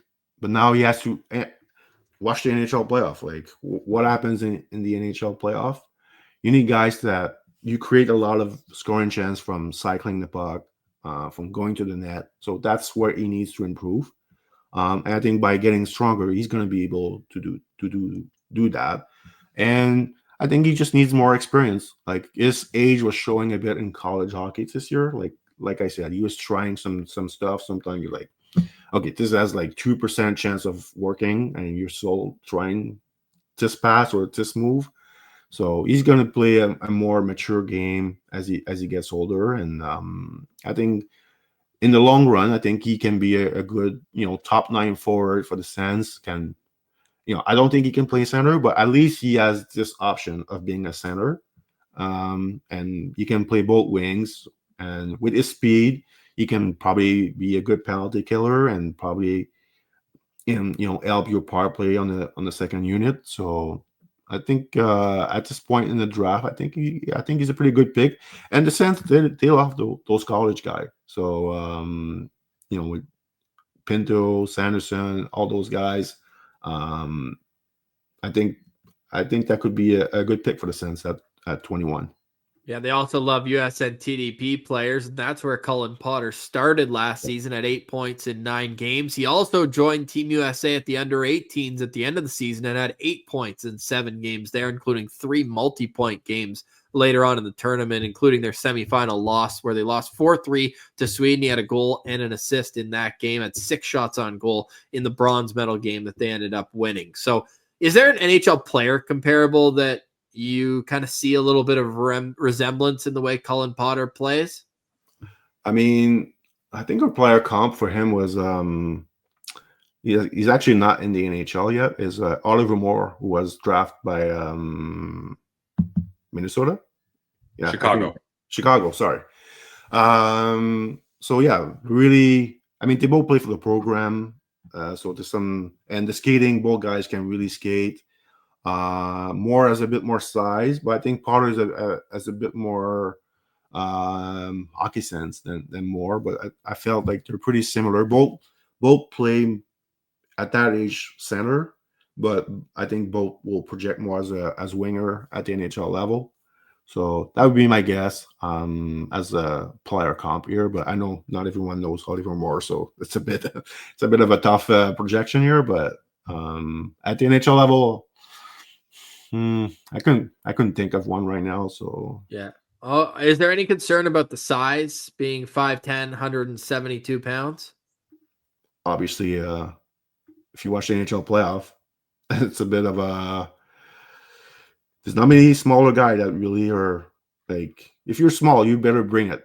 Like your compete has to be really high hand. I think this kid. I wouldn't say his compete is high end, but it's pretty good. So we'll see as he gets stronger physically how that compete can he get that compete level that at a really high level. We'll see. But I like that player. All right. Well, we like your picks, Jerome. The picks are in, and starting with the Montreal Canadiens at 17th overall, Vaclav Nestrasil, then Kashan Aitchison to the Calgary Flames at 18, Lyndon Lakovic to the St. Louis Blues, Riker Lee with Columbus's second first-round pick, and then Cullen Potter to the Ottawa Senators. Jerome, you heard and saw our best players available before the Sens pick, but as you hand it over to Darren Boyce for the next few picks, who are your best players available still on the board? Oh, God. I was not ready for that one. Yeah. I would say probably Malcolm Spence would be in there. I would say Shane Van Sage from Michigan State will be one. I think and then I think maybe one of the goalie, Ravensburgen, could at some point hear his name. I have a feeling maybe Nashville could be that team that look for a goalie. So yeah, that would be probably my guess here.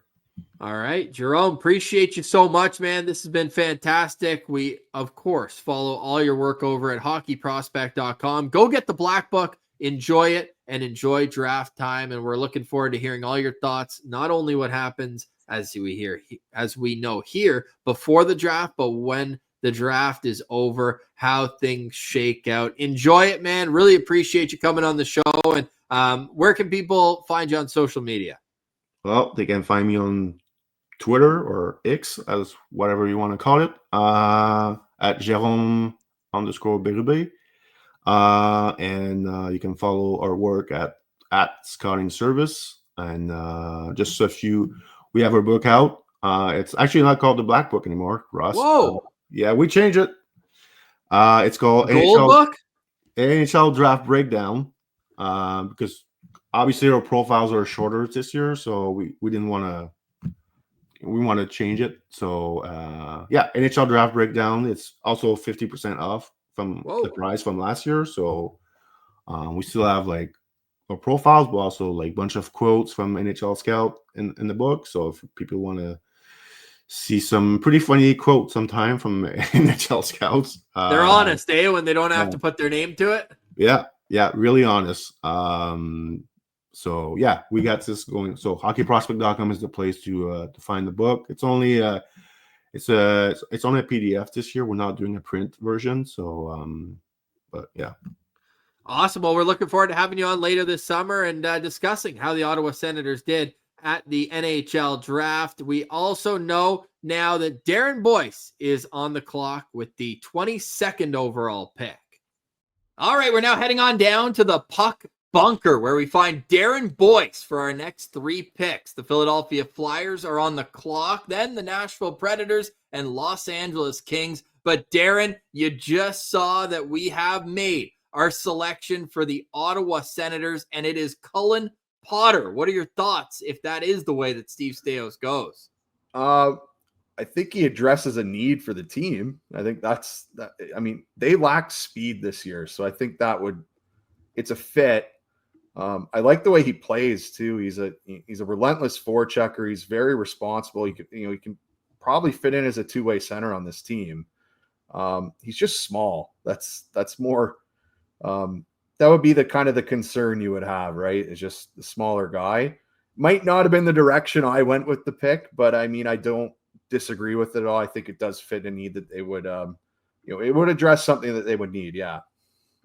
Now, based on the way this draft has gone, Darren, I don't know if you have our everything else that we've done around you pulled up right now, but do you think this, if it pans out like this, would this be a situation where you would want the Sens to trade up to go after a different guy, stay where they are and get guys in this range, or even trade back and there's guys available later on? Or how did you view it the way this mock draft's gone so far? So where it is right now, I would probably stay where we're at. I do think there's a couple guys here.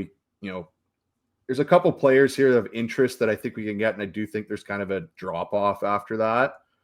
But I will counter that as the fellow Sens fans with you guys. We do not have a lot of prospect depth really at all, which is kind of a concern.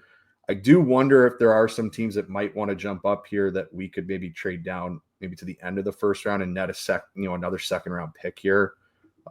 Especially if there's some guys that we've scouted that we really like.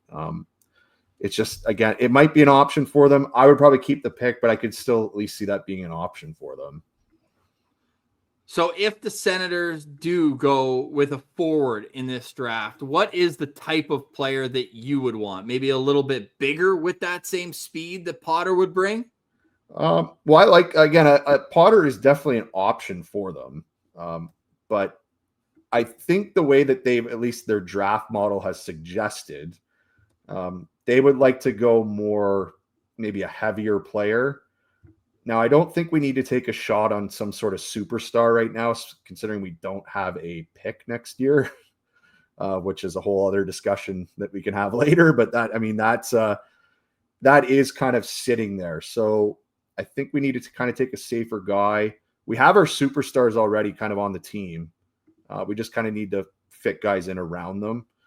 So like, I think a heavier winger would be good for them, or some guy can kind of be, kind of play in their middle six and be a nuisance type player for them. I think would be a good fit for them. I mean, there's a lot of options here that could work for them. But I think they would go with the bigger body who, can maybe fit in the middle six for them. So tell us about the Puck Bunker, where you're providing content on YouTube. What was the initial inspiration to do it, and what have you learned about this 2025 draft class as a whole? So the Puck Bunker, it's me and my co-host Rocco Zappia. So shout out Rocco.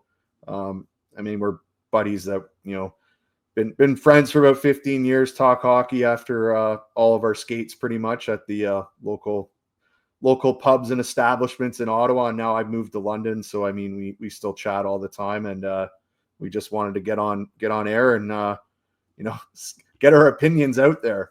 But we've spent a lot of time kind of watching the draft class. We're both kind of junior hockey advocates. We really, and when I lived in Ottawa, we go to Gatineau games all the time, go to 67 games. I mean, that's something I've always done. Been going to London Knights games since I've been about 5 years old. Shout out to them winning the Memorial Cup again. It's most people don't know that when I first watched them play, they won 3 games. So it's nice to see where they've come to. But yeah, I mean, with this draft class, I think a lot of people are kind of down on it, but I don't know if it's necessarily that poor. I think there's a lot of NHL talent. I just don't know if it's kind of missing maybe the big star, or maybe some of the higher end star talent. I think there's NHL quality players in it. It's just maybe not the star type player guys. Another thing I actually noticed that I did like as well is I did kind of dive into the goalie portion of the draft. So goalie friendly show. There are some interesting goaltenders out there. Actually, there's at least 4 or 5 that actually I think are actually quite interesting. So maybe there's one the Sens could take later that would fit right in with them, but we'll see. We'll see. All right, well, let's get to it then. The Philadelphia Flyers are on the clock at 22nd overall. Who is your choice to continue the rebuild they've got going on with Daniel Briere at the helm in Philly? So my choice is my highest rated player on the board at this point. It's Blake Fiddler. So he's a right-hand defenseman. He's probably who I would have taken with the Sens pick. Now, he's a big mobile defenseman, 6'4". I mean, he's a big body. You don't get guys that move this well at that size. I think he should be going much higher than this, to be honest. The fact that he might actually fall to this area is why I would be. I think every team that I'm picking for would want him. So, I mean, he improved during the year too. I thought earlier in the year, he kind of lacked some, wouldn't say his playmaking and his puck handling were great, but it actually improved throughout the year. And if you watched him at U18s, again, I thought he was their best defenseman there. So, I mean, I don't know if you're going to get a very high offensive type player here, but I think you're going to get a guy who's an effective top 4 defenseman on the right-hand side, who's very mobile, an insulator type, and could probably play with a more offensive guy because he can keep up with him and make up for his mistakes. He's a really good defensive player. Yeah, go ahead. Yeah. So, Darren, you mentioned that maybe the offense won't pop off, but do you think then as he adjusts to the pro levels, I think it's fair to say Blake Fiddler will likely play pro games as he adjusts to those levels, that he's going to go full shutdown defensive mode? Or do you think there's at least a little bit of an opportunity to be a two-way guy? I think there's a little bit there. And that would just come from his kind of more recent play at the end of the year. There was a little more awareness on the offensive side of the puck there. If you watch some of the U18 games, I mean, he made a couple really high-end plays where we were kind of watching like, oh, wow, I didn't expect him to do that. So, I mean, that is, that's a good thing to see. He is younger for the class too. He's almost a full year younger than some of these other guys. So, I mean, that itself is a good thing to see and something that really intrigues me. But I mean, he moves the puck fine. I think his decision-making is actually quite good. Rocco and I on our show have discussed him and Mrtka kind of in depth before. And I actually thought his decision-making was better than Mrtka's most of the year. It was more the execution was more of an issue with him than the actual decision-making. And again, he comes from an NHL father. Like, this is a guy who's going to know what to expect, what to expect from the pro game, and be pretty aware of what he has to work on. So I mean, the other thing is too, when you watch him live, I was able to catch him here in London for that CHL Top Prospects game where he played for the CHL. Weird format, but he played for the CHL portion again instead of the US team, which he plays for the rest of the time. But he's out there. He looks like an NHL defenseman. So do you think if you're drafting Blake Fiddler, it's going to be a long path to get him to the National Hockey League? Well, it would be long. I mean, again, he is a bigger guy. So, I mean, bigger guys, I guess, do take a little bit longer. But, I mean, his skating is going to hold up. I mean, so you're not really worried about that. It's just more puck handling type ability, I think, would be more his issue. But again, if you put him with I'm going to equate him to a Knights guy here. Again, not entirely the same guy, but like Mark Mathot. Like, this is a similar type guy. And again, you wouldn't say he's an offensive dynamo or really did anything that way, but it's, again, pretty good skater for his size, can move the puck fine, and he played with an offensive defenseman that he just got the puck to all the time. I think that's what you're looking for in this guy. I think that's kind of what I would equate him to. I think he should be higher on boards, though. Like, again, that is going to be kind of a pattern here with two of the guys, or at least two of the three picks I make here. I think he's undervalued in a lot of the scouting, services. This is the type of defenseman that wins. If you look at the playoffs right now, these are the type of D that win later in playoff rounds. It's not kind of the smaller offensive types. It's kind of the bigger guys that he can control the middle of the ice. He can keep guys to the outside. He plays a little bit of physicality. He can, he'll block shots. He's going to do a lot of things like that. So I'm a big fan of his, actually.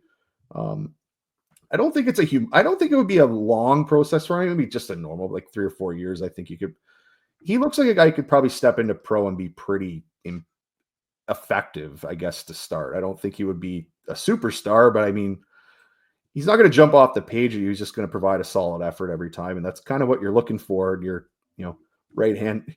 That's what we're looking for. And if we're talking about the Ottawa Senators, is for a right hand defenseman who's just very steady. And that's, I think, what you would get with him. So I think that would work for Philly. They need some right hand D as well. I mean, they have Bonk. Bonk's all right. I mean, Drysdale's always hurt, which is, kind of a concern. Other than that, I'm not really, in my opinion, I'm not too as bullish on a lot of their guys, but they do tend to draft bigger defensemen. I think the last 2 drafts, all their D are about 6'4", so this kind of fits in this model. I think it's the best player available for them. And I mean, they have a ton of picks here. So, I mean, I think it's worth it for them to take him here and then take their shots if they want to take some home run swings on their following picks here. Love it. So Blake Wheeler comes in at number 22 on our 2020. What did I say? Blake Wheeler. Hell yeah. Hey, if he has the career Blake I do Wheeler like Blake Wheeler, though. That's a great career trajectory. Obviously, different positions, and I am an idiot. Blake Fiddler comes in at number 22 on our 2025 NHL Mock Draft, which means the Nashville Predators are on the clock. It's full rebuild mode in a sense for Nashville. They acquired a few picks. They're trying to retool, I think, around the Roman Yossi's, the UC Saros, the Philip Forsbergs of the world. So where do you go with this pick for Nashville, knowing that earlier in the draft, the Predators did get Caleb Desnoyers, so they've already addressed a need down the middle of the ice?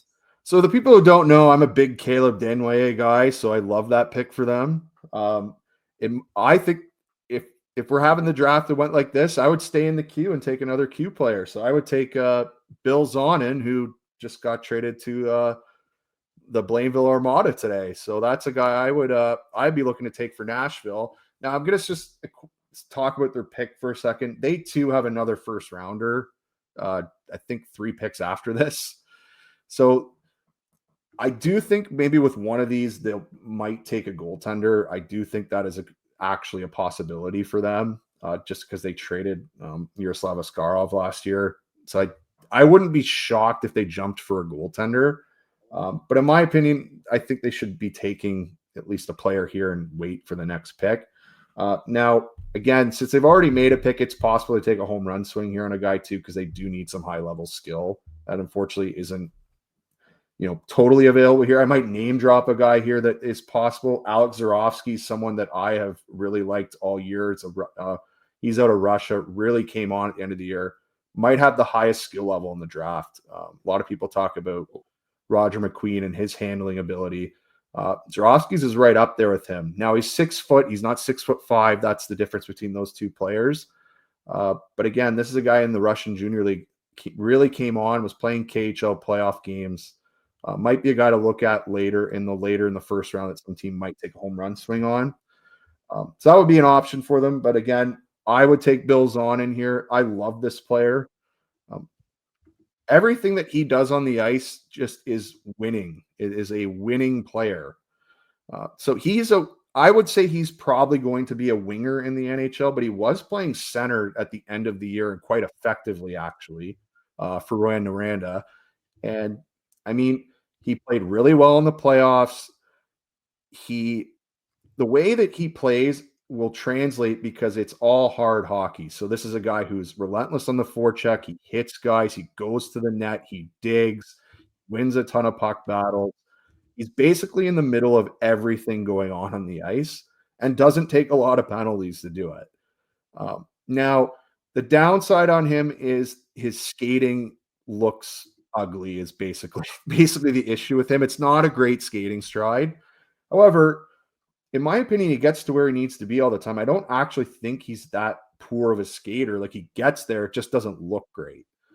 So there's that part of it too. I think he's actually an underrated playmaker.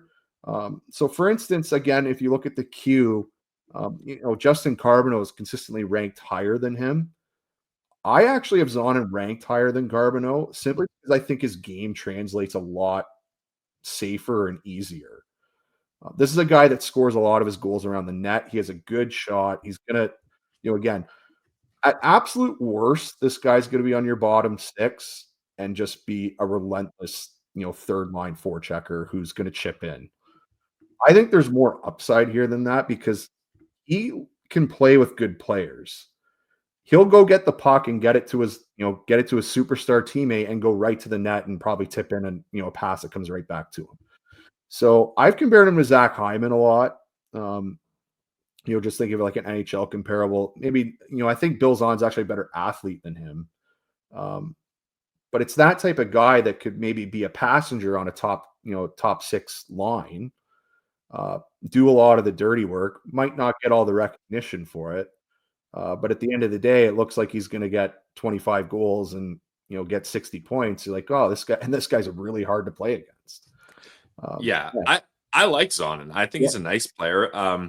Now, Darren, it's kind of rare to see a prospect that could be drafted this high already have 3 full seasons in the queue under his belt. He's played 195 junior games, and that's not even counting the 3 straight years he's been to the playoffs with them, whereas he's added another 32 playoff games. Now, when you look at his point totals last season, 83 points in 64 games, is that something where you kind of have to adjust and be like, well, those numbers are a little inflated because he's got the experience, he's got a little bit more age, so maybe you can't fully take his numbers in the queue this year compared to other kids that maybe don't have that experience that he has? Or is it just, well, you got to play the games where you're set, and he's dominating?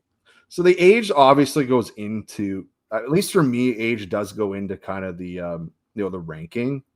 So I mean, he is older, but to counter that, what I like again is a lot of his play is translatable, and it's the way. Like, Nashville's drafted this type of player last year with Igor Cern, like same type of guy. It's this guy who's an absolute, I call him like a bowling ball, just going around the ice, causing mayhem, and being a complete nuisance to play with or play against. That's Bill Zonin. Like, he's just, and we've heard this from a couple Q defensemen, how he's relentless to play against. Like, he is a problem to play against. Now, he is a little bit older, obviously, than some of the other prospects. I mean, October 2006 birthday. But I'm not as worried about it because I don't think that his habits are so good, and the way that he's scoring goals is you can see him doing that in the NHL. Now, do I see him getting 83 points in the NHL? Probably not. But could this be maybe a consistent 50, 60 point guy? I think it's an actual possibility that he could be. If you're getting that pick at 23, I think that's really, I think Nashville will be quite happy with that. And another thing that I did state before is he has played center, and he's played center quite effectively in the queue this year. Now, not saying that that's really where he's going to play in the NHL. The fact that's an option, to me, kind of, at least a possibility that he could play some center in the NHL. Okay. And he's defensively responsible enough to do it. which is another thing. So maybe he takes some draws and moves to the wing. Like maybe there's something, just maybe a little more versatility in him than we think. Okay, Bill Zonin comes in at pick number 23 after Blake Fiddler goes to the Philadelphia Flyers, which puts the LA Kings on the clock. A successful season up until Game 3 of the Stanley Cup playoffs. They had 2-0 lead over the Oilers. They have been, though, pretty solid drafting team over the course of the last number of years. So which direction are you going for the Los Angeles Kings here in the 2025 draft at 24th overall? So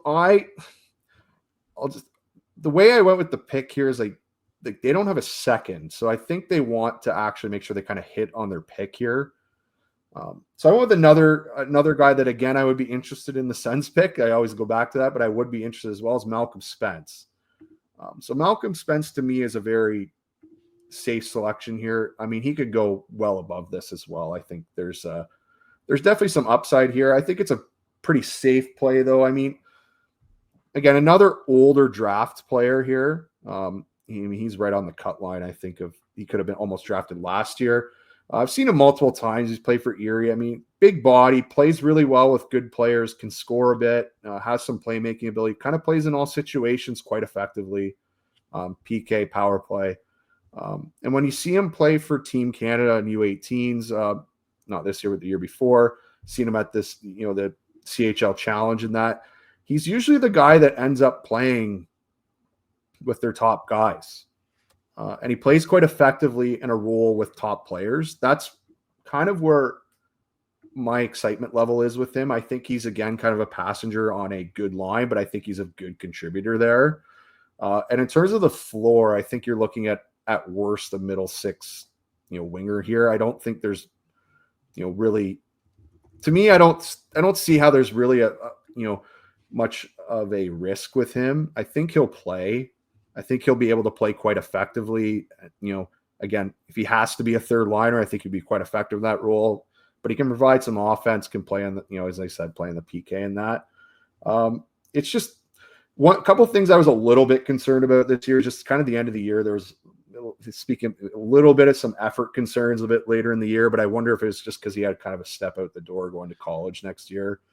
And also they were playing London in the playoffs, and London was just absolutely destroying them. So that's but other than that, I mean, look, he's a decent skater. He does everything he does everything above average. I think there maybe not an elite skill there is maybe the flaw that we're seeing with him is just there's not something where you're like jumps off the page of excitement level.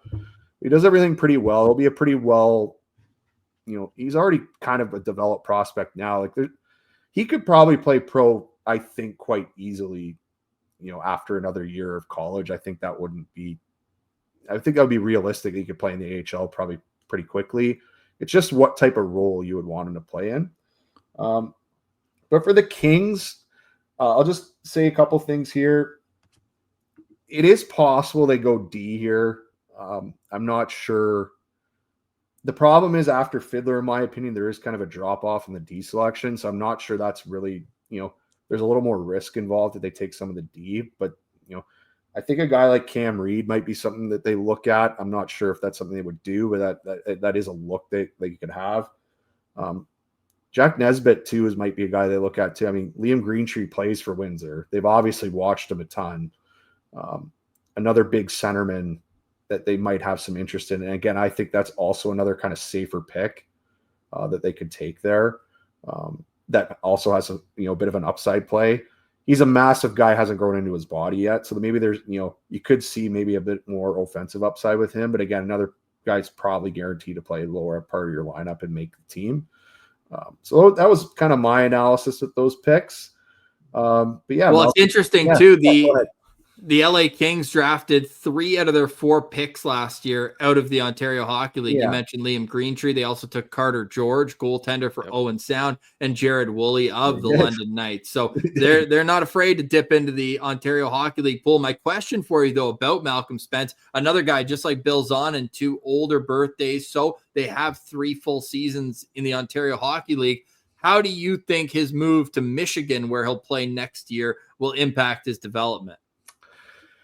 Well, definitely get him more pro ready. I think he's been in the OHL long enough where it's probably time for a move. I mean, this is the 19-year-old player. I think is that's a pretty high draft pick that's been in, played their underage season in the CHL. I think it's actually a benefit for them to go to college and play against older players and, men.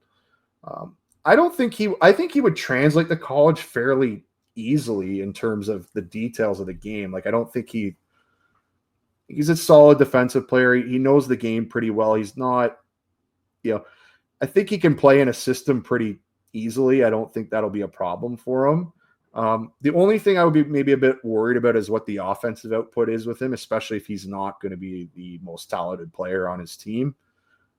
That's what I would be more concerned about for him, is where he's just going to, where he's going to fall into that lineup. Because the thing is with the CHL and the college stuff now, where, now these guys can go play college. The thing is with the college teams, they're still going to be recruiting all these guys who are really good players. Like, they're not going to just, we have a top 6'4", we're not going to recruit another top 6'4". Like, they're going to keep recruiting them. So you do have to win those jobs. Yeah. So that was what I'd be a little bit concerned about, because again, it is an older league. And so some of these guys make that move. That would be something I would maybe be just a little hesitant on. Especially there could be some more movement, I think, maybe closer to Christmas, with some of these, where players are. The other thing is where these NHL teams want them to play. I mean, they could want them to play college. They could want them to play in the CHL, and that's where they're going to end up. But in terms of him, I think it would benefit him just because, again, he's been in the OHL long enough. I think it's worth a step up, and he might not be ready for pro this year. So this gives him kind of a secondary option to, play a different level and get used, closer to the pro game. Yeah, I think Malcolm Spence, that's another guy who has 3 years of junior under his belt. Darren, were you a little bit disappointed or underwhelmed with how his season finished up? I mean, look, 73 points in 65 games, that's still very good, more than a point per game. But the way scouts were talking about him before the season started, it kind of seemed like, okay, this guy's going to have a huge year here, because the year before he finished with 62 points in 66 games. So only an 11-point increase in your third OHL season.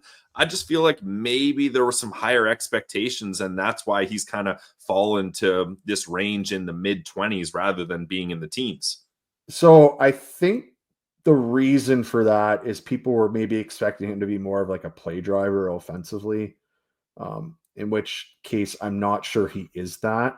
I think he's much better as kind of the secondary role. Like, again, as I said, he plays really well with good players. Their best stretch this year is when Matthew Schaefer was healthy. And that's when he was scoring a boatload of points and they were winning games. I think that made a big difference. Honestly, him getting hurt actually probably made a big difference in the point totals he put up. It's fair.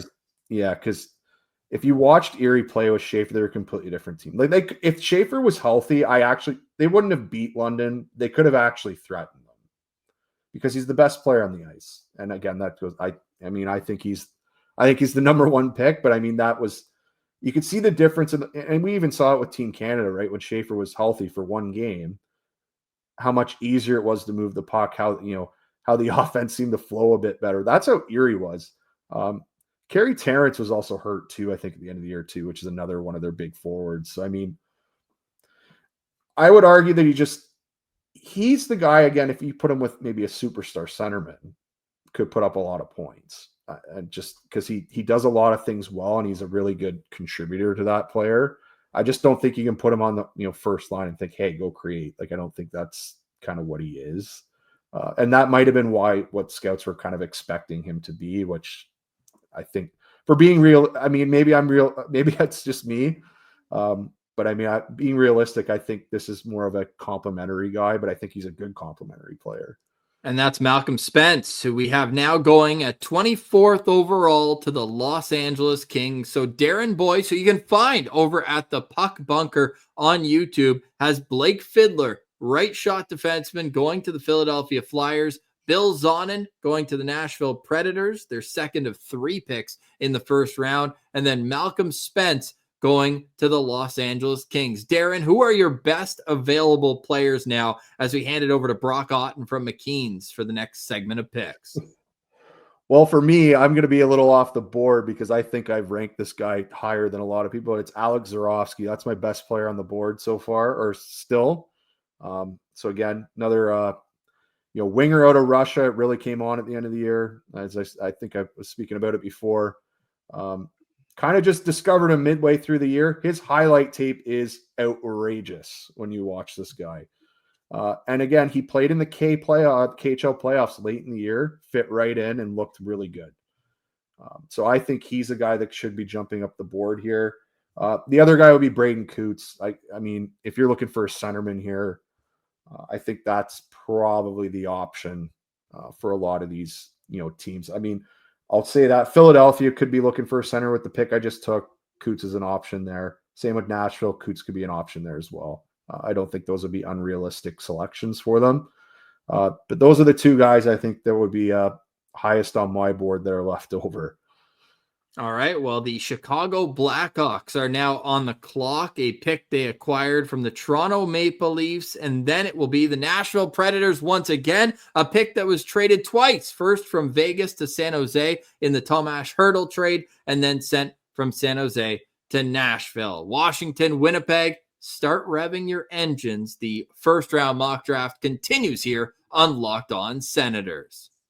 For the second time in this full first round mock draft, the Chicago Blackhawks are on the clock, having already selected Porter Martone out of the Ontario Hockey League with the third overall pick. And now we're joined by Brock Otten, who covers the Ontario Hockey League. You can find him with McKeen's Hockey. They do fantastic draft work. Their draft guide is out, and you can get it at McKeensHockey.com. Brock, welcome back, man. Great to see you. How are you? How excited are you for this draft coming up?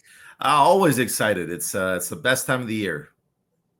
Other than the home opener for the Ottawa Senators. We have a joke on this show that nothing beats the home opener, but this is like your Super Bowl. How long have you been watching these players grow into what you're going to see on draft night?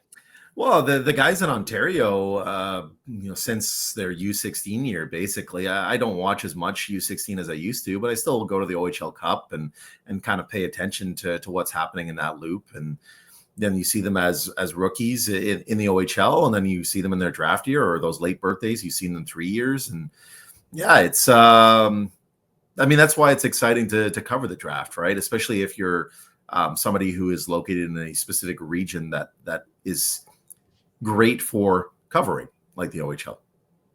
How would you say this year's draft class of OHLers is generally? Like normal, weaker, stronger than usual?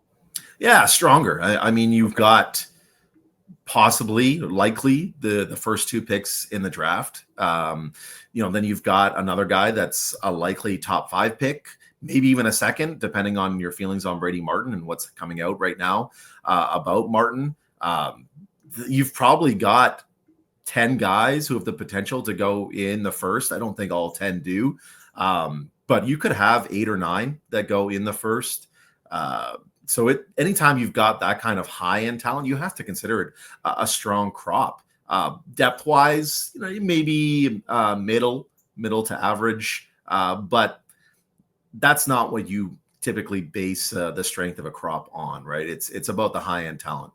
Well, the Chicago Blackhawks already got high-end talent when they won the lottery and got Connor Bedard in the 2023 draft. They're continuing to build up from the absolute bottom of the standings where they found themselves the last number of years. And how do you think the Porter Martone pick looks earlier in this draft by Cam Robinson?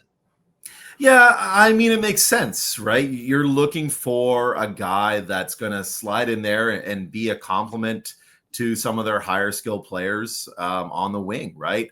Possibly a fantastic fit alongside Connor Bedard, open up some space for him, push some guys around, intimidate some guys from, messing with Connor.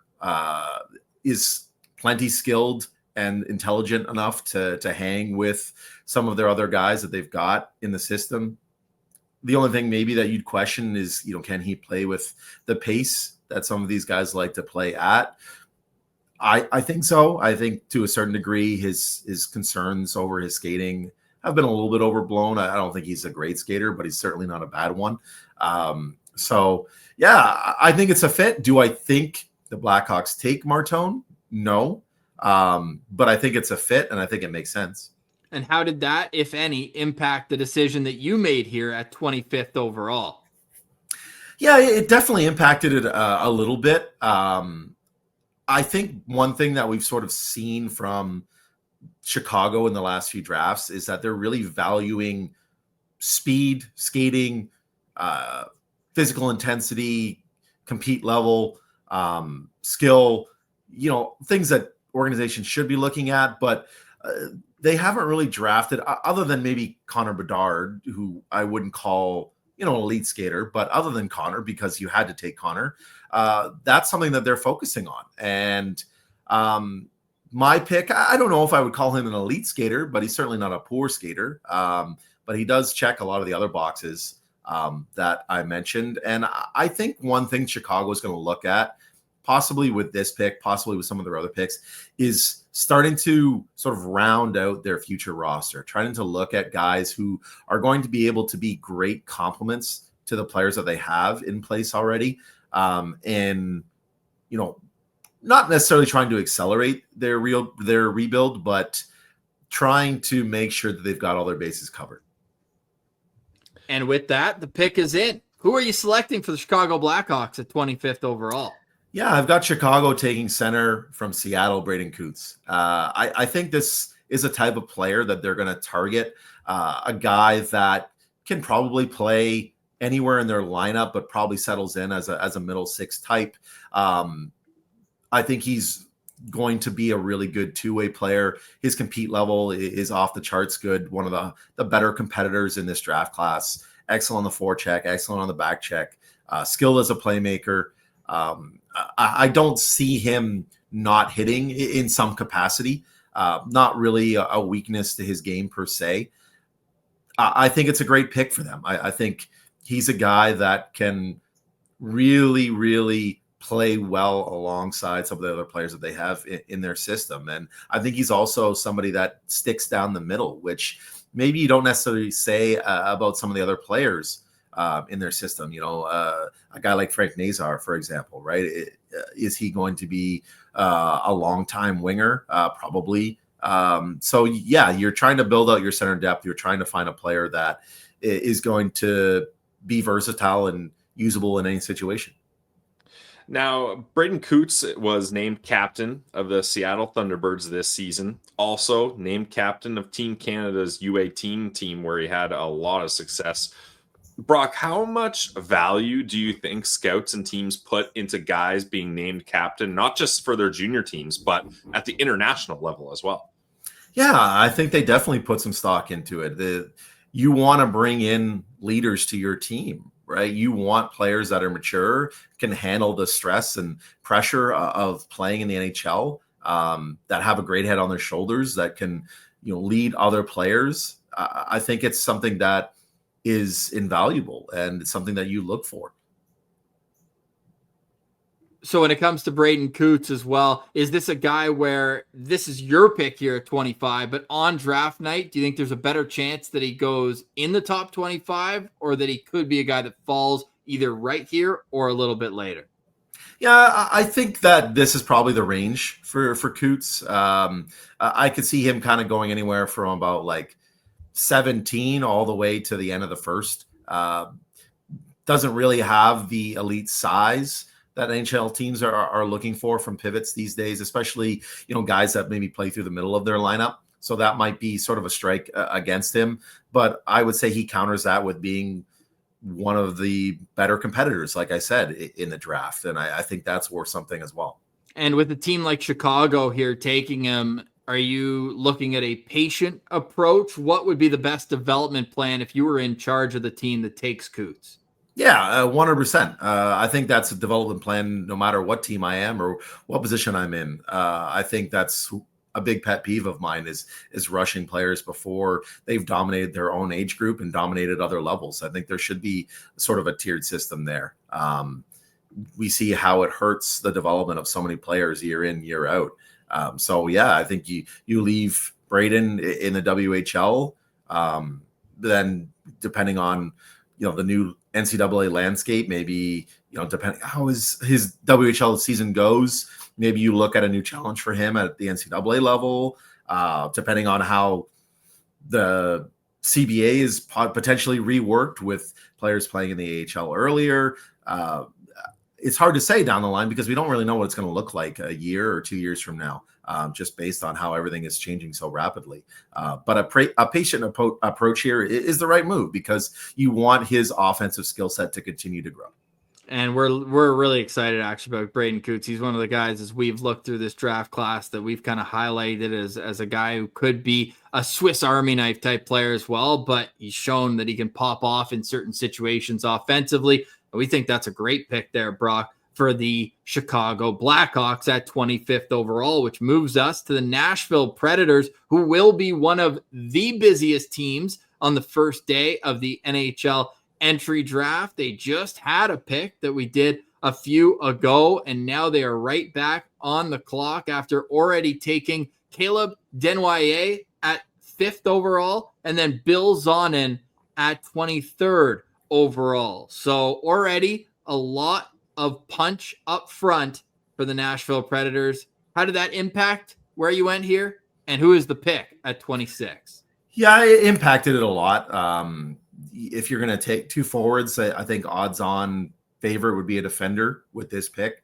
And I think it's a pick that makes sense for the needs in their organization as well. And the pick is defender out of Boston University, Sasha Boumediene.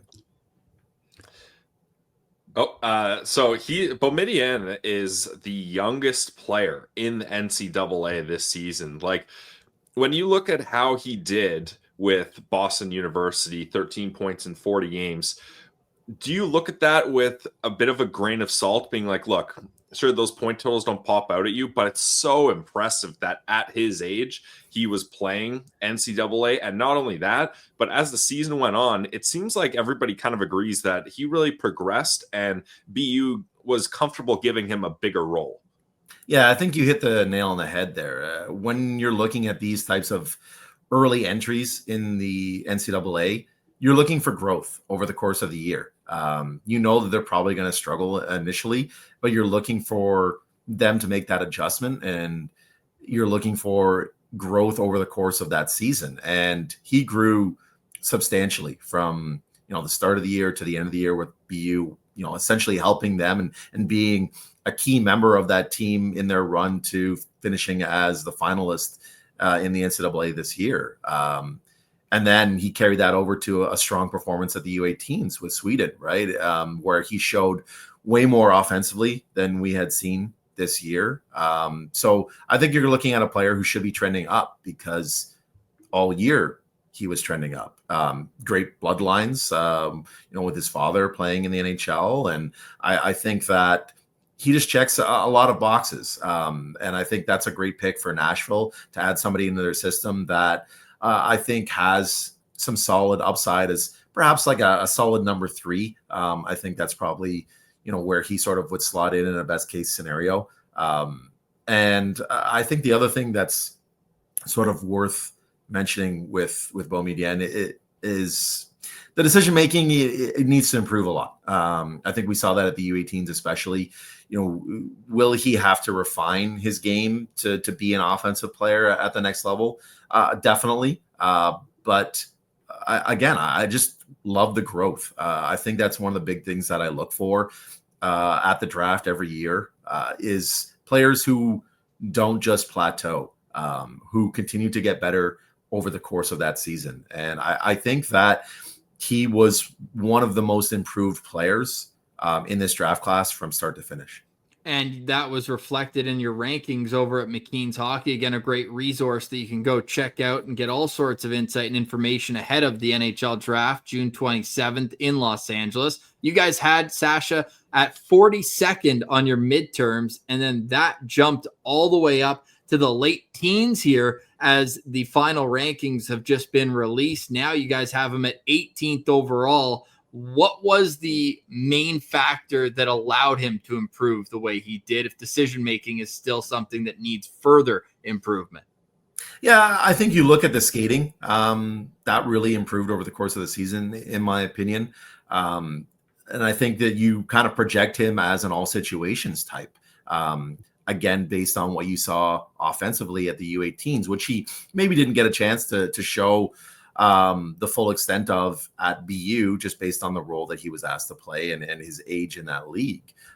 So I think that there's some sort of hidden upside to him, but also sort of a nice sort of high floor for his game. I think that there's a place for him in the NHL in some capacity, and I think that's attractive to NHL teams, especially when you look at the growth that we just talked about, right? So I would say that we probably could have had him even lower than we did in our previous midseason rankings.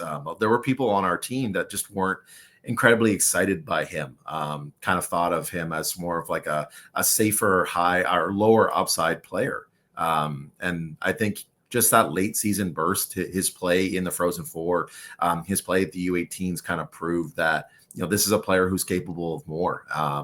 And in a draft class that doesn't have a ton of that from the back end, I think you have to increase his value because of that. And it's funny because the Predators have this thought, or at least from the outside in my position, that they're always great at drafting, developing defensemen. There is a long list, don't get me wrong, from Shea Weber, Ryan Suter, Seth Jones, Roman, Yossi. I'm sure I'm missing a number in there as well. But over the last 3 drafts, the Predators have made 25 selections and only taken 5 defensemen out of 25 overall picks. The key there being Tanner Molendyk, one of them, who's a blue chip prospect, looks great in the juniors coming up here in the system. But if you're, I got the picture of him in my head. I can't, Barry Trotz. It took me a while. I got there, and you leave this draft with Desnoyers, Bill Zonin, and Sasha Boumedienne. How are you feeling going into dev camp and into what seems like a mix between a retool and a rebuild? I think you're really happy. I think one thing that sort of was exposed with the Predators this year and with how they really, really underperformed based on their preseason sort of prognostications is that this is a team that needs to get back to the way that they used to be, right? They used to play. When the Predators were among the best teams in the NHL, they were drafting primarily out of the WHL and those sort of hard-nosed, gritty, skilled types to make them difficult to play against. And you look at Desnoyers, who projects as a solid two-way guy, who's going to sort of bring a lot of different components to the ice. You look at Bill Zonin, who's got one of the best motors in this draft class. Then you look at Boumedienne, who is a solid two-way guy. I think you're starting to sort of rework the foundation of your team moving forward. Now, you look at how many picks Nashville has this year. You have to wonder, just based on where they're at, do they package these picks to move up, to take an even better player or a more projectable player for them in their system? Do they trade them for a player who can make an immediate impact? There's definitely, they've got a lot to play with and a lot of options at their disposal here. So it's going to be really interesting to see what Nashville does, just based on, where they're at and some of the high-priced veterans that they have. Well, yeah, and that's the perfect segue into where I was going to go with that. Like, it might not even just be moving picks to move up. We could see roster players being moved. Some of those veterans, I know certain names were out there near the deadline that didn't get moved. Ryan O'Reilly being one of them, and we've seen Jonathan Marchessault, who signed through 2029. His name's been out there a little bit this summer. He's got a no-move clause, though, so really, really interesting times here in Nashville, and they come out gangbusters in our 2025 NHL mock draft as the 3 picks are done for them. And we move on here. Your next 2 picks were the 2 teams that were battling for the President's Trophy all season long. We got the Washington Capitals on the clock, followed by the Winnipeg Jets. Brock's going to stick around for both of those selections here with us on Locked On Senators. And again, you can go check out McKeen's Hockey, where Brock is the director of scouting for all of your pre-draft and post-draft needs. They've been doing recently all of the individual team rankings, which are great to have as a reference when teams are on the clock. Oh, are they going to draft best player available, or are they going to look at needs? McKeen's has that all available for you. With that said, Brock, the Washington Capitals, is there a Russian here that they can step up and take? I know they did that with Miroshnichenko a couple of years ago. That was kind of a feel-good story there. What do you like here for the Washington Capitals at 27th overall? Well, I think that I could see Washington targeting a defender here as well. And that's not to say that, teams don't just draft BPA, because they do. But you look at their system, and I do think that there might be a need to add another defender to their crop, especially somebody who's got some offensive upside. So that's what I'm targeting here. And that's Cameron Reed from the Kitchener Rangers. Now, Cameron Reed had a pretty good year offensively with the Rangers. He took a big step, getting 54 points in 67 games, most notably 14 goals, bumping up from 2 goals in his rookie year with the Kitchener Rangers.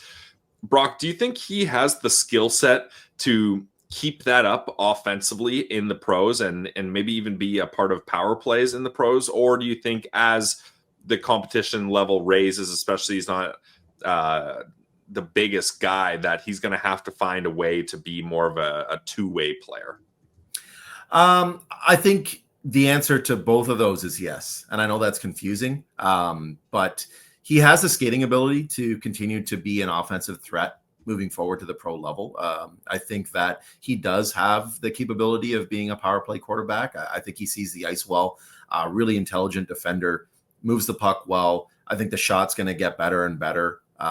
And I think he's going to continue to gain confidence in his ability to use his skating ability to create offense, especially at 5-on-5. He definitely needs to get stronger.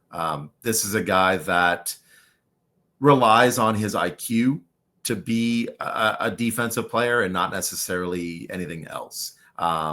So just learning to trust his mobility to be a little bit more aggressive, adding some strength to be a little bit harder to play against, upping that physical level, especially, winning battles along the wall, tying up forwards in front of the net. That's kind of been a weak spot for him this year in Kitchener.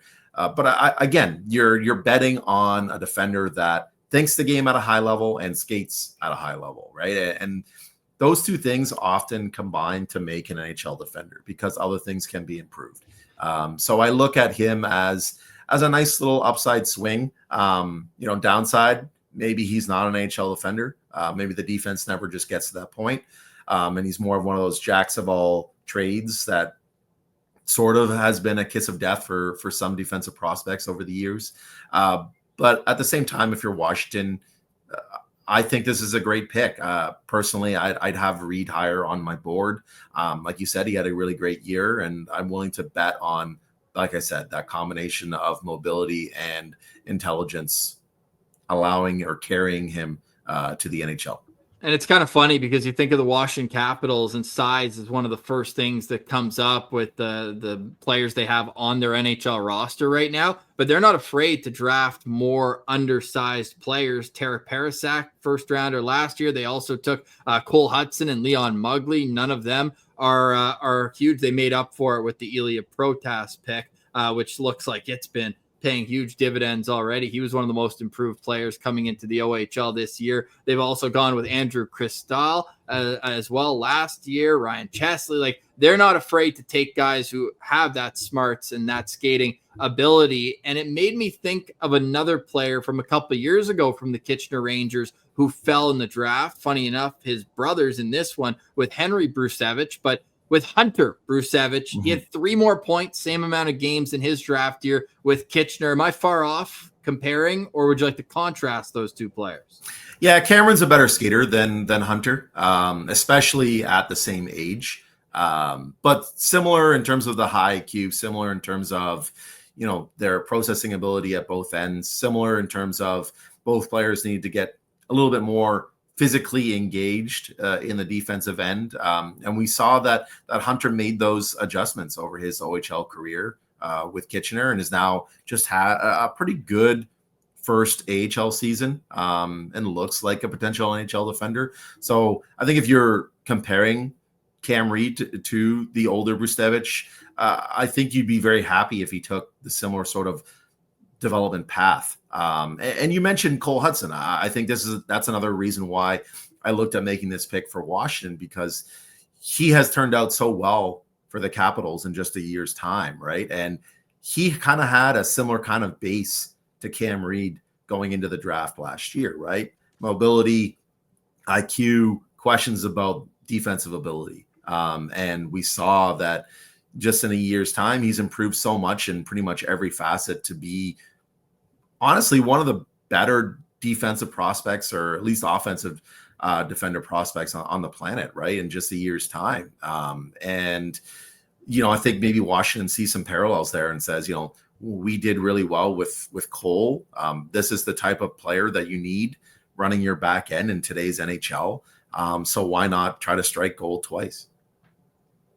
And that's why we've got a Cameron Reed selection for the Washington Capitals at 27th overall, which brings us to the Winnipeg Jets, the President's Trophy winners, and they've got a great resume of drafting basically since the franchise came back to Winnipeg in 2011. Lots of gems and not a whole lot of elite spots in the draft, maybe outside, of course, of Patrick Laine at second overall, but they are always seeming to be a playoff team, a second half of the first round team. Who do you like here for the Winnipeg Jets? I think that Winnipeg is definitely going to look at improving their center depth. So that was something that I definitely looked at with this spot. And they have drafted well out of the OHL, my region. So my thought process for this pick was basically that. And that pick would be Jack Nesbitt from the Windsor Spitfires. Okay. And what do you like about him? Well, he's a player that was one of the most improved players in the OHL this season. He did come into the year with some hype, only because we were sort of projecting him to improve. Big kid who struggled with pace in his first year in the OHL, struggled with trying to find an identity, didn't use his size well enough to play in the league at a high level. And then it's like the light just kind of went on for him this year in Windsor. He was one of the reasons, or his progression this year was one of the reasons that Windsor was able to recapture their division and be one of the better teams in the OHL this season. He was really a strong, very strong support player for them in sort of like a second line role. Was used in a lot of different situations. And when you look at the frame and the improving skill set, I think that makes him a very alluring and interesting player, because you're hoping that he's going to continue to improve and that there might be even more that he's capable of showing. Well, from the Windsor Spitfires transitioning to the Winnipeg Jets, that seems like it makes a lot of sense. Both plane teams there, so that's good. Great insight, Pilsy. Yeah, that's good transitioning from one plane to another for Jack Nesbitt. But Brock, Nesbitt is a guy that I am underwhelmed by. So maybe you can help sway my opinion here, because for me, I'm worried that he might be the type of player that has become a bit of a one-trick pony in junior hockey, where, like you said, he figured out how to use his size now. But is there any concern that once and he's a big guy. What is he, 6'4"? Yeah, we got him 6'4", 183 pounds. So, is there any concern that when he gets to the pros, and certainly not everybody's 6'4" in the pros, but you're going to get a lot more size playing amongst men, that he's not going to be able to use that size as such a strength? What other skills does he have that are not size related, I guess is the question. Yeah, it's a really good point, and it's a great question. I think you're hoping that a lot of components of Nesbitt's game continue to improve the way that they did this year, right? The first thing, I think his defensive instincts are great. I think he projects possibly as a high-end defensive player and penalty killer. He was used that way in Windsor this year, constantly closing out games for the Spitfires. So that's sort of number one. Number two, I think his playmaking sense and his vision is fairly underrated. He's pretty solid below the hash marks. So he's great coming off the wall. He's patient with the puck. And I think that as he sort of fills out that frame, his puck protection skill is going to improve, and he's going to be able to utilize that a little bit more than he currently does. And he's just a guy that knows or now knows, I should say, how he needs to play to be successful. He gets the net. He's got great hands in tight for redirects, putting away second chance opportunities.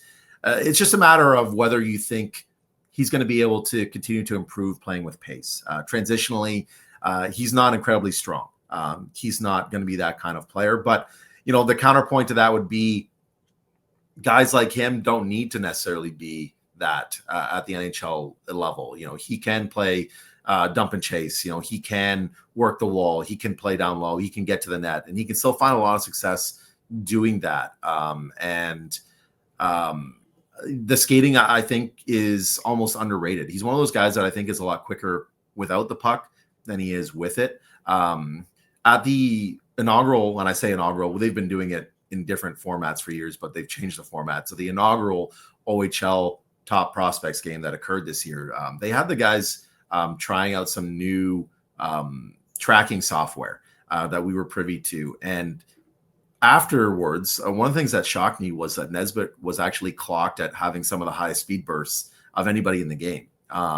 So this is somebody who I think maybe just because he's kind of big and a little bit like awkward and kind of slumbering sometimes, that you don't really realize that he is pretty quick, that he can build to a pretty solid top speed.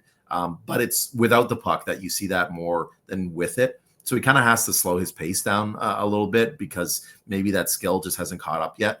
So that's the one thing you're going to be looking for from him. But I would argue, again, that's one of the last things to develop for some of these bigger forwards is that sort of coordination piece and the confidence in being able to handle, because at lower levels, they don't necessarily have to do that.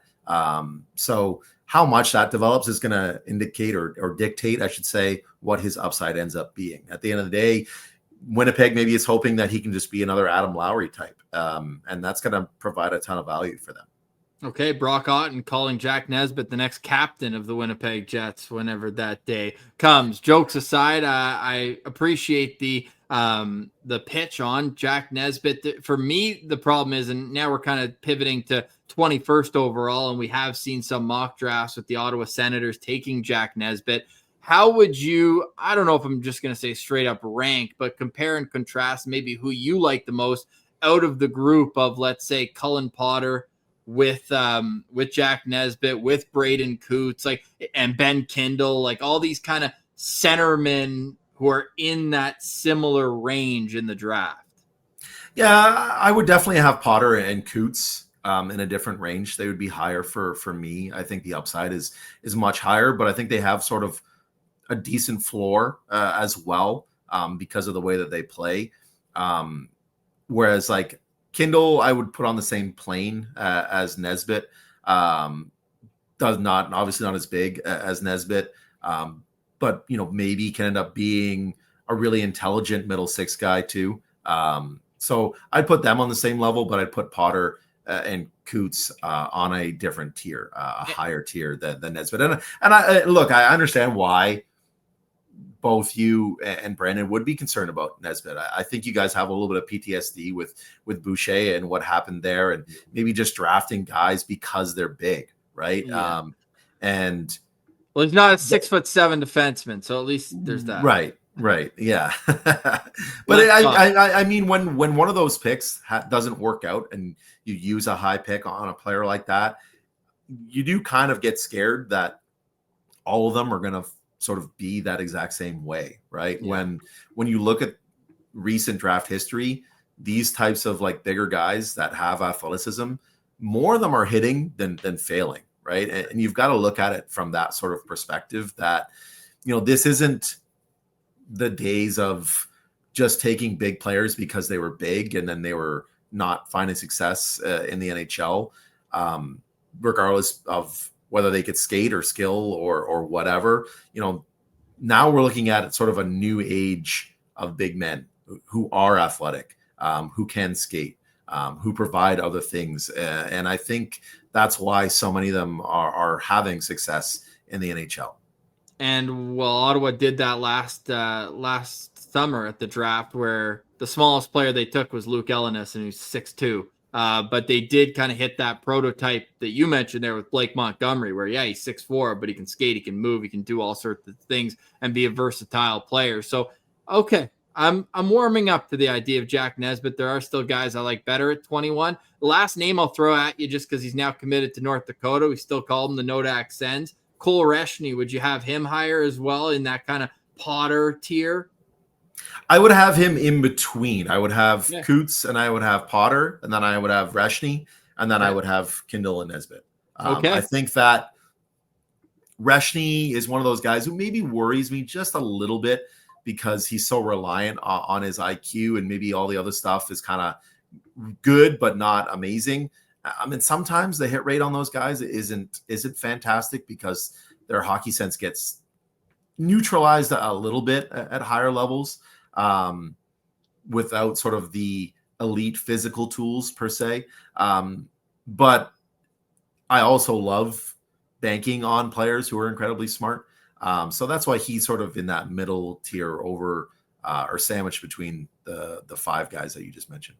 All right. Love that breakdown, Brock. So your picks: Braden Coots to the Chicago Blackhawks at 25th overall, Sasha Boumedienne at 26 to the Nashville Predators, Cameron Reed to the Washington Capitals at 27, leaving Jack Nesbitt at 28th overall to the Winnipeg Jets. As the Carolina Hurricanes come on the clock here, we're going to be joined by our colleague from over at Locked On NHL Prospects, Sebastian High. Who are your best players available on the board right now, Brock? Yeah, the one name that I really thought about including here was Henry Brustevich. I do like Brustevich a lot. I have a lot of faith in the London Knights development program. I think that he could end up being a really solid two-way guy. I think that there's more offensive upside than we've seen, just based on the fact that he's playing behind Dickinson and Bonk. When the year started and he was quarterbacking the power play for London, he didn't look out of place. And I think that he's a guy that has a lot of raw tools that you could develop, kind of like a bit of a blank canvas. Maybe you're worried that the decision-making isn't as great as you'd like, but he's also playing for the Hunters in London. That's going to improve. And I think that he's kind of in a similar tier to some of the other defenders that, you know, are going in this range in your draft and have already been drafted. Another name I think we have to mention would be Ravensburg, right? Like we probably know he's going to go in the first. Somebody's probably going to bite on his upside because he could be a really good NHL netminder. And there are some teams, particularly in this range, that need a foundational goalie to add to their system. He was definitely somebody that I considered for Nashville's pick, for example, because after Saros, I mean, what's happening there, right? So, I think that those two are the first two that kind of jump off for me. Of the picks before you, Brock, which one do you look at and or if any, do you look at and you're like, oh man, that is such a classic pick for this team? Like you really feel like last year, we really harped on the fact that we just knew without any doubt that the Vegas Golden Knights were going to select Trevor Connolly, and there they go. They went ahead and did that. Is there a pick here that you feel like perfectly matches the drafting style and type and need and everything that teams would go for realistically? Yeah, I think you got to look at the Carter Bear pick to Detroit. I mean, they've got a type, right? They love their hard workers. They love their lunch pail types the last few years.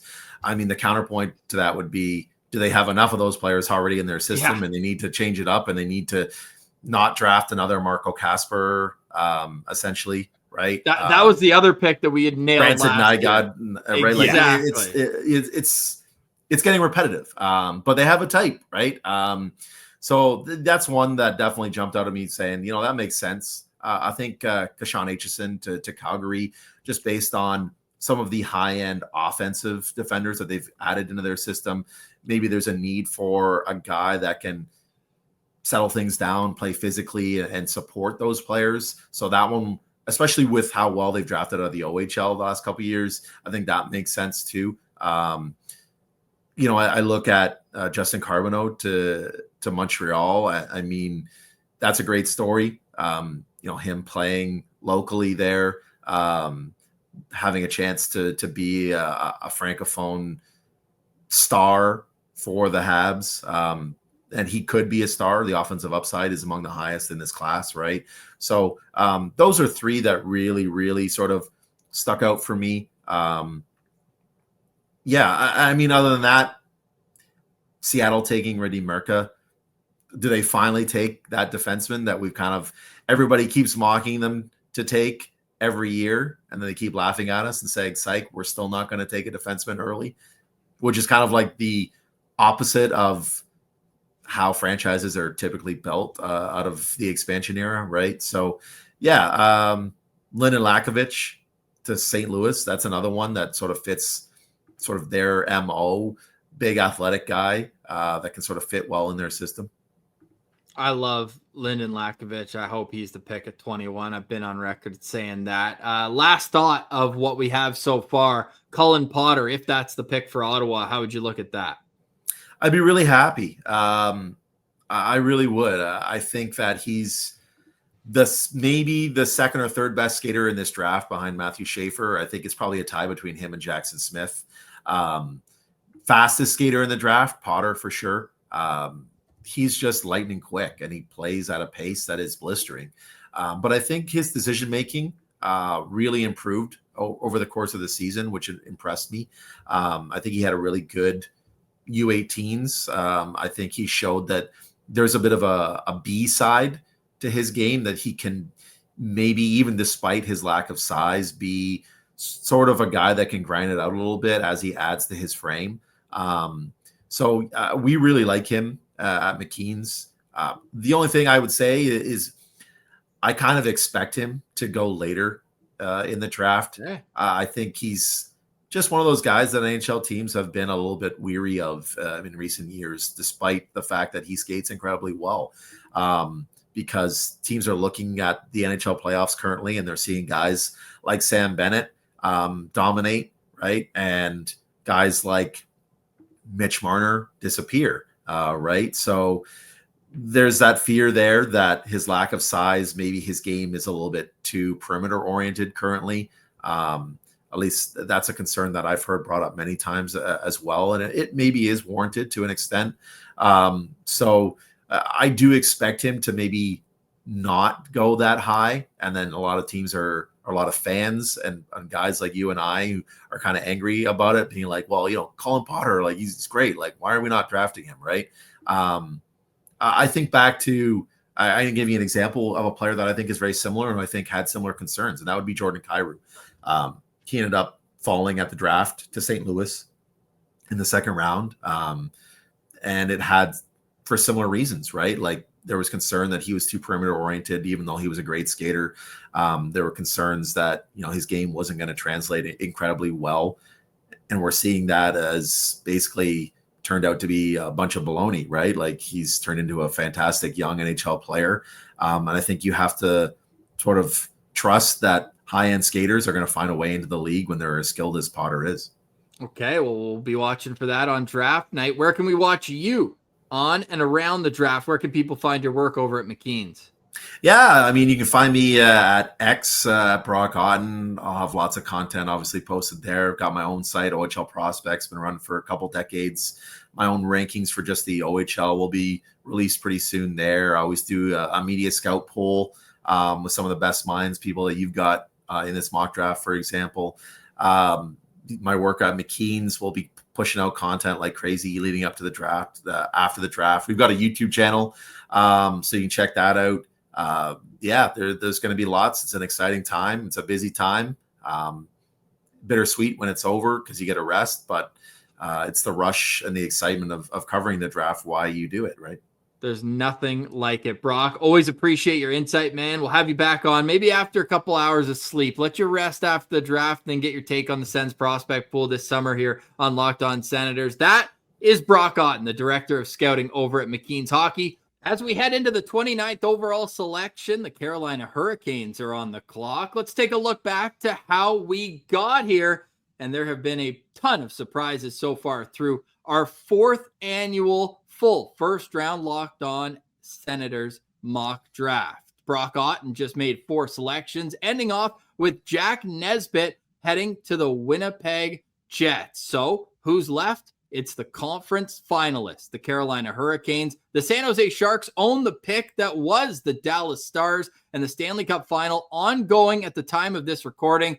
The Edmonton Oilers are leading the series, so we have Philadelphia picking 32nd. They own Oilers' first-round pick. And the Calgary Flames finally get their first-round pick in the Matthew Tkachuk trade. They hold the Panthers' first-round selection. They will be on the clock at 31st overall. And joining us for these final selections, our colleague from Locked On NHL Prospects, where you can subscribe and find them wherever you get your podcast, including on YouTube. It is Sebastian. Hi. You also see his work over at Elite Prospects. Sebastian, thanks for joining us. Appreciate you. Thanks so much for having me. This is very fun. I mean, mock drafts, especially ones that are like collective with so many people coming together to do them, are just an absolute blast this time of year. So you worked your whole season up until this point. What is the process for you going from the start of the year? I'm sure you have a little bit of information going in a draft -1 season, but from September until now, how do you process guys rising and falling and everything that goes into that draft year? There's always so much movement, right? Like, I think when you're scouting, especially when you're scouting earlier season games, you have to be able to keep your mind open a little bit to chances of change down the road. What you're seeing is, again, one sample of one game at a time, and that always kind of shifts a little bit as the year progresses. So I think like there's always a couple players that maybe like from the first viewing you have like a pretty entrenched opinion on, but for like 8 times out of 10, it's always going to be moving. So there's always a lot of adapting and realizing, oh, wait, here's a player I hadn't even like known of. And now he's like in my like top 10 for my USHL rankings. And that was kind of the process with the guy that we'll be talking about a bit here later on, Mason West, who I only came across a bit later on in the campaign when he jumped from high school to the USHL. But it's always fun. I mean, like, I think kind of like being adaptable in that sense and always kind of tinkering, like, you can never be finished with the ranking. Like a ranking, it's like same thing like at Elite Prospects. When we're finalizing our ranking, it's not like, okay, it's done. We're happy with all of it.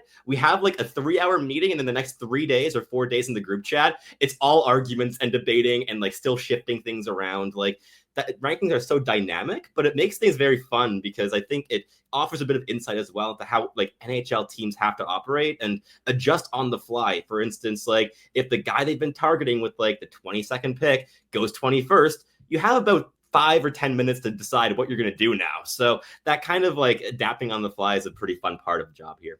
Yeah, analyzing rankings is so fascinating. And as someone that covers the USHL, Sebastian, I wanted to get your opinion on where do you, because I feel like the USHL is a league that's really evolving in the last 5 years or so. Where do you kind of rank that league's competition levels up against the CHL teams, NCAA, or even like BCHL teams are on the rise recently? Like how do you rank them hierarchy wise in competition level? I'd give the edge to the CHL leagues. I think that the WHL and the OHL have kind of surpassed all the other North American junior leagues, at least in the last 5 years. With the USHL, I think that this is a league that's going to suffer quite a bit from the NCAA decision to allow CHL alums to go into the college ranks. We're seeing that with just today, Caden Lindstrom committing to Michigan State University. You're seeing a lot of these really skilled high-end players making that jump to college hockey.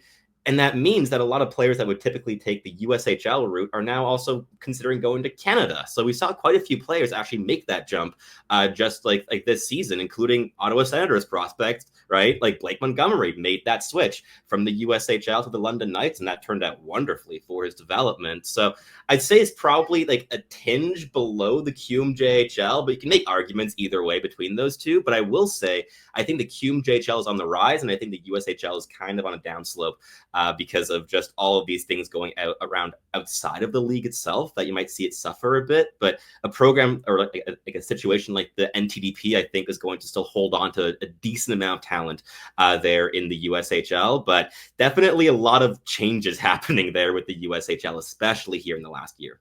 So as a guy who's living in Canada, I'm sure you see a lot of junior hockey up here too. How do you evaluate the prospects that you say are playing at a little bit of a lower level? How can you project them once they get to their NCAA team that a lot of them are committed to? I think a lot of it's about like translatable habits and skills, right? Being able to adapt under physical pressure. I'm a big fan of undersized players, as you're going to see in this mock draft. I have one guy especially who's very small, mocked to go in the first round. But I like small players when they have the habits and the abilities to play against much bigger opponents and to excel and to beat them in races, to get underneath them, gain leverage. If they have these adaptable qualities, I'm not so concerned. That said, I think it's always interesting to kind of look at the pool of prospects that you have and trying to find that like the little things that separate players, because it's often so tight. You have like massive tiers of like 30 players who are all relatively interchangeable in projection, especially like this year. From the late first to the late second round, put those names in a blender and any way it spews out, it makes sense, right? Like there's a lot of comparable players there, but I think especially while watching like the CHL leagues, I watched a lot of the Ottawa 67s because I studied in Ottawa. I'm a Carleton grad, so I watched the 67s for like 3 straight years, going from Luca Pinelli's like literally first ever game with the team all the way through to last year, and was very mad at Dave Cameron all the time, very constantly. So I was able to kind of like share that emotion with all of Canadian fans at the World Juniors this year, which was nice. But yeah, the CHL I think is definitely a cut above the USHL at this point, where all the prospects are kind of heading as well. So let's get to the mock draft, where the Carolina Hurricanes are on the clock here at 29th overall. But I want to ask you something as a follow-up to what you mentioned, where teams have to adjust on the fly. When you saw Brock Otten take Braden Coots, Sasha Boumediene, Cameron Reed, Jack Nesbitt, was there any banging on the table saying, oh, damn it, that's a guy I wanted in my pick? I like Braden Coots a lot. I think for the rest of them, like Cameron Reed could have easily made sense with the Carolina Hurricanes as well. I think he's up their alley, but I think these are all guys I was kind of expecting to be off the board by these last picks of the first round. And there were other higher upside bets that I was still pretty happy having available. And kind of the process I had in making these picks as well was also really considering where these NHL teams are at. What are they needing? What are the areas, the holes in the lineup or in the prospect pool that they need to kind of address? So I found that like those guys that Brock picked didn't really fit the same needs of the teams I was selecting for. So I was pretty okay with that. But I was a bit surprised to see a guy like Brady Martin fall all the way to 12th overall to the Rangers. I thought, like, I'm pretty sure he's going to be going in the top 10 on draft day with just how physical and violent and skilled he is. But I think for the most part, like the way that this board has kind of fallen makes a lot of sense. Like the Columbus Blue Jackets going for a guy like Riker Lee, they're at 20th overall, makes loads of sense. A player I watched all year long, very, very skilled. But still, even though I would have liked to pick Lee with one of these picks, I'm pretty happy to see him going up higher on this board. Carolina has a lone first round pick, but with each of your other selections, it's either the second or in Philadelphia's case, the third pick that they're making in this first round mock draft. Does that change how you approach these selections? Absolutely. Yeah. Like the picks that a team makes prior to a selection always have a massive influence on what the team's going to want to target with those later picks. Like specifically with the Philadelphia Flyers, I mean, obviously they're going to want to go after at least one center with those picks, and they got that with Frondell there in the top 10. And then I think Blake Fiddler is also a really good fit there with the Flyers in terms of bringing a lot of runway and mobility and size there on the right side of defense. So those definitely influence the players I was selecting. So I was trying to get a bit of like a variety as well in these guys, rather than like doubling down on the same profile and just like a lower level player because they're selected later on in the first. Instead, I was trying to diversify a bit what this team was getting inside the first round. And of course, this is assuming every team will make their selections. Cam Robinson led us off, picks 1 through 4, and over on your site at Elite Prospects, he did a mock draft where his Carolina pick was that they traded the pick and moved down, as we have seen Carolina do before. They know exactly the profile that they like. They do, and they love doing this. Like I remember some conversations right after the draft last year, and I got some insight on that, on like what Carolina was thinking. And basically, they were just like, we were going to pick the same guy anyways, who we got in the second round. So we just traded back and got a free, who was it? Oh yeah, Artemonov. Got a free Artemonov to trade back like 10 picks or something. So yeah, the Carolina Hurricanes are very nifty with it. And if they're targeting the player I think they're targeting, trading down makes even more sense this year. Okay, and with that, your selection, Sebastian, for the Carolina Hurricanes at 29th overall. Cameron Schmidt of the Vancouver Giants, easily the most dynamic player left on the board at this stage of the draft. A very skilled player, likely the fastest guy in the entire CHL this year as well. Like, he's an absolute piss missile. He's constantly sprinting down the ice, and he's a guy who brings a real high-end motor to his 5'7", 160-pound frame, and was really able to get underneath opponents really effectively, out-leveraging them, continuously moving his feet. This is not a guy like an Alex DeBrincat who tries to find soft ice, rides blind spots, and tries to find those little gaps of space. Cameron Schmidt is able to make that space for himself. And that's a quality I really respect, especially in a player who is this undersized. And as you can see on screen with the stats this season, it's been absolutely insane. His start to the season was even better than here at the end of the campaign. He was among the top scoring CHLers when the year started, but with one of the best shots in the draft, at Elite Prospects, we do deem his shot to be the best in the entire draft class. You pair that with that elite skating and elite level handling and almost elite level playmaking as well. There's so much that he could become at the NHL level. And if he just keeps adding in more Brendan Gallagher-esque habits into his game to work the middle of the ice and not get pushed to the outside, I think he could be a very special player, especially with the Carolina Hurricanes, who never put obstacles in the way of their skilled undersized guys from getting minutes, getting opportunities, and getting offensive zone starts.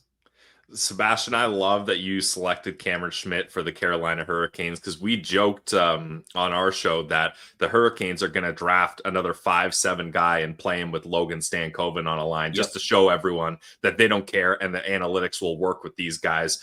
Is Cameron Schmidt the type of player that, despite his size, that all the other skills are just so good that you don't even really need to worry about the size? I mean, we're talking about a 40 goal scorer here.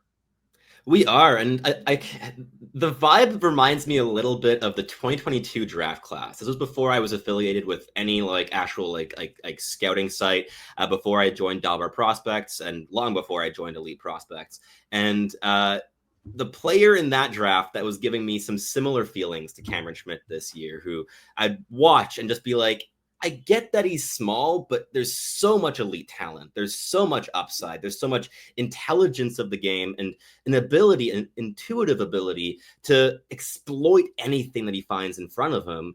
And then that player dropped to 62nd overall to my hometown team, the Montreal Canadiens, and Lane Hutson's developing quite nicely for the Montreal Canadiens. Yeah.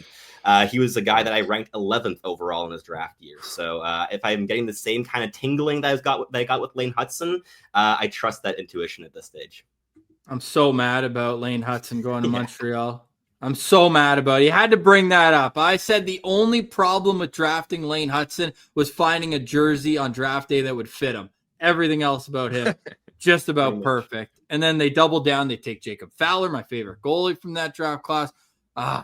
Anyways, they've drafted very well. You have to tip your cap, no matter who you cheer for. So with Cameron Schmidt, the Vancouver Giants, they were okay this season. They finished 6th in their conference in the WHL. They obviously kind of pushed their chips in a couple of years ago. They have a few drafted players, but no top-end drafted talent on their team. Cameron Schmidt led them by 6 points, and him and Maysden Leslie, a defenseman, were 10 points, and in Schmidt's case, 18 points clear of the next forward in scoring. Is it easier or harder to evaluate a player when he's head and shoulders like the guy on the team and doesn't necessarily have that running mate that could make him look even better? Yeah, it's a bit of both, I'd say, because on the one hand, it allowed Schmidt to have endless opportunities this season, right? He got more ice time, he got more offensive zone starts, he got more puck touches than a counterpart would have on a more elite team playing perhaps a middle six role. And we saw this, for instance, I'm thinking back to that dominant Seattle Thunderbirds team from a couple of years ago that had TJ Ginlin as the -1 season on their 4th line, right? So you have very skilled players who aren't able to shine in elite environments. And on the flip side, you have players that are in weaker environments who are able to shine more because of those opportunities. But at the same time, I'd also add that Schmidt wasn't just dominating in terms of the score sheet or putting points on the board or getting those puck touches offensively. It's what he was doing with each of those that makes me so hopeful for his NHL projection. He's like lightning in a bottle. Like, he's really, really, really intense. He works very hard. He speeds down the wing. He's able to cut to the middle of the ice. And yeah, there's a lot of immaturity in his game. He's going to need like 4 years minimum, I think, to mature into an NHLer. He's not like a Logan Stankoven in that sense. But at the same time, because he has all of these high-end skills, and just imagine what he's going to look like when he does have a player who's not only able to keep up with him skill-wise, but also in terms of his feet, maybe, right? And being able to have quick interchanges, give and goes at pace. That was missing a lot more this year, where he was trying to do a bit more on his own because he didn't necessarily have that running mate. So for me, it makes me hopeful of how things could develop down the road.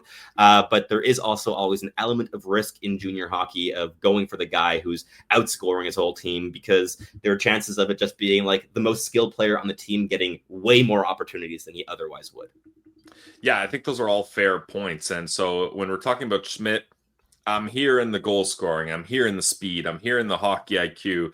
And my question to you, Sebastian, is this a guy, though, that is kind of a complete defensive liability? Now, when you're on a bad junior team, I tend to give guys a little slack. It's hard to go back on the back check and block shots when you're getting pumped 6-1 every single night. So I give them a bit of slack there. But is this the type of player that needs to do a lot of work on the defensive side of the game? Or you just say, you know what, you're great at offense, just score goals, and if you can't defend, we'll deal with that? It's been pretty inconsistent this year for Schmidt, like defensively certainly, but also in terms of the offense of like, usually it was like very like streaky kind of production for him this campaign, which I mean is typical for a goal scorer, even in the NHL, right? Like streaky goal scorers are usually the best goal scorers. But I think with Schmidt, what makes me hopeful, it's not that like the defensive habits are refined, but on the one hand, he's a winger. That already insulates him a little bit here, where it's not as big of a concern. And secondly, he has really good physical details and a strong motor. So I think with those things, he's never going to be a guy who's like an elite level defensive player on the wing. But I think he's a guy who's really able to be disruptive defensively, get in tight, apply pressure. Not always going to be perfect, but he's going to put in that effort, I think. So I think he's a guy that has a lot of like growth potential too, in how effective he is on the defensive side of the puck, especially in terms of like forechecking and backchecking. I think against the cycle and stuff, like you're not expecting him to be the guy that shuts things down for you, right, when he's on the ice, but at least in terms of like treading water, staying afloat, and contributing in the ways that he can, I think there's a pretty clear pathway for him to play that kind of role in the NHL. Like, it's never been a lack of desire or will for him defensively. And again, he's a pretty intelligent player too. He scans quite a bit, so he's aware of his surroundings. He's not a guy that just gets massive blind spots at the back of his head. And I think that those things don't make me too concerned. I think that defensively, he's better than Cole Caulfield was in his draft year, and Caulfield has evolved into a pretty solid defensive player for the Montreal Canadiens. Like, he's able to pull his weight. He's not the guy that drives defense on his line, like Suzuki obviously does the bulk of that, but he's been working way hard offensively, been way more disruptive, and also calculated his risks in terms of taking risks offensively or taking shots from poor angles where the puck could just rim all the way back the other way. He's gotten a lot smarter in those aspects, and I think Schmidt could follow a similar trend. Yeah, really intrigued by Cameron Schmidt. And I was when I looked at Craig Button's midseason rankings, and he had him 8th. Now, he did pull back a little bit. He is now updated Cameron Schmidt, to 17th on his list, but still caught my attention there. Final question on him, though, Sebastian. Is he a guy that kind of has to play in the top 6 if he's going to be effective? Or could you see him being a depth piece on a competitive team? I think it has less to do with could he be a bottom sixer and more that I think if he hits, he'll be a top sixer. And if he doesn't, he'll probably be like an AHL scorer. I think it's less that he couldn't fill a role in a bottom 6.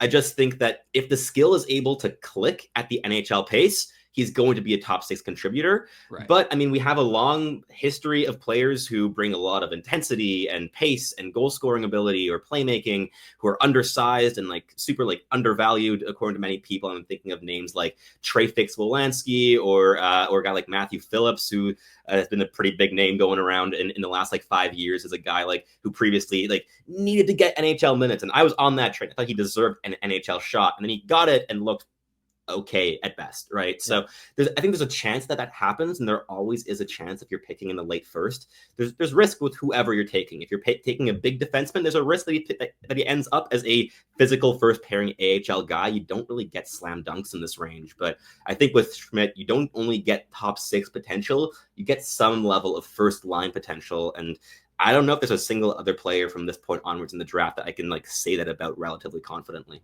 And Carolina Hurricanes, as always, will get A+ the day after the draft.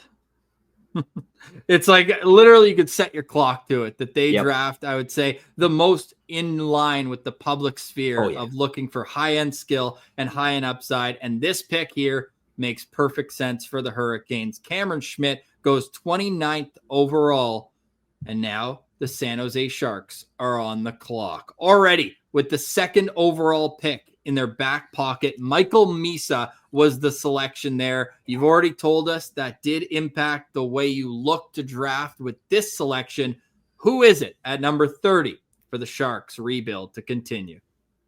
It's a player who was not on all that many radars until maybe 3 or 4 months ago, and it is a Czech player who transferred over to the WHL with the Portland Winterhawks midway through the season by the name of Max Pseniczka. He's a 6'4", 185-pound right shot defenseman, and we were very, very impressed with our viewings this season. Like, some of the tape that we saw of him playing Czech pro hockey earlier in the campaign was not the best, but as soon as he moved over to North America, there's so much purpose in this player's game. He's physically involved. He constantly tries to make direct plays to move the puck up the ice. And I think that there's enough tools in this player's game in terms of the skating, the physicality, the passing ability under pressure to evolve into a second pairing defenseman at the NHL level. And the San Jose Sharks have needed help down the right side for quite a long time already, and I think that this is a guy who could really help shore that up a little bit.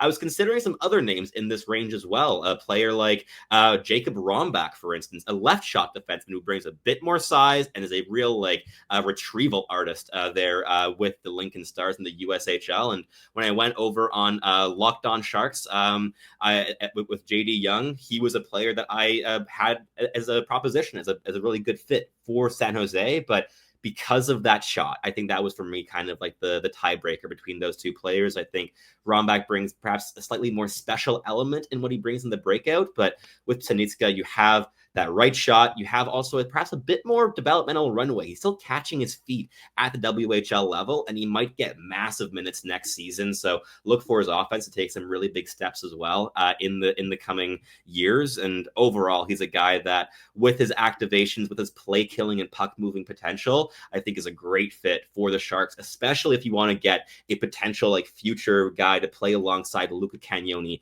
on a second pair. I think this guy is just a perfect fit for that role. How much thought do you put into Pseniczka making such a drastic, not only hockey switch, but life switch? A Czech guy who grew up developing in the Czech circuits, plays in the Czech Men Pro League, and then comes all the way over to North America, Portland. He couldn't really get much farther from Czechia there, and is playing on a junior team. Just what kind of impact can a major shift like that have on a prospect in their draft year?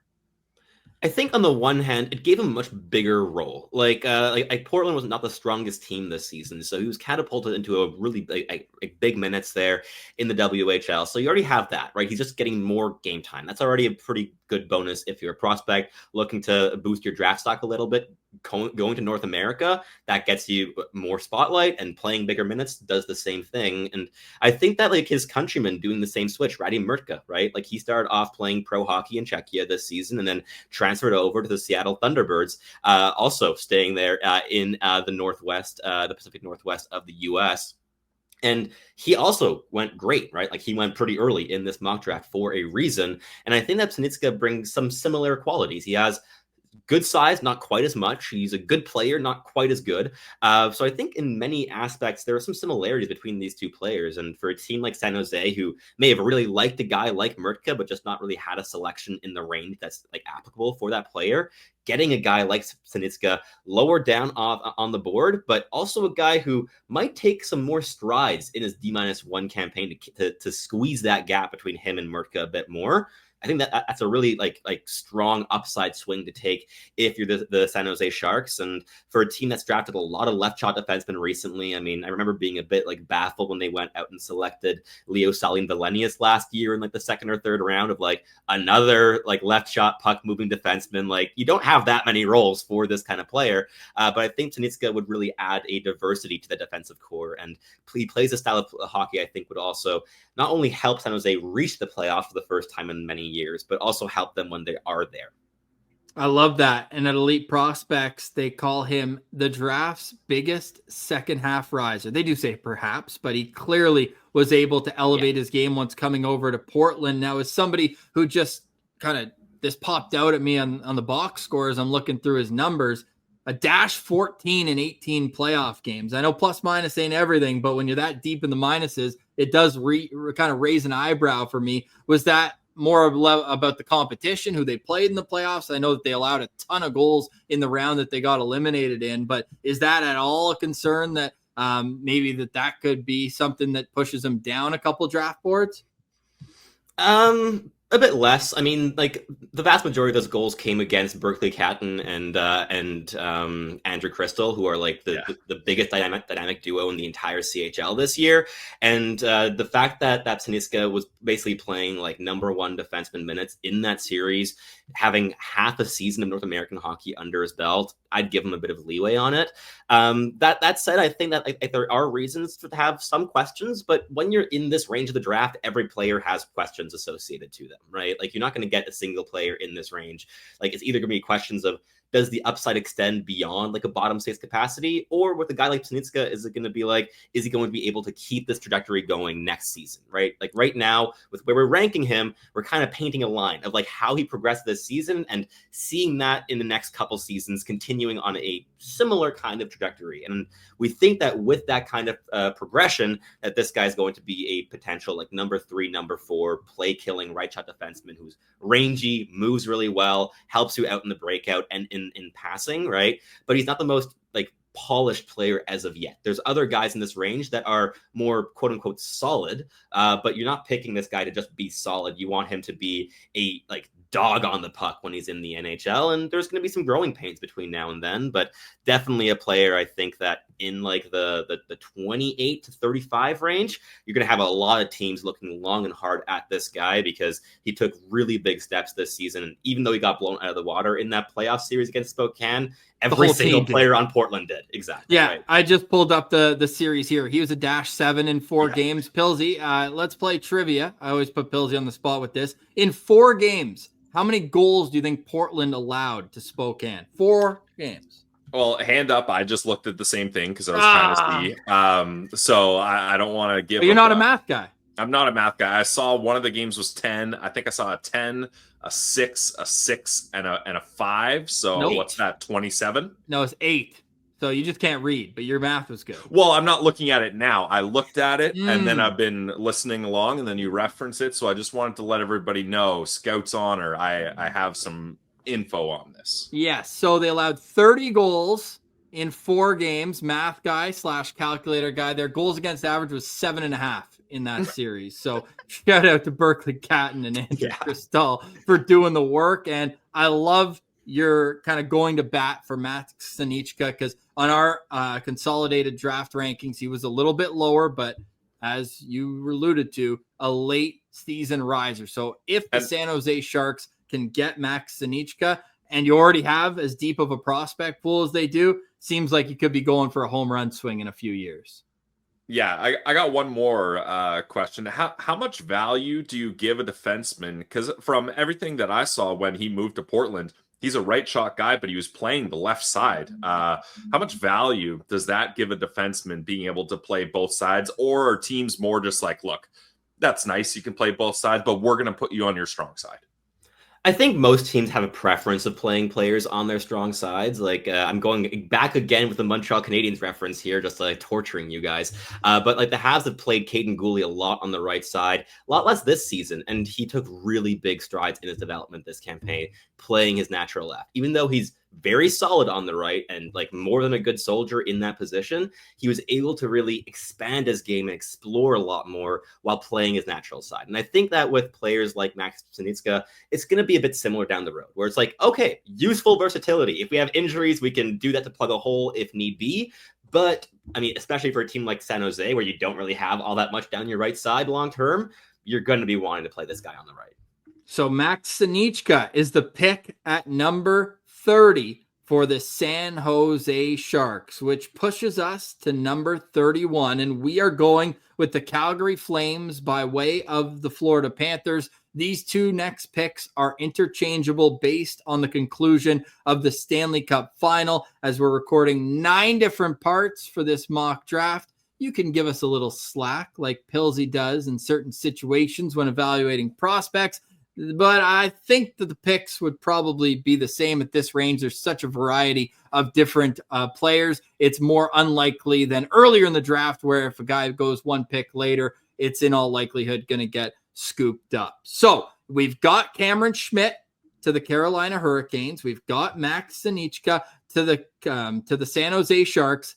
Who do you like here at 31 for a Calgary Flames team that in this mock draft has already selected one of my favorites, Kashawn Aitchison, with the 18th overall pick? I think that they're sticking in their own backyard, and for a third consecutive pick, we're going with the WHLer here, and that's going to be Benjamin Kindle of the Calgary Hitmen, and a player who in this year's draft class, among all CHL draft eligibles, was outproduced by only one man, Michael Misa. He scored more points than every other player, whether it's your Jake O'Brien's. Jake O'Brien had 1 less point, so we'll give him some slack there. He had 98. But Kindle was absolute dynamite this year, and part of a 2-man show with the Calgary Hitmen. It was him and Oliver Tulk and nobody else. Not even Carter Yakimchuk was playing the biggest role offensively this season. It was really Kindle doing the hard work there in the offensive zone. And something that Calgary is going to really like here is that Kindle has also shown a degree of intelligence and manipulation to be able to play the middle of the ice. His face-off game, his physicality, these things need to take steps in order for him to project as a center at the next level, but he's played there a decent amount this season, and he showed that he can play that position, and Calgary desperately needs centers. So after picking a all-violence like defenseman there with Kashawn Aitchison with their first selection, I have been going for skill, intelligence, and positional adaptability here with Benjamin Kindle at 31st overall. And we obviously got to see a lot of him this year as we were following Carter Yakimchuk. And yeah, it felt like every night it was a 2-3 point outing for Ben Kindle. My only real concern is where's he going to play at the NHL level? But you're saying that in the scouting community, it feels like he could project as a centerman at this point? It's very open-ended. I think of all the first-round talents, he's probably the one where it's the murkiest of like whether or not he can play center at the next level. But he brings so much pace, translatable habits, and high-end vision that I think he'd be able to be a really good play connector down the middle of the ice. It's more questions in terms of those defensive habits, right? Like staying like below the puck in the defensive zone. And also, he's not the best skater in the world, so being able to then be low defensively, support down low, and then catch up to play in transition to then not be like 2 seconds behind the zone entry in the offensive zone. These things are going to need some work, but there's a level of intelligence, playmaking creativity, handling skill that this player brings that is, again, probably the most special of any player left on the board at this stage. I was pretty surprised he was available here for my picks, and I thought that like Carolina would have looked long and hard at him, but maybe gone with like the toolsier, smaller player in Schmidt instead. But I think that the Flames would be pretty elated to have a player that they would have gotten dozens of viewings in on this season as he, again, plays in Calgary. They just have to walk down the block basically to go watch him play. And I think that with that intelligence, with that handling skill, and just the offensive manipulation, like there were few like WHLers this season, draft eligible or not, who were able to match Kindle's ability to manipulate defenders, whether it be one-on-one and then like pulling a defender, dragging him out of position, and then like saucering a puck right over his stick into space and in an area pass in that like space that he vacated and dragging him away. Just a very intelligent player who's able to control the pace of play and what goes on around him in a way that is quite special for a draft eligible talent. And I think that's going to be more than enough to convince the Calgary Flames in this range of the draft. Yeah, I'm a massive fan of Benjamin Kindle. I can't understand why this guy isn't ranked higher. Like 99 points. Scouts probably, if he hit the 100 and they can call him a 100-point guy, that probably bumps up 10 spots in the rankings just for prestige there. But can play center. He puts up massive points. He was 7th in the WHL in points. His dad's a pro soccer player, so he's got some athletic genes in his family as well. Like, why? Help me understand, Sebastian, why Ben Kindle isn't like a guy that we should be talking about getting picked in the teens or at the very least 20s. Like you said, you were surprised that he was still on the board here in the 30s at the end of the first round. So what is it about Kindle that scouts are like, we see all that, but we're not that high on him? Yeah, I think like a lot of scouts, especially like if you're talking more like NHL scouts, size is just a question mark here, right? 5'10", 176. He has a good motor on him, in my opinion. I think he works quite hard. But that size might be something that teams kind of like are like, maybe not. Whereas he might be just a kind of like an awkward middle zone kind of where the skill doesn't pop quite enough to maybe merit a top 15 or top 12 consideration. And once you get into that mid first, late first, teams are looking to beef up a little bit more, right? Guys like Keishon Aitchison get a bit more value, even if the overall skill is a bit less like popping than it is with Ben Kindle. But what I will say is like, even for us at Elite Prospects, like we settled on him at 20th overall. And even that felt like it was an awkward spot in a way. Like one of our player comps for him is Clayton Keller, a player that can just manipulate and use a lot of his abilities, like, and layer them together to create things around him. But also a player that might have some growing pains if he's not surrounded with players that he clicks with. This season, one of the reasons he looked so amazing is because his chemistry with Oliver Tulk was among the best in the entire like junior hockey circuit. That elevated both of these players. So one question I would have, and a bit going back to the discussion that we had around Cameron Schmidt earlier in here in the mock draft, of like, how would he look if you swapped the two in positions, right? Like if you swapped like Ben Kindle to play with the Vancouver Giants and Cameron Schmidt to play with the Calgary Hitmen, how would that change how they would look? And I think that Kindle would struggle a little bit more to create the same level of offense as Cameron Schmidt because of just how direct Schmidt is in his attacks. But that said, the fact that Ben Kindle excels in connecting plays, working give and goes, he's a really like interconnected player with his line mates. That screams NHL, like kind of like line connecting ability as well. So there's a lot to look into with this player. And I think that you can make a very easy argument to take a swing on him in that like 13 to 15 range as well, if you want him that high, which is why I was surprised to have him available here at 31st overall, but I'm not complaining. I think that Calgary Flames fans would be pretty elated to hold on to a talent like this in town.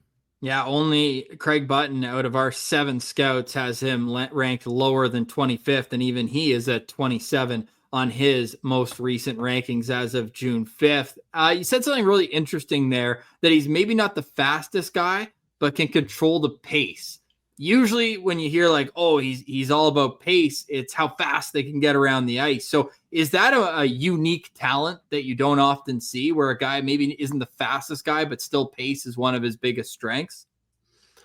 A bit less, maybe. I think a guy like Brendan Gallagher would be an example in the NHL. Like, speed is definitely not the name of the game with Brendan Gallagher, especially at this stage in his career. But he's a very pacey player. He makes decisions under pressure very quickly. And pace is not just like how fast do your feet move. It's how fast is everything able to work together. And I think that's where Ben Kindle shines, right? It's being able to layer everything together at his higher speeds, being able to push defenses back, but also then to hit the brakes and to use the space that his pace creates. So he's an opportunistic player who makes use of the things that his habits can kind of open up for him. And I think that's one of the big reasons to take a swing on this player, is because he has a really complex and nuanced understanding of the ice, of defensive structures, of how his movement impacts the game around him. And that's one of the places I think that his pace shines the most. It's just being able to kind of, with the puck on a stick, dictate how things kind of roll along, and whether that be to like slow down only to speed by a defender in order to then ramp the pace up after slowing things down and lulling the defense into a false sense of security,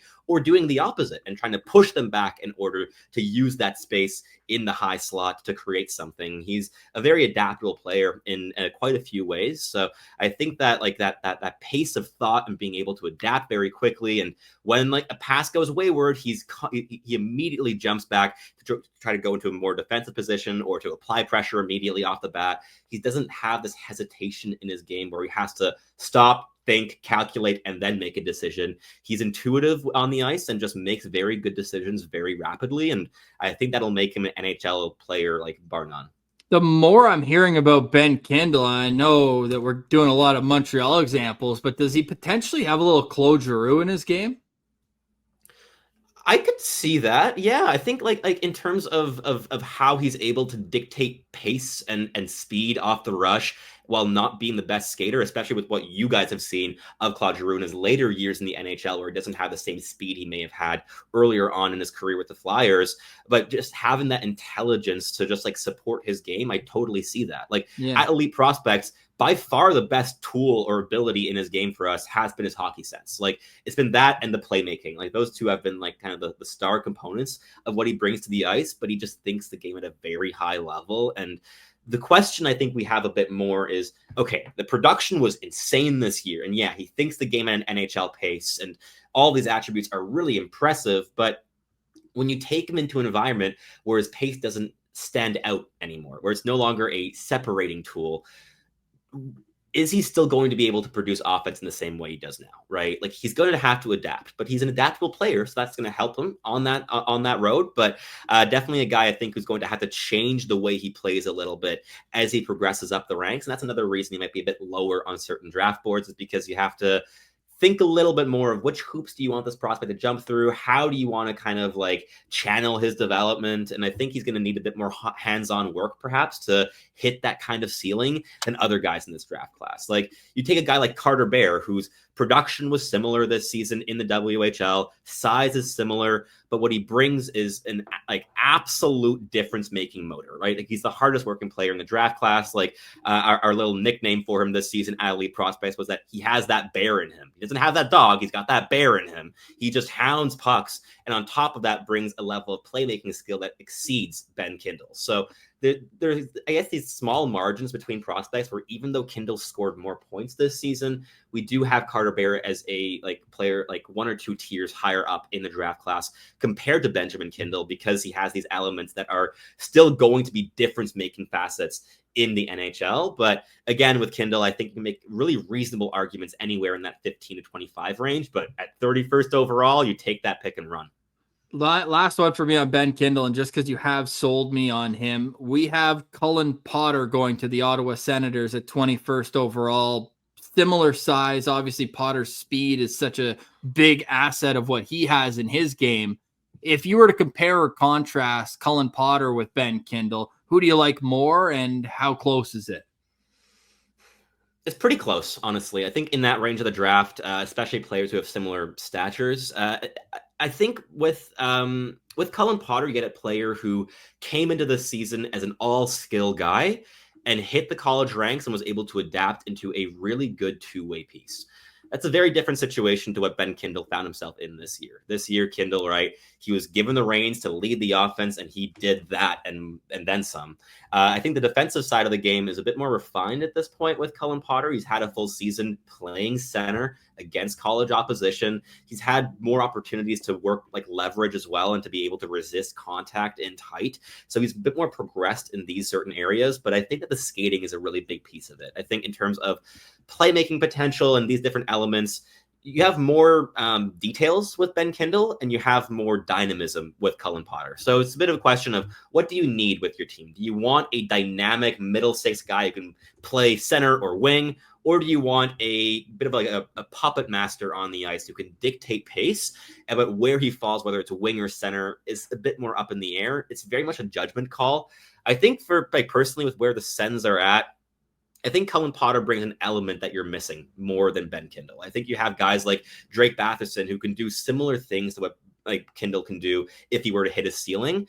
But I don't think there's a single skater in the forward core other than Tim Stützle, who I'm not even using as a comp here because like he's your first liner, right? Like he's sticking there for a long time. But in that like bottom 9, there's no one else who brings that kind of speed to the Sens. So I think that Cullen Potter makes a lot of sense in that range too. Okay, great breakdown there. And it brings us back to the fact that Ben Kindle is the pick at 31st overall to the Calgary Flames, courtesy the Matthew Tkachuk trade 3 years ago. They're finally going to get that first round pick for that, which brings us to the Oilers pick, which is owned by the Philadelphia Flyers, 32nd overall. Sebastian, who do you like as the final player in the first round? A dual sport athlete who up until just over a week ago, we did not know would even be committing to the sport of hockey because he was playing as a quarterback with Edina High School in Minnesota, putting up, I believe it was 37 touchdown throws to 3 interceptions. He played pretty well there at 6'6", but what he brings in hockey, in my opinion, is a lot more special than what he brings in football. Like we see big like quarterbacks who put up big numbers in high school football all the time in the US, but a 6'6", 207-pound right shot winger who's an August 3rd birthday, very young for the draft class, has really slick hands and skates about as smoothly as you've ever seen a 6'6" player skate in your life. That's a very unique kind of profile. So Mason West is my pick for the Philadelphia Flyers, a team already having picked their stable, like potential top 6 center in Anton Frondell and a mobile potential top 4 defenseman in Blake Fiddler here in the mock draft. Mason West brings you a level of bite as well. Like he's super raw. Like this guy's gonna take 5 years, 6 years to develop. He's gonna need a lot of time. Again, like a lot of like idiosyncrasies and how he moves around the ice. Even though he's a big man, the physical habits are very much a work in progress still at this point. He doesn't really know that he can bend his knees to gain leverage over other players. So he's just going in upright in many board battles and just getting beaten out by small guys who get low. But he has a level of power in his game. And when he flashes his skill, he's able to like use his handling to like curl a puck around an outstretched stick and then cut against the grain and then use a heavy shot to beat a goaltender one-on-one. He's a very adaptable offensive player. But again, inconsistency is definitely still a thing with this player. And he's very, very raw. It's a project, but a project that could pay off the second line piece if he really hits. I'm even higher on him than we were at Elite Prospects. He finished at 46th on our final board. My range for him as the USHL scout was like 32 to 40. I liked him in that very early of the second round. And that was before he even like committed to hockey. That was with like an educated guess that he would, but still without that confirmation. Definitely a player who has high-end upside with that skill, with that mobility, with the playmaking flashes. And it was only just starting to come together there when he made the jump to Fargo in the USHL at year's end. Definitely was still trying to gain chemistry with line mates, but he was starting to click in the last couple games I caught, and he was just looking like an absolute behemoth in those games. And I mean, hey, if you're a team like Philadelphia who always likes to add a bit of size, and having targeted some smaller players in recent drafts, being able to do that here in the late first. And on top of that, getting potentially a second line power forward with real skill and mobility at 6'6", who's one of the younger players of the draft class. Sign me up for that.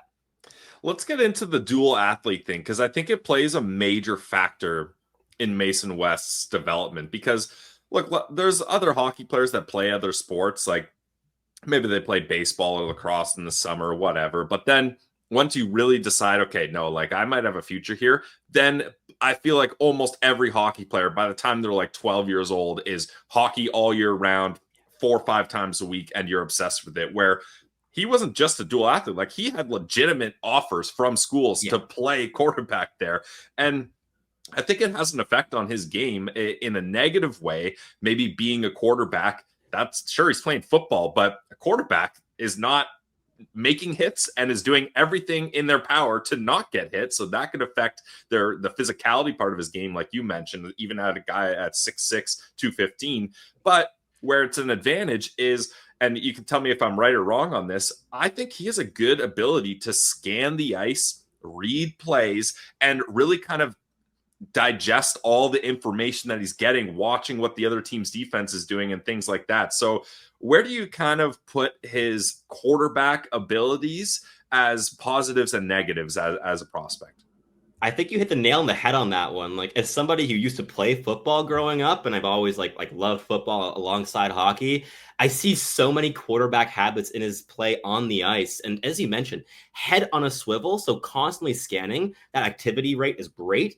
But what was more impressive to me still is that even though he's a player who's super raw in all of these different facets, he's a guy who digests information incredibly rapidly. He's constantly scanning and just digesting information and making plays based off of that. There's one viewing I got this season in his USHL games at year's end where probably the best like scanning I saw from any player all year long in the USHL among draft eligibles. Like both in terms of the frequency of how he was scanning, but also what he was finding in those scans and not needing to like stay on like something with his eyes for very long at all to kind of realize it. And the peripheral vision impressed me even more so. That quarterback ability of being able to hit targets that you're not looking at directly if you're trying to maybe deceive the defensive back a little bit. Mason West has these abilities where he's able to, like, the look offs, the no look passes, all these things had a level of foresight and overall precision that very few players in this age group present, let alone guys who are playing high school hockey all year long. So many elements here in terms of that quarterback ability I thought shone through on the ice. And talking about college offers as well, he's apparently narrowed it down to just 2 universities for his program for next season playing college hockey. I think he wants to go next season. I could be wrong. He might want one more year in the USHL before that commitment. But the 2 universities are Michigan State University and Boston College, 2 of the top 5 development programs in the country. I think if he's able to take that route, I mean, both of those development programs are like miles ahead of any of the ones that offered him offers for football. Like, those are all like D3 schools or kind of along those lines. And now he's going to some of the top programs in the country. I think he's going to be able to take some really big strides in his development. But that basis of mobility, work rate, and awareness on top of like really impressive skill and flashes is something that no player in this range of the draft offers anymore, in my opinion. And I think that should get him drafted inside the first round if I were like placing my bets on it, because if a guy like Dean Letourneau could go in the first round last year in a stronger draft class who brings maybe 1 inch of more size and is somehow more raw than Mason West, which is a bit difficult to comprehend at this point, I think that West makes perfect sense for a bunch of teams in the first round. And if you already have 2 picks, that risk kind of goes out the window. It's like, okay, we could get the second line piece out of this, and he could be a unicorn on a second line playing like no other top 6 forward in the league. Why wouldn't you want to take your swing on that if you're the Philadelphia Flyers?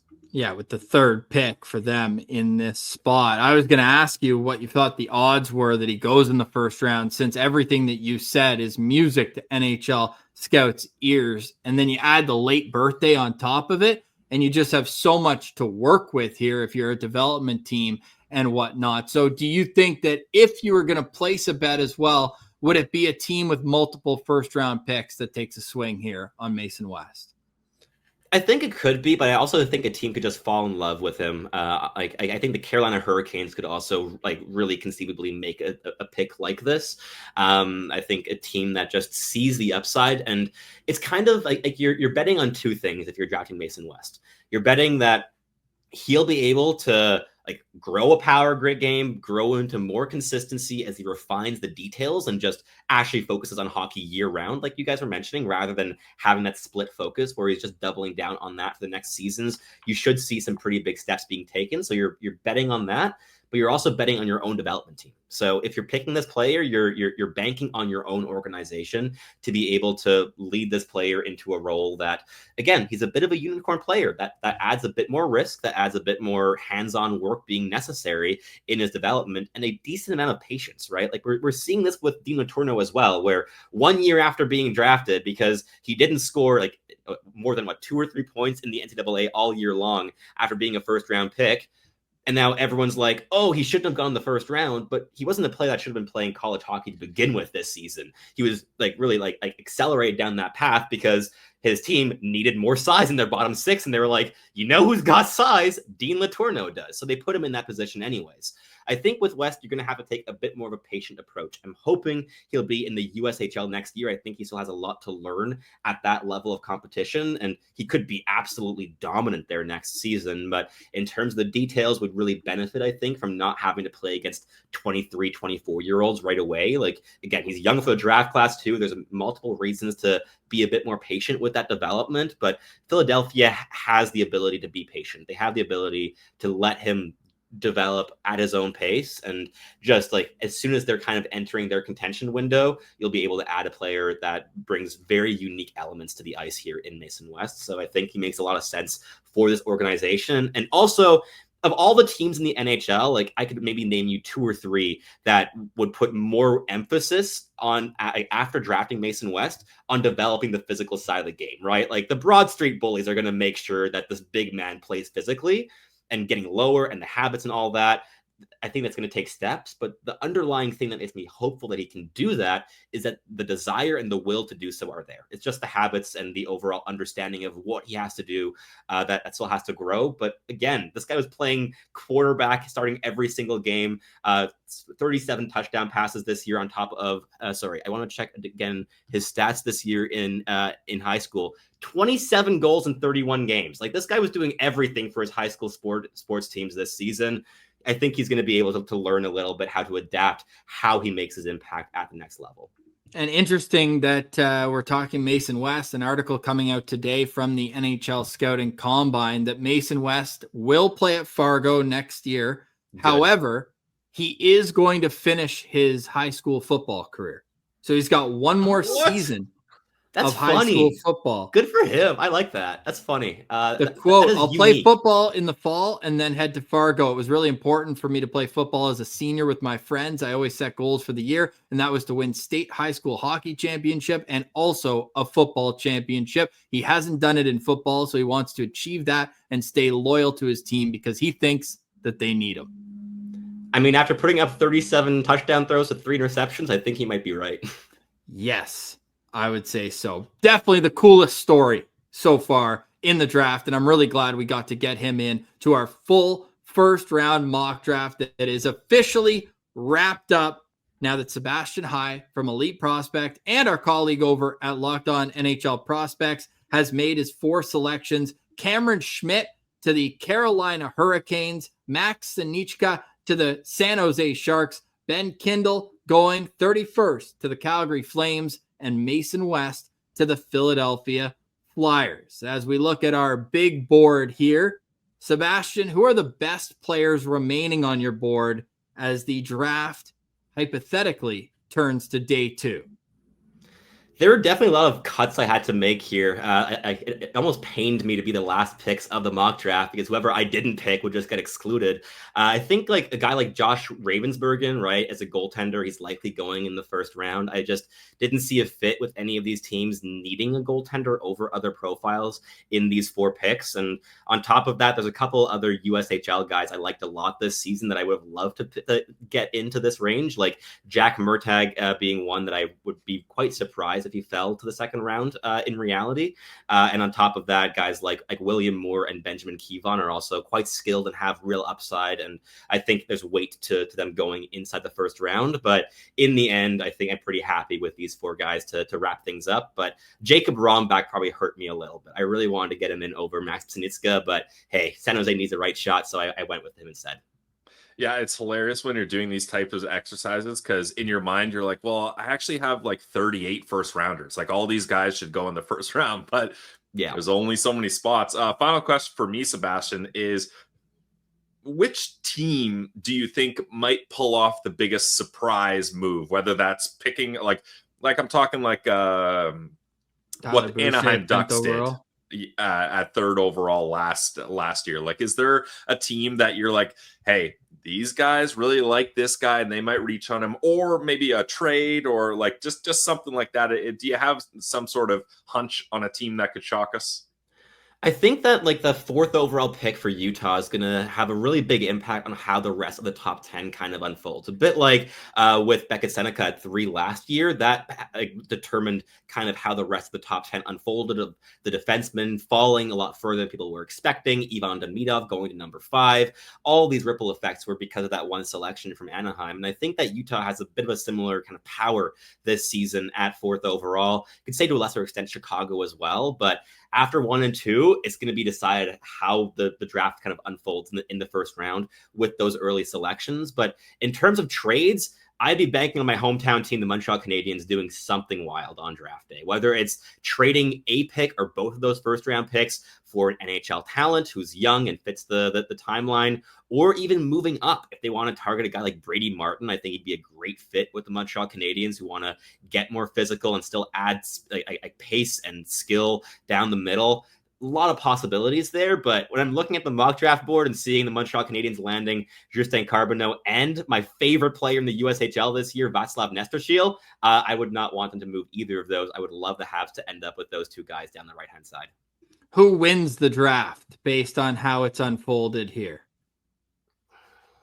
I mean, I think that there's no situation where the Islanders don't win the draft, considering that they shouldn't have been picking at 1 anyways. Like that was just found money for them. But beyond that, I think that the Philadelphia Flyers have a really big chance at coming out as winners of day 1. But a lot's going to be decided who goes ahead of their pick. I think if they go with Frondell, I'd be a bit more hesitant to give him the winning spot because I see mainly a middle 6 center role for him. I don't see him as like a number 1 guy long term. Whereas maybe a guy like Martin or McQueen or even Desnoyers in that spot could maybe make them bigger winners in my eyes, but still adding in a shoe-in like second line center, a potential top 4 defenseman in Blake Fiddler, and then Mason West, who we just talked about, that would be a winning first round for sure. Final question for me. What can we expect over at Locked On NHL Prospects, either leading up to the draft or right afterwards as you look back on what happened June 27th and 28th in Los Angeles? Definitely have a lot of content coming your way there on the channel. For the time being, for next month, there's going to be a lot of more like scouting reports coming out. I did just break down the full top 32 of our rankings at Elite Prospects, which I posted yesterday. So go check that out if you're curious about kind of the thought processes and the debates that we had behind the scenes for our first round rankings. And beyond that for the channel, just more and more scouting reports. It's been nothing but scouting reports for me recently. So whoever your team ends up drafting, you're probably going to have 1 or 2 guys that I did a full half-hour breakdown on. So if you're curious about those, definitely check it out. But beyond that, I'm mainly going to be sighing a big sigh of relief when the draft is over, the year's work being kind of finished for a little bit and a slight break coming for me, but I'll still be breaking down how different teams did at the draft and all of that. You can definitely expect that from me. Well, we're looking forward to having you on Locked On Senators right after the draft. Break down what the decision is at 21st overall. And a lot of people say the Sens won the 4th round last year with Blake Montgomery, Javon Moore, and Lucas Ellinas. So maybe they'll do it again because they don't have a second, and their 3rd round pick is Florida's, so it's going to be at the very end. So look forward to all that. Really appreciate your time and your insight into all things NHL draft. Cannot recommend enough to go check out the Locked On NHL Prospects podcast. And of course, the Elite Prospects Draft Guide is the best package of information that you need on draft day. So we've got a ton to go over after 32 picks, nearly 7 hours worth of draft coverage here for you on Locked On Senators. And it all starts with Matthew Schaefer, seemingly one of the best kids in the draft. You hear all of the above and beyond he goes to help kids who are in similar situations as he was, losing a parent as a young age. He just feels like mature beyond his years. He dealt with the agony of a season-ending injury at the World Juniors in his draft year, and he gets the crown as the 1st overall pick. Pillsy, head and shoulders, it feels like, above anybody else in this draft class. Yeah, I think there is a argument to be made for Michael Misa if you're looking to take a forward. I don't think there certainly is a gap, but I don't think if the Islanders decided to go with Misa instead, I don't think it would be a shock or a reach or a bust or anything like that. But I certainly do think Matthew Schaefer is the consensus first overall pick and more than likely will be heading to Long Island. And for all you Canadian hockey fans out there, this is a strong Canadian contingent, in this draft class, especially early on. You look, 4 of the top 5 picks in this draft are Canadian. You've also got 7 of the top 10. Only James Hagens is American. Anton Frondell is Swedish, and Radim Mrtka is from Czechia. Everybody else Canadian in this draft, including the top 3 picks, Schaefer, Misa, and Martone. Looking across the board here, which pick jumped out at you, whether you were surprised that they were on the board still at that time or that they came off the board as early as they did? Well, I think we got to go to pick number 17 with the Montreal Canadiens, Vaclav Nestrasil. Look, I like this player, but Ross, we had him ranked 47 in our rankings, and I think it would be very surprising to see him go ahead of guys like Lakovic, like Potter, like Malcolm Spence, like Braden Coots. Those guys especially, I would be shocked. Even I'd be surprised if he's a first-round pick at all. But Jerome is a guy that typically goes differently than typical scouts, and he likes that pick there. So we'll see if that ends up happening. Montreal with the luxury of back-to-back picks. That must be so awesome having back-to-back picks. So maybe that's a situation where they're thinking, we want this guy and we might not get him with our next pick after the first round. So let's just take him here and feel good about it. Yes, to me, it's Brady Martin, and both Rachel Doerrie and Scott Wheeler acknowledged Stephen Ellis as well right after that pick was made. Brady Martin ain't going to be on the board at 12th overall. No. This guy, his stock not making it past 7. Skyrocketed up recently, and that to me is the surprise of this draft. There's picks I love. There's picks I maybe don't love as much, but one thing's for sure. This draft is going to be all over the place. It seems like every team's list is so different from one another that we're going to see some curveballs early, maybe a few knuckleballs in there, a slurve right down into the strike zone. I'm sure that scouting department will hope so. But to me, I'm looking at Brady Martin, as I mentioned, and then another team that came out gangbusters here is the Chicago Blackhawks. Braden Coots at 25 to me is incredible value in our profile on him on Locked On Senators. We were in awe of his versatility in terms of he can either lock it down and be a defensive-minded centerman, or he can put the wheels on and start just forechecking you like crazy, and maybe he's got enough puck skills to be a top 6 centerman. Would you like him to be more than 5'11"? Yeah, probably at his peak. If he can play at 210, maybe. It is a bit of a risk, but at 25, the upside there to me is as high as just about anyone on this board. You could argue maybe Cameron Schmidt to Carolina, but there's way more risk in that pick than at 25. Ross, I got a question for you.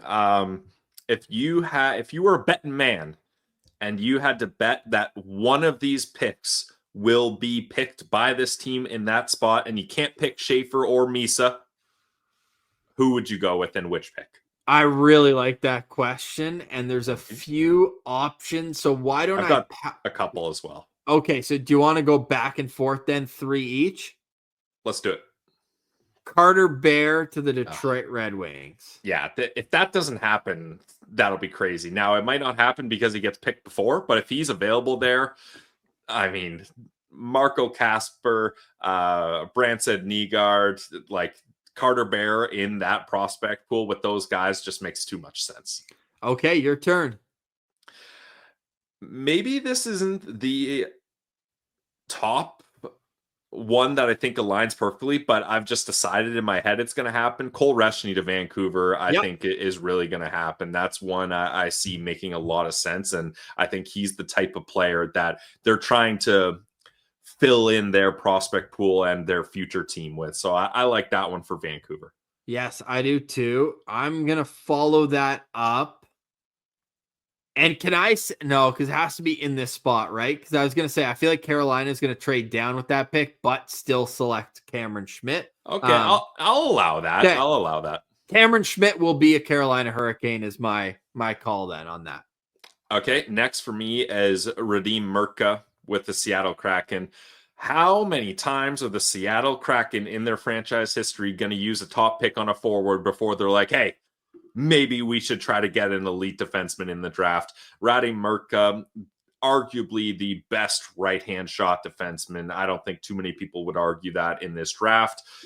I don't think any of the teams ahead are going to take him. And unless there's a guy they just absolutely love that they can't handle letting slip, it just makes too much sense for them to take him. And he plays in their backyard with the Thunderbirds. Yeah, that's a really good one. My final one here. And again, he could go higher, which would make it, I think, obsolete. But if Lyndon Lakovic is on the board, the St. Louis Blues, that's their type of guy. Jake Neighbors, Braden Shen, Alexei Turochenko. You've also got Zach Bolduc, who is built a little bit. And Jerome talked about that, how both those guys aren't physical at all, but they're enormous human beings. And maybe they see a little bit of that there. So I think Lyndon Lakovic being a St. Louis Blue makes a ton of sense if a team ahead doesn't take him. Yep, that's fair. I'll go for my final one. The pick right before Kashawn Aitchison to Calgary, I think really makes sense. I mentioned it in the mock draft, and maybe it's a bit of a stretch, but I do see the shades of Dion Phaneuf there. Physical defenseman that has a booming shot. And I think, honestly, Calgary in that spot, that's a great time to take him as well. And now that there's been a couple defensemen taken off the board, get your D-man and take your swings later on in the draft where they have another pick at the end. Every single mock draft that I've seen has Justin Carbonneau going to the Montreal Canadiens. Yeah. My call here is that he does not get drafted by Montreal. Whether he goes earlier or after, I do not think Montreal will take him. Or, Ross, option C, Montreal has neither of those picks available to select him. That's been a hot topic, that maybe Montreal in this week draft class with a prospect pool that's has an embarrassment of riches. Maybe they package those or use at least one of them to try to acquire some NHL talent in a trade. Finally, let's take a look at the teams that had more than one draft pick in our mock. Michael Misa and Max Stanichka were taken there, a forward and a defenseman. 2 forwards to Chicago, Porter Martone at 3, Braden Coots at 25. Nashville, 3 picks. And again, this is just YouTube, so I don't have to read them all out for the audio listeners. That was just a force of habit. Philadelphia with 3 picks, and then Columbus, Montreal, and Calgary all with 2 picks. Let's break it down with the 2 that had 3 picks first. Out of Nashville and Philadelphia, which, I mean, you could even say that it's almost identical value-wise, where it's 1 pick higher in the most elite part of the draft, 5 then 6. Yeah. And then it's 22, then 23. Philly has 22. And then at the end of the draft, everything opens up. So you can say value-wise, each team afterwards is going to say, we got our guy. Out of those 2 drafts, pick A or B. If you're the GM, which one would you rather go home with? NYA, Zonin, and Boumedienne, or Frondell, Fiddler, and Mason West? Oh, it's tough because maybe I just haven't done enough research on Frondell, but he doesn't fly off the page to me. I would much rather. I think NYA is such an upgrade over him. But having said that, Bill Zonin is a player I like, and Boumedienne I think is a very safe, projectable pick, and I liked him as well. Maybe a little early to be taking him, but I do like him. But Ross, I think I am going to go with Philly, though, because I love Blake Fiddler, and taking that swing on Mason West at the end of the draft just makes so much sense. And if he pans out, he's going to be a tall, smart player that's going to be a nice piece to this Flyers prospect pipeline. He's not going to be the crown jewel, but I like the swing there. I love the swing there. Mason West is one of the most interesting players in the draft. As a dual athlete, football, hockey, decided on hockey, but he's still going to play his senior year for the boys. Yeah, for the boys in Edina. It's Edina, right? We got that right? Edina, Minnesota. I'll play devil's advocate. I'll go with Nashville. I just think that when you're looking at 3 picks, you really need to focus on the number 1 pick of those. And I love the game that Caleb Desnoyers plays. I think he's going to be a top 6 stud forward that can help you at both ends of the rink. So let's break the other ones down. The 2 with the lottery picks, and then we'll get to the others afterwards. If you're San Jose and Chicago, who's leaving that draft happier? I'm going to say Chicago, Ross, because Michael Misa, like the Sharks with Celebrini, and I know Will Smith moved to the wing, but they have guys in that type of area, the top end talents at center, young talents, not to take anything away from Misa. He's incredible. But I just think the fit of Porter Martone to Chicago, they need someone with a little more size and a little bit of edge to their game like Martone has. And then you already covered it, so I won't go too deep, but getting Braden Coots at 25 would be maybe one of the highest value picks in this entire first round we did in our mock-up. So I'll go Chicago on this one. I'm not going to argue. You know how I feel about Braden Coots. What about Columbus, Montreal, and Calgary? How would you power rank the 3 as they leave this draft? Calgary is my number 1. Like getting Aitchison there, I love that fit. And then Ben Kindle is one of my favorite players in the draft. I want the Sens to take him so bad. And he's a Calgary Hitman player, so playing in Calgary would make a lot of sense there. I think they got great value on both of those. Montreal, the Carbonneau pick, obviously with the Quebec connection there, makes sense. Nestor Sill, I don't think that's a guy you should take at 17 personally. So I'll go them number 2, though, just because I'm not a big fan of Logan Hensler. And for that to be Columbus's first pick, I don't love. And Riker Lee, I think that's a bit of a reach selecting him there as well, even though I do like him. I actually feel bad about our draft profile about Logan Hensler. We're just not impressed. I think, Ross, if he ends up like he won't, but if he was a late first round, I think I could see how that works. But I don't know, being the second right-hand shot defenseman drafted at 14, it's just too rich for my blood. I don't see the swing on upside there personally. And those are the teams with more than 1 first-round selection. And just like we asked all of our scouts, who are the best available players left on the board? So if you got an early second-round pick with your team, at least according to the Locked On Senators draft rankings, where if you're new to Locked On Senators, we take 7 different scouting entities. We add up their rankings, divide them by the number of them that have that player ranked, and that's how we organize our list. Our best available player, and I'm a little surprised he didn't go to Philadelphia or Nashville, and that's Josh Ravensbergen, the goaltender, a real wild card in this one. We have Ravensbergen ranked 26th on our list. Then it's Jack Mrtka with the USN TDP, Milton Gastrin with the Swedish Junior League, and he is a kind of maybe high floor, low ceiling type player. And then another wild card in this draft, Ivan Ryabkin, the Russian that was once considered on the same level as Demidov and Michkov. Hasn't panned out that way, but he's a wild card. He's a wild card when he plays too. Big time. Yeah. That was so fun, man. I love these so much. One, can't thank the audience for listening enough. It means a lot to us. We've really enjoyed. And Pilsy, you wanted to plant an Easter egg here to wrap up the show.